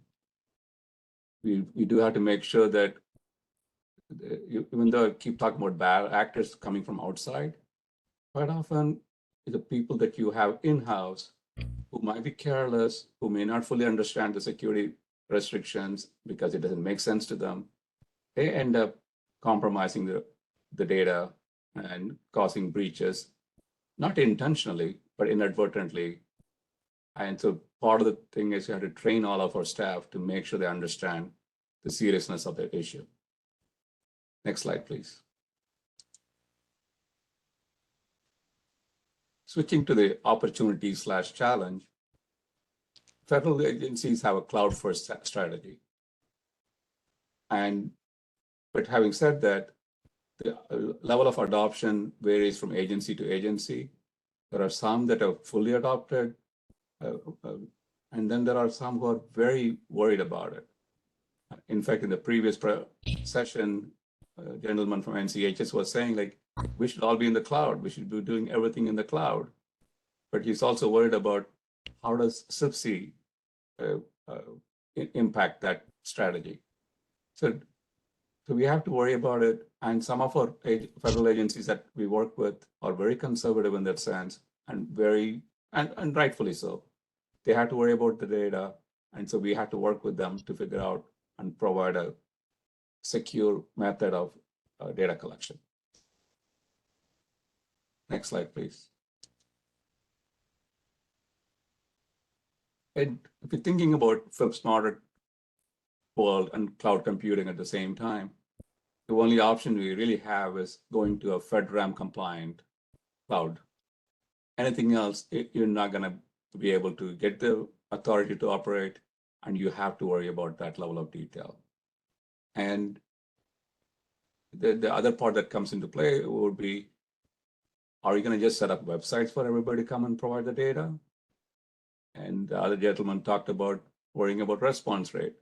If it's web only, your response rate is going to be not great. So we have to figure out ways to still be secure, still be FIPS moderate, and still collect data in every mode possible. And last but not least, you also have to worry about who has access to the data. I'm talking about the IT side and the project side of things. How do we set it up so that people don't have so many different accounts to get to the data? So it's like single sign-on kind of mechanism in place, even though it's in the cloud. Next slide, please. AI ML is the latest buzzword, and it's one that shows a lot of promise. We have a lot of data scientists at RTI, and we have a lot of data scientists in every organization there is. But the question comes back to, from a survey point of view, when does it make sense to use or adopt AI or ML? Sort of the obvious ones are like, well, we have verbatim text coding. Could apply AI or ML techniques to do that. In fact, there's a couple presentations tomorrow about that. But parsing documents. It might be parsing medical records, billing records kind of thing. It could also be parsing comments posted on 30-day notice kind of government sites. Those things are very powerful and relatively easy to set up and use. Same thing with the recorded interview files. Transcribe them automatically, and then use AI to look for phrases or tones to identify whether somebody's falsifying the data or not.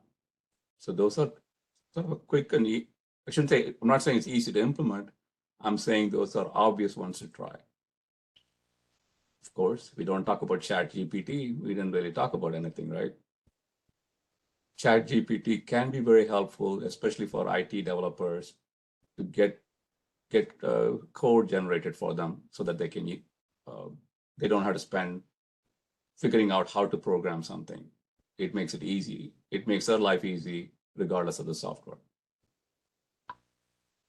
On the challenging part of it, we talk about authentication of interviews, not just by Carrie, but also looking at the data. There have been lots of things developed over time, like using statistical modeling to figure out whether the interviews are authentic. AI ML mechanism might make it easier, but it is not that straightforward. Same thing with, like, even though you might be parsing records, how do you identify items that's on conditional basis? For example, if you're identifying amounts paid by a person, but if you just want the total amount, you have to put some condition around it. And I listed ChatGPT again. Just because ChatGPT can do pretty much everything you want, answer any questions you have, does not mean you can take some of your survey data and stick it in there and see what happens. That's going to break so many rules I cannot even imagine. Next slide, please. And back up one, please. So the AI ML adoption challenge, what we found is cloud-based solutions are usually better.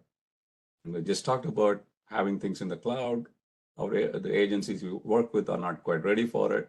So we have a conundrum. Am I going to use AI ML that is not that good, but it's on premise? Or I have to convince a client it's secure somehow and move it to the cloud. The smarter solutions also can come into play and hamper some of the solutions. If it's completely on-premise, the CPU memory usage can be very intensive, and you might have to have more powerful servers to run some of the things. Unlike BLS and census, most of our projects don't have multi-million records, which means training some of these systems, some of the machine learning systems specifically, we may not have enough records for it to be decent. That becomes a problem. I think Skip mentioned this, as well as Amrit mentioned this. Getting the right set of staff who are not only familiar with survey data collection, but also about data science and understand both technologies well enough so that they can come up with solutions that make sense and is secure. It's not an easy job. And as always, you use ChatGPT when it's appropriate, but be careful, it can lie to you. In fact, our keynote speaker talked about that in a pretty good way this morning. Last slide, please. Data security is going to be a challenge from now to the end of our lives and then some. So we just got to get used to that. We are going to go to the cloud. Everybody agrees with that. The question is how and when and where it's going to happen. And for that, some of the policies in place might have to be tweaked. And that is not an easy joke.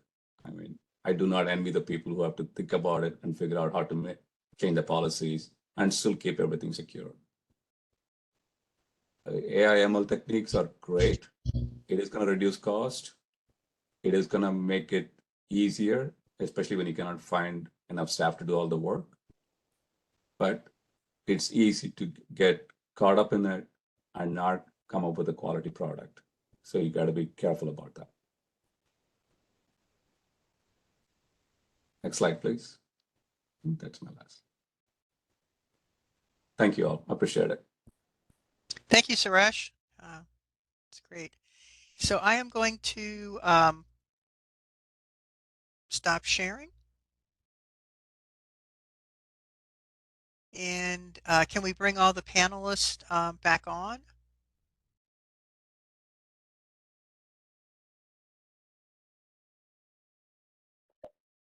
No. Okay.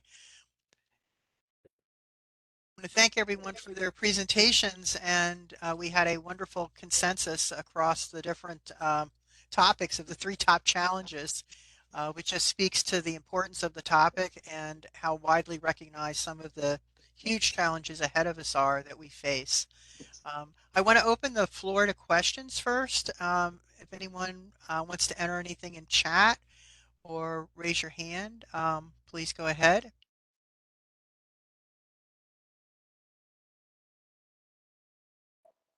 In the meantime, I did want to ask about one of the points that was raised. The comment about 41% of the IT staff are not part of the IT organization, and it's at 28%. There's a little bit of back talk there. At 28% in the government, and how that works within your different organizations, you know, in terms of how you're managing and how you're working across the different challenges that you're facing. I'll let any of the panelists, do you want to comment on that? I think, Amrit, this was your statistic. Right. I mean, the statistic actually belongs to Gartner. Uh-huh. So Gartner did a survey in 2021 looking at how the future of IT work. And much of that information that I relayed in under Shadow IT comes from that survey.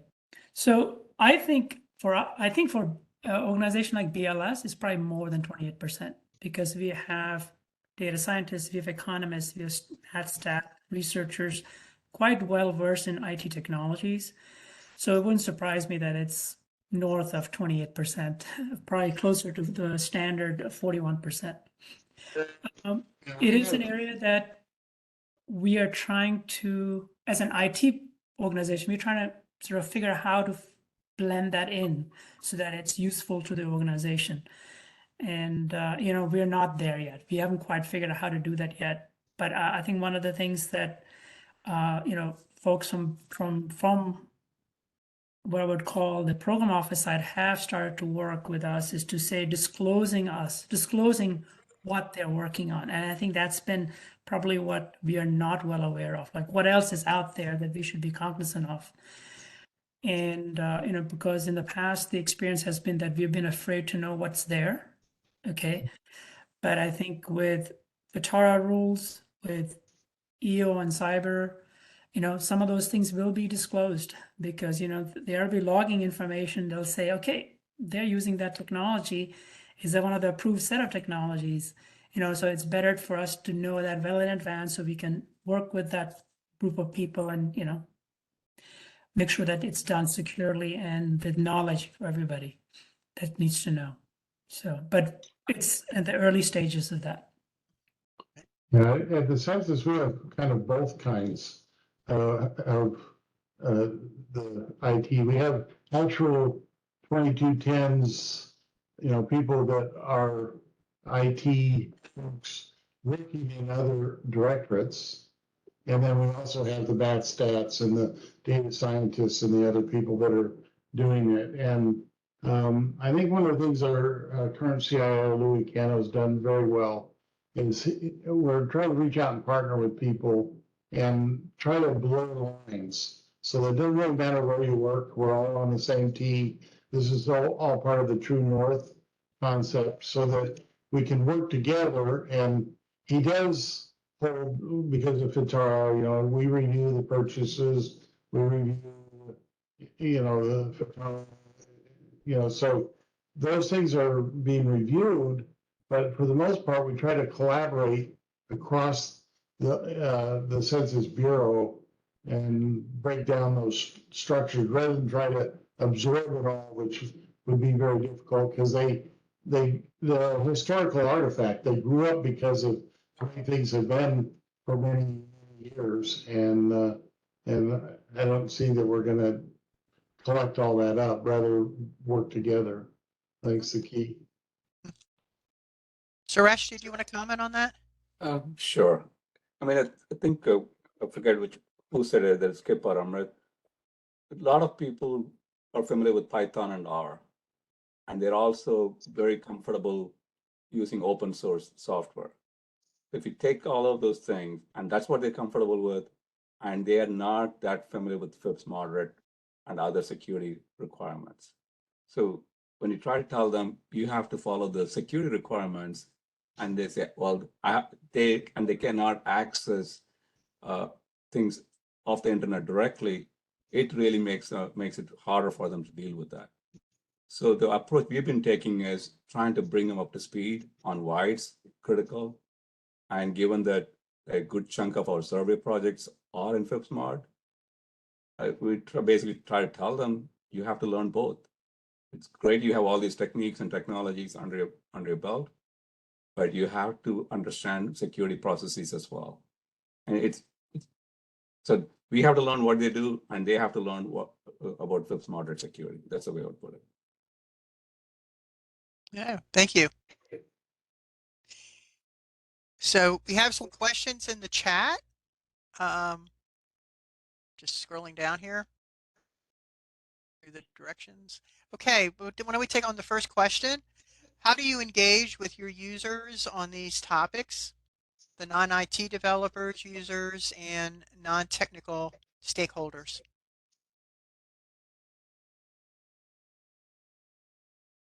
One in the panel would like to address that? I guess we're still talking about the non-IT developers, right? Yes. The non-IT developers, how do you engage with them on these issues? I think of security, like you were just speaking. Right.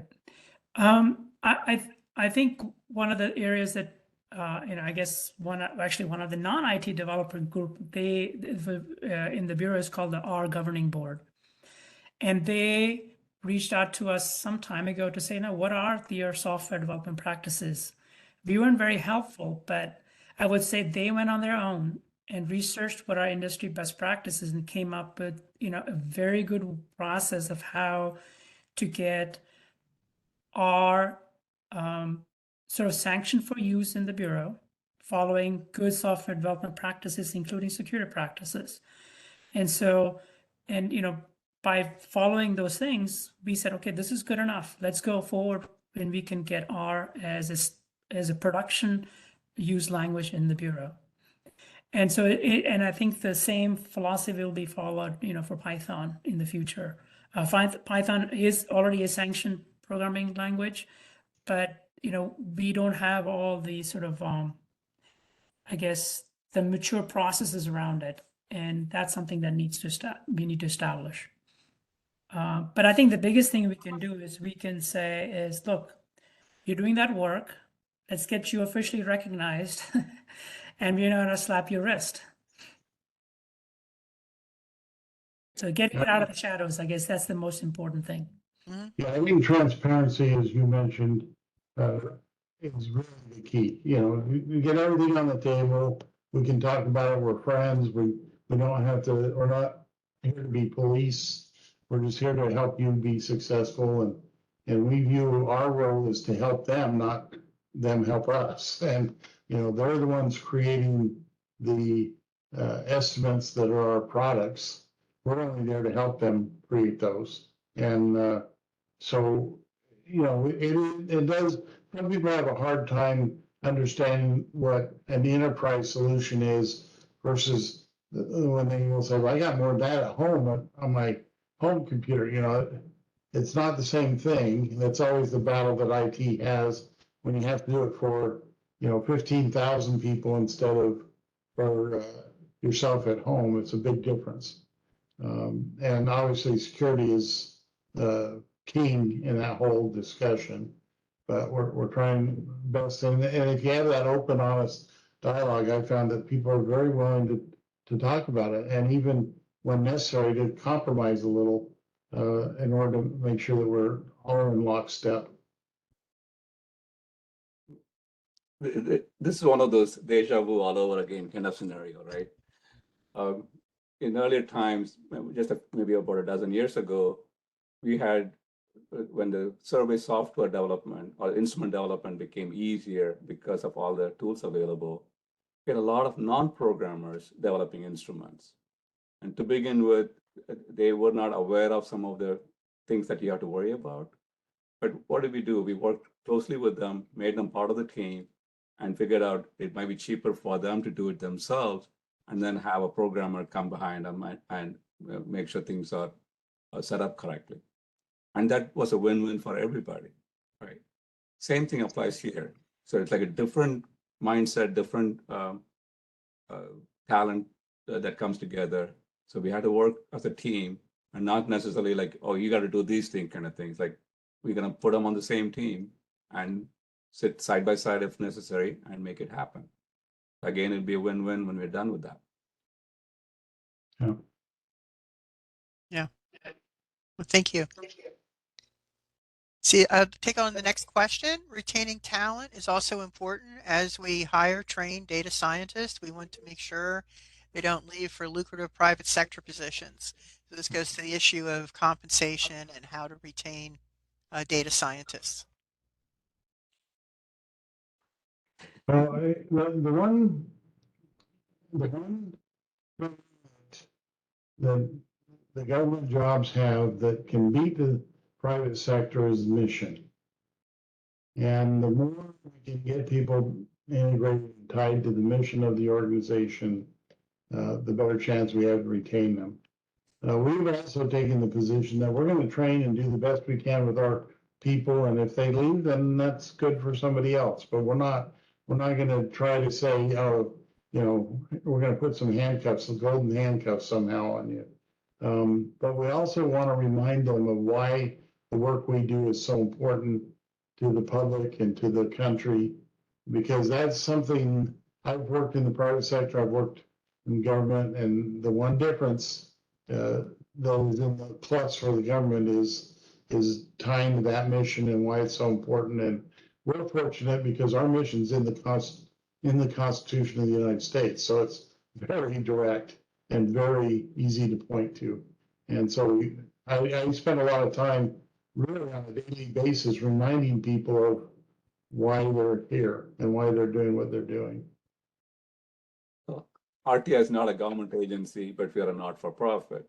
We still have the same problem because they can, data scientists especially, can make a lot more money than some of the commercial companies. It's similar to what Skip is saying. I mean, in our case, it may not be, we do have a mission that's appealing to a lot of people, but it's also giving them the challenge they want. A lot of people work for the challenge. So if they're doing the same thing over and over again, they get bored within a couple months. But because of the different projects that we tend to have, and each one has its own set of challenges to go along with it, that keeps people entertained. And retaining staff, the other part is, regardless of what their capabilities are, giving them a good work-life balance, making it easier for them to telecommute, making sure that they can take time off when they need to and cover it, make up the time later kind of thing. All of those things still apply. People appreciate that much more than you would believe. It's not always about money. So a lot of all these intangibles that's there too. Right. Emret? Yeah, I mean, I'm just gonna concur with what Skip and Skip said also about tying to the purpose of why you work for government. I mean, one reason why I work for government is because many years ago somebody told me a story of how BLS data is used in Appalachia, and I said, wow, I could have so much impact on somebody. I didn't realize that. And that sort of resonated with me for my career. And so being able to weave those stories, make them personal to the person who's working at the agency can help a lot. I think from the financial aspect, we need to make sure that they are earning enough that they don't worry about their bills. I guess that's the most important thing. If you can take care of their core requirements, and I think we are getting there, with certain 2210 series, you can take care of those things. I think even probably the data science, series may have a little bit better pay than say the regular GS. I think we can take care of that. So I think those are the things that we should be taking care of. Of course, making sure that they have a good work-life balance, that's important. In our agency, we're starting to now allow for more remote work than in the past. So those things are helping. Actually, it's helping us even recruit talent. For a recent application, we had over 500 applicants for one position, which that was like a 10-fold increase than we've ever had in the past. And that was simply because they're remote. And so I think that is helping a lot, apart from the fact that there are probably a lot of people out there still looking for work. And despite what the employment report says. Mm-hmm. So, that's all I can say.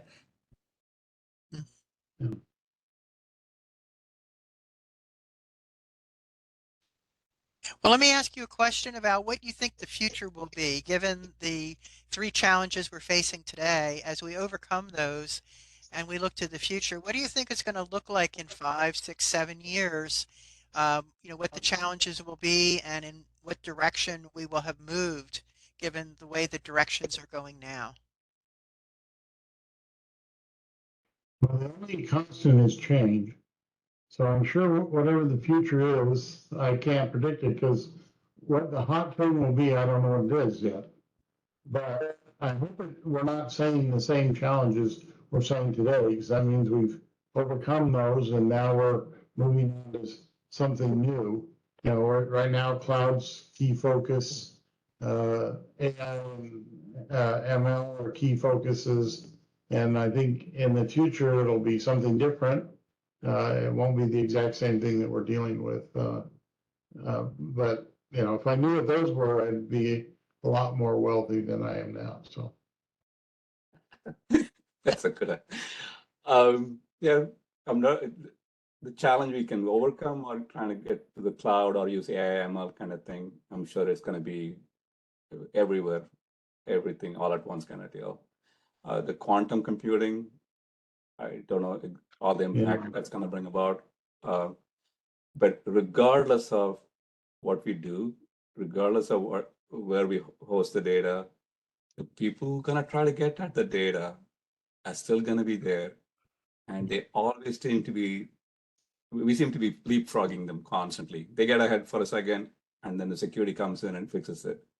And that tug of war probably going to go on forever and ever. I don't see that stopping ever, because people are still greedy around the world. Unfortunate, but true. Unfortunately, I think you're right. Yeah. For me, I think, maybe it's not what's coming up, but I think it's going to be a constant challenge is how to use the information we have from the data more effectively. I think we'll have new problems to solve, and I'm not talking about just statistical problems. They could be, life problems such as like, the warming of the earth or something, whatever. It's any of those things where we can use machine learning, whether we use data science, any of those things that we will be solving those kinds of problems, and we just have to adapt to change that that those things require, and and using even what you may think not as relevant data, but tying it together to make an informed decision.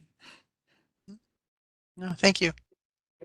We have another question. I feel that smaller survey operations like mine might be relying more and more on third-party solutions. One obvious example is using a cloud-based commercial web survey platform instead of an in-house solution, or at least one focused on, at least one hosted on premises. Do any of you worry about lifespan of these products? Does that get close to a challenge? Because our survey operations have built up a lot of institutional knowledge, support standards, etc., that are customized to the tools we use. Maybe we need to think differently about that. Anyway, I'd rather not change products any more than we have to. So there are a lot of surveys out there right now in platforms that are not on the cloud. So what do you all say to that as to how we move forward? Go ahead, Skip. Go ahead. I mean, one of the things that we try to do at RTI is come up with a roadmap for survey products. Try to figure out which products we think has a best future and which ones we need to slowly sunset it. It takes many years to sunset any product because there's always one project that wants to use it for the rest of their lives, kind of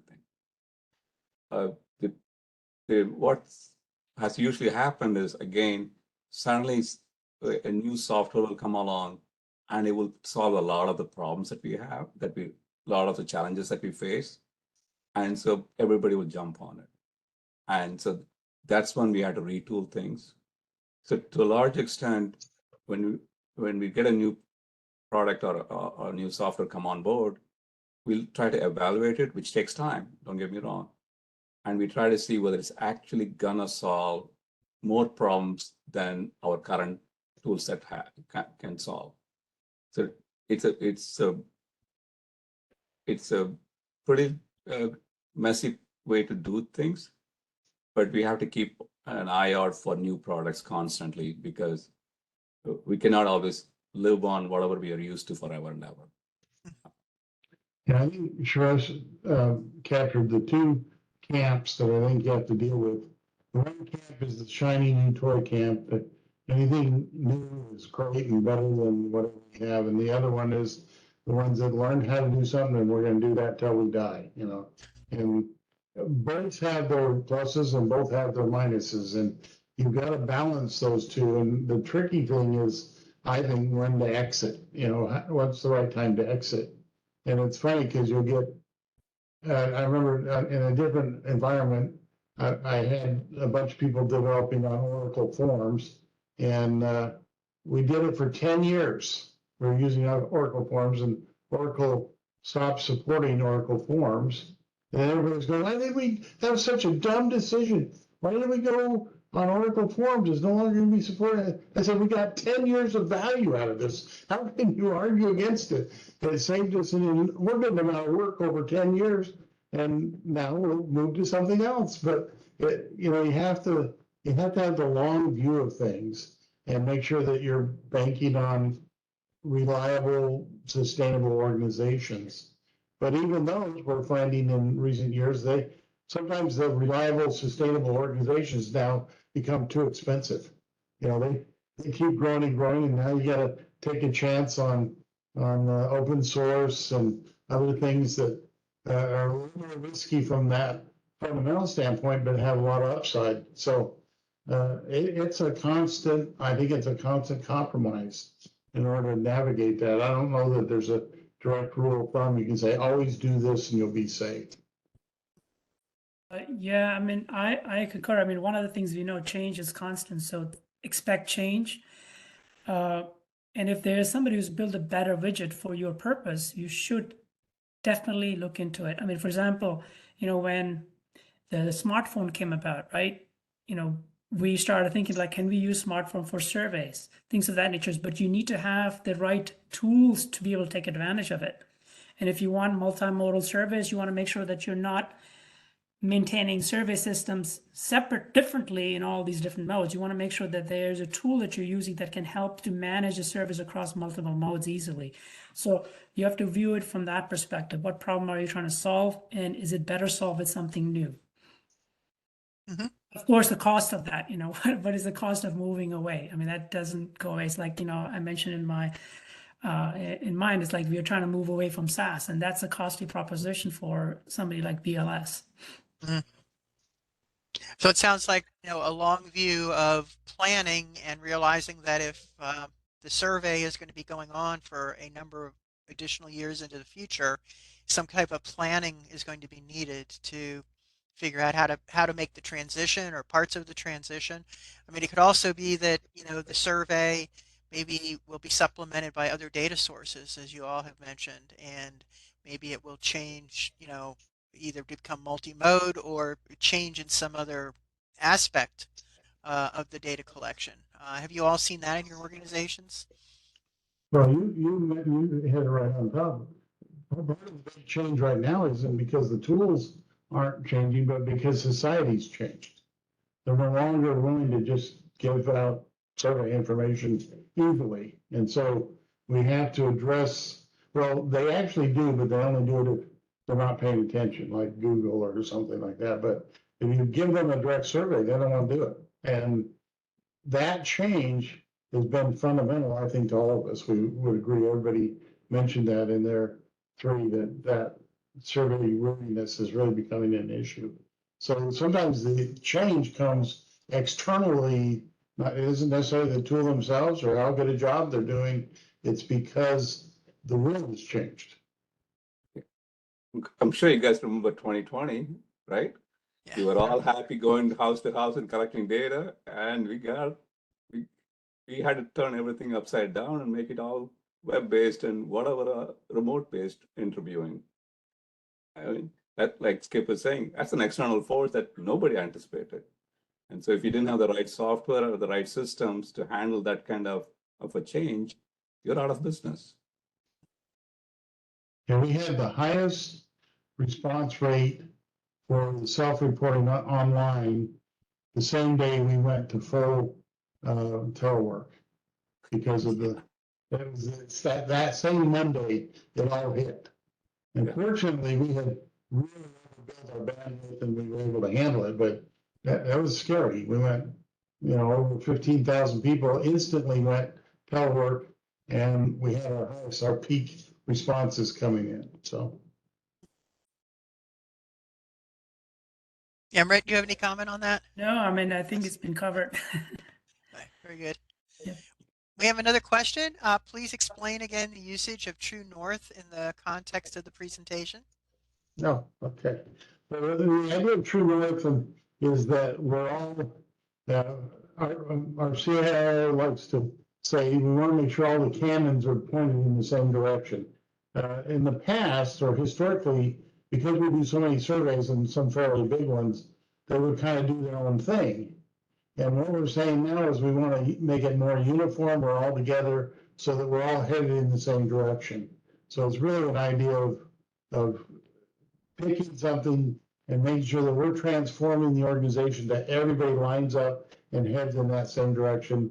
Because this is the whole idea is that, you know, you get the wholes more than the sum of the parts idea, that if we get everybody working in the same direction, we're going to get a lot more benefit out of it.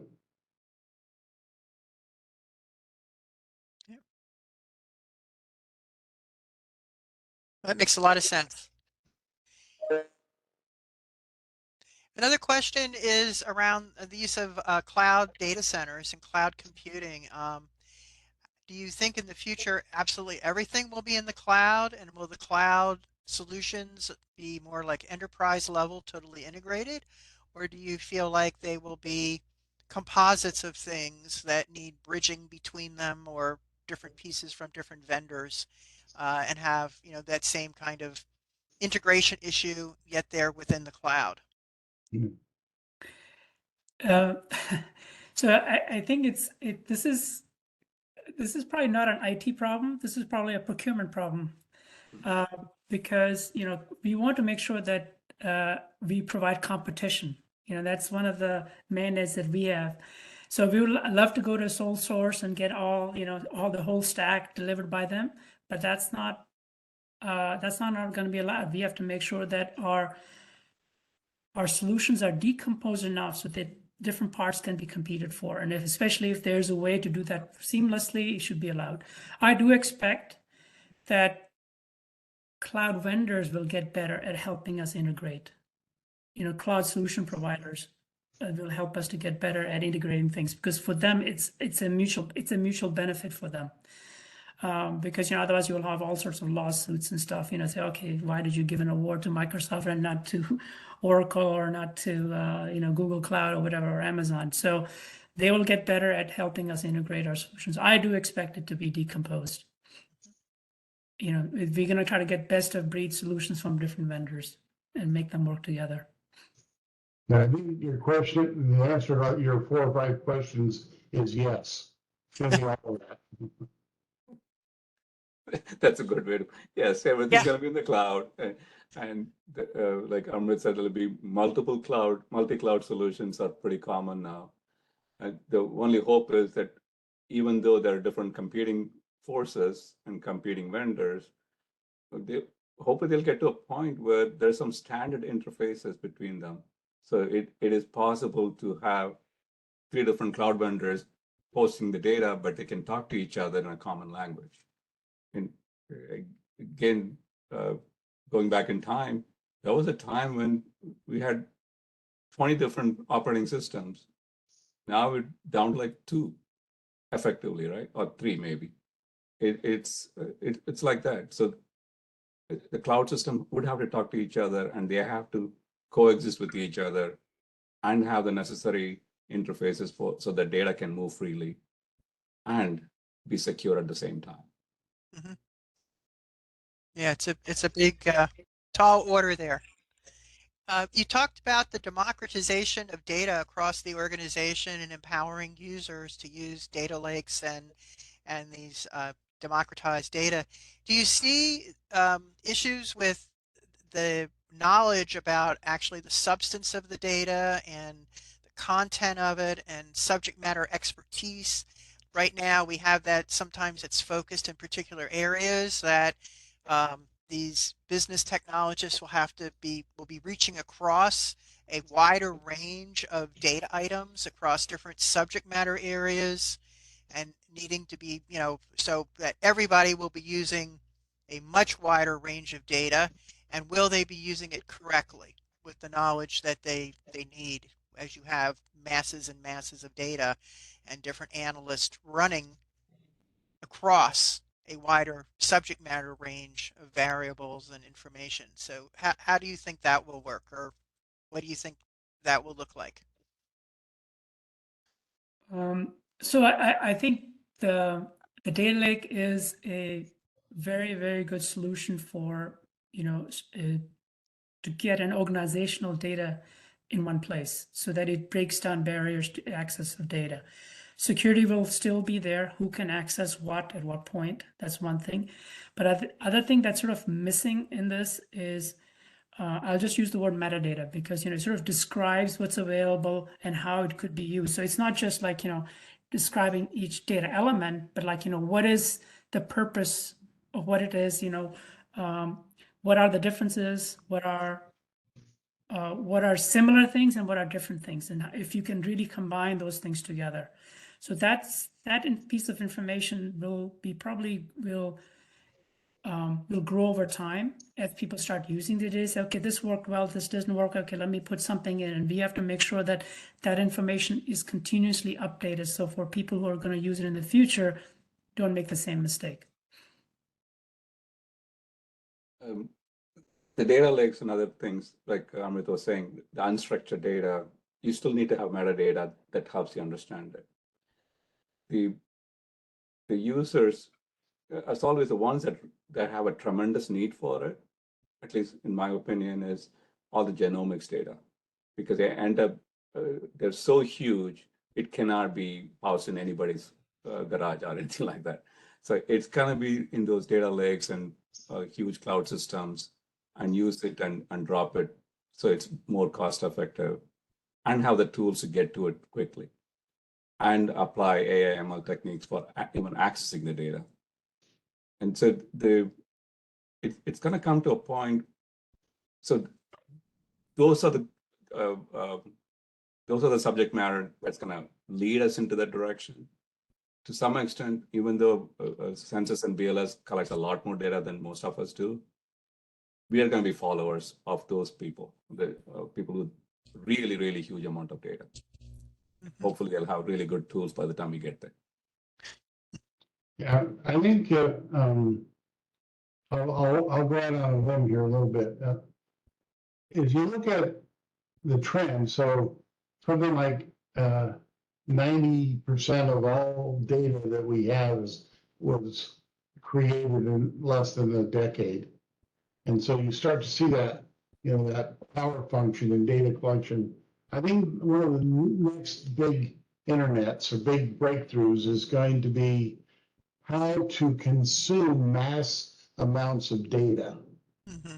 And so this will be in visual displays or however we figure out to do that so that we can take these massive amounts of data and understand it in relative ease. And some of the early examples are like, I think some of these star charts that the astrophysicists look at that have literally billions of data points that they can look at in an image and gain a lot of knowledge from that. And so there's something in the future that'll be, it's really on the, how do you consume it? How do they do it? Not so much on the collection side, but how do people take advantage of what you were able to acquire? And I think that's a new frontier that will be in the future because we continue to amass so much data that that we've got to figure out some way to consume it better than we do now. Computing won't be the problem. It's the human capacity to absorb it will be the problem.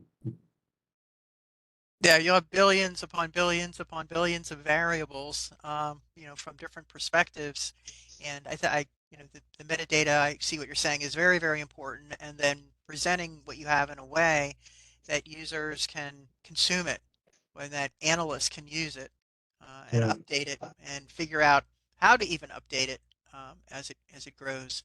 So those are probably some of the challenges ahead of us. So it's a brave new frontier. So are there any remaining questions? We're just about at the end of our session today. And I want to thank all of our panelists today. This has been a very exciting session. A lot of very, very good information about the challenges that we currently have and looking a bit ahead to what the future is. Do any of you have any final comments on the panel today or reflections as we close here? And I appreciate being invited to the panel and with my peers. Yeah, same here. I appreciate it a lot. It's fun. Thank you. I have a quick story that has to do with AI. About 100 years ago, when I was in graduate school studying AI, I heard this quote that just fascinated me. It was that context is worth 80 IQ points. And it was somehow I associated with Marvin Minsky. Some of you may know he's kind of one of the founding fathers of AI out of MIT.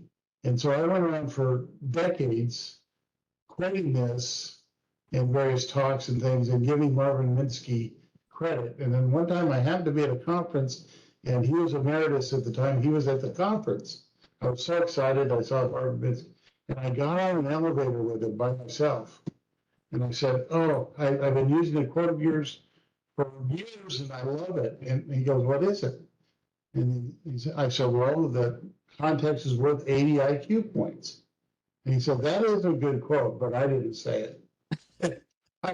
Oh no. So I had to go back and research it. It turned out I had to give credit. It was Alan Kay that said it, not Marvin Minsky, but it was ironic that it was context is worth 80 IQ points that I had gone around spreading that for all those years. So I think AI's finally come.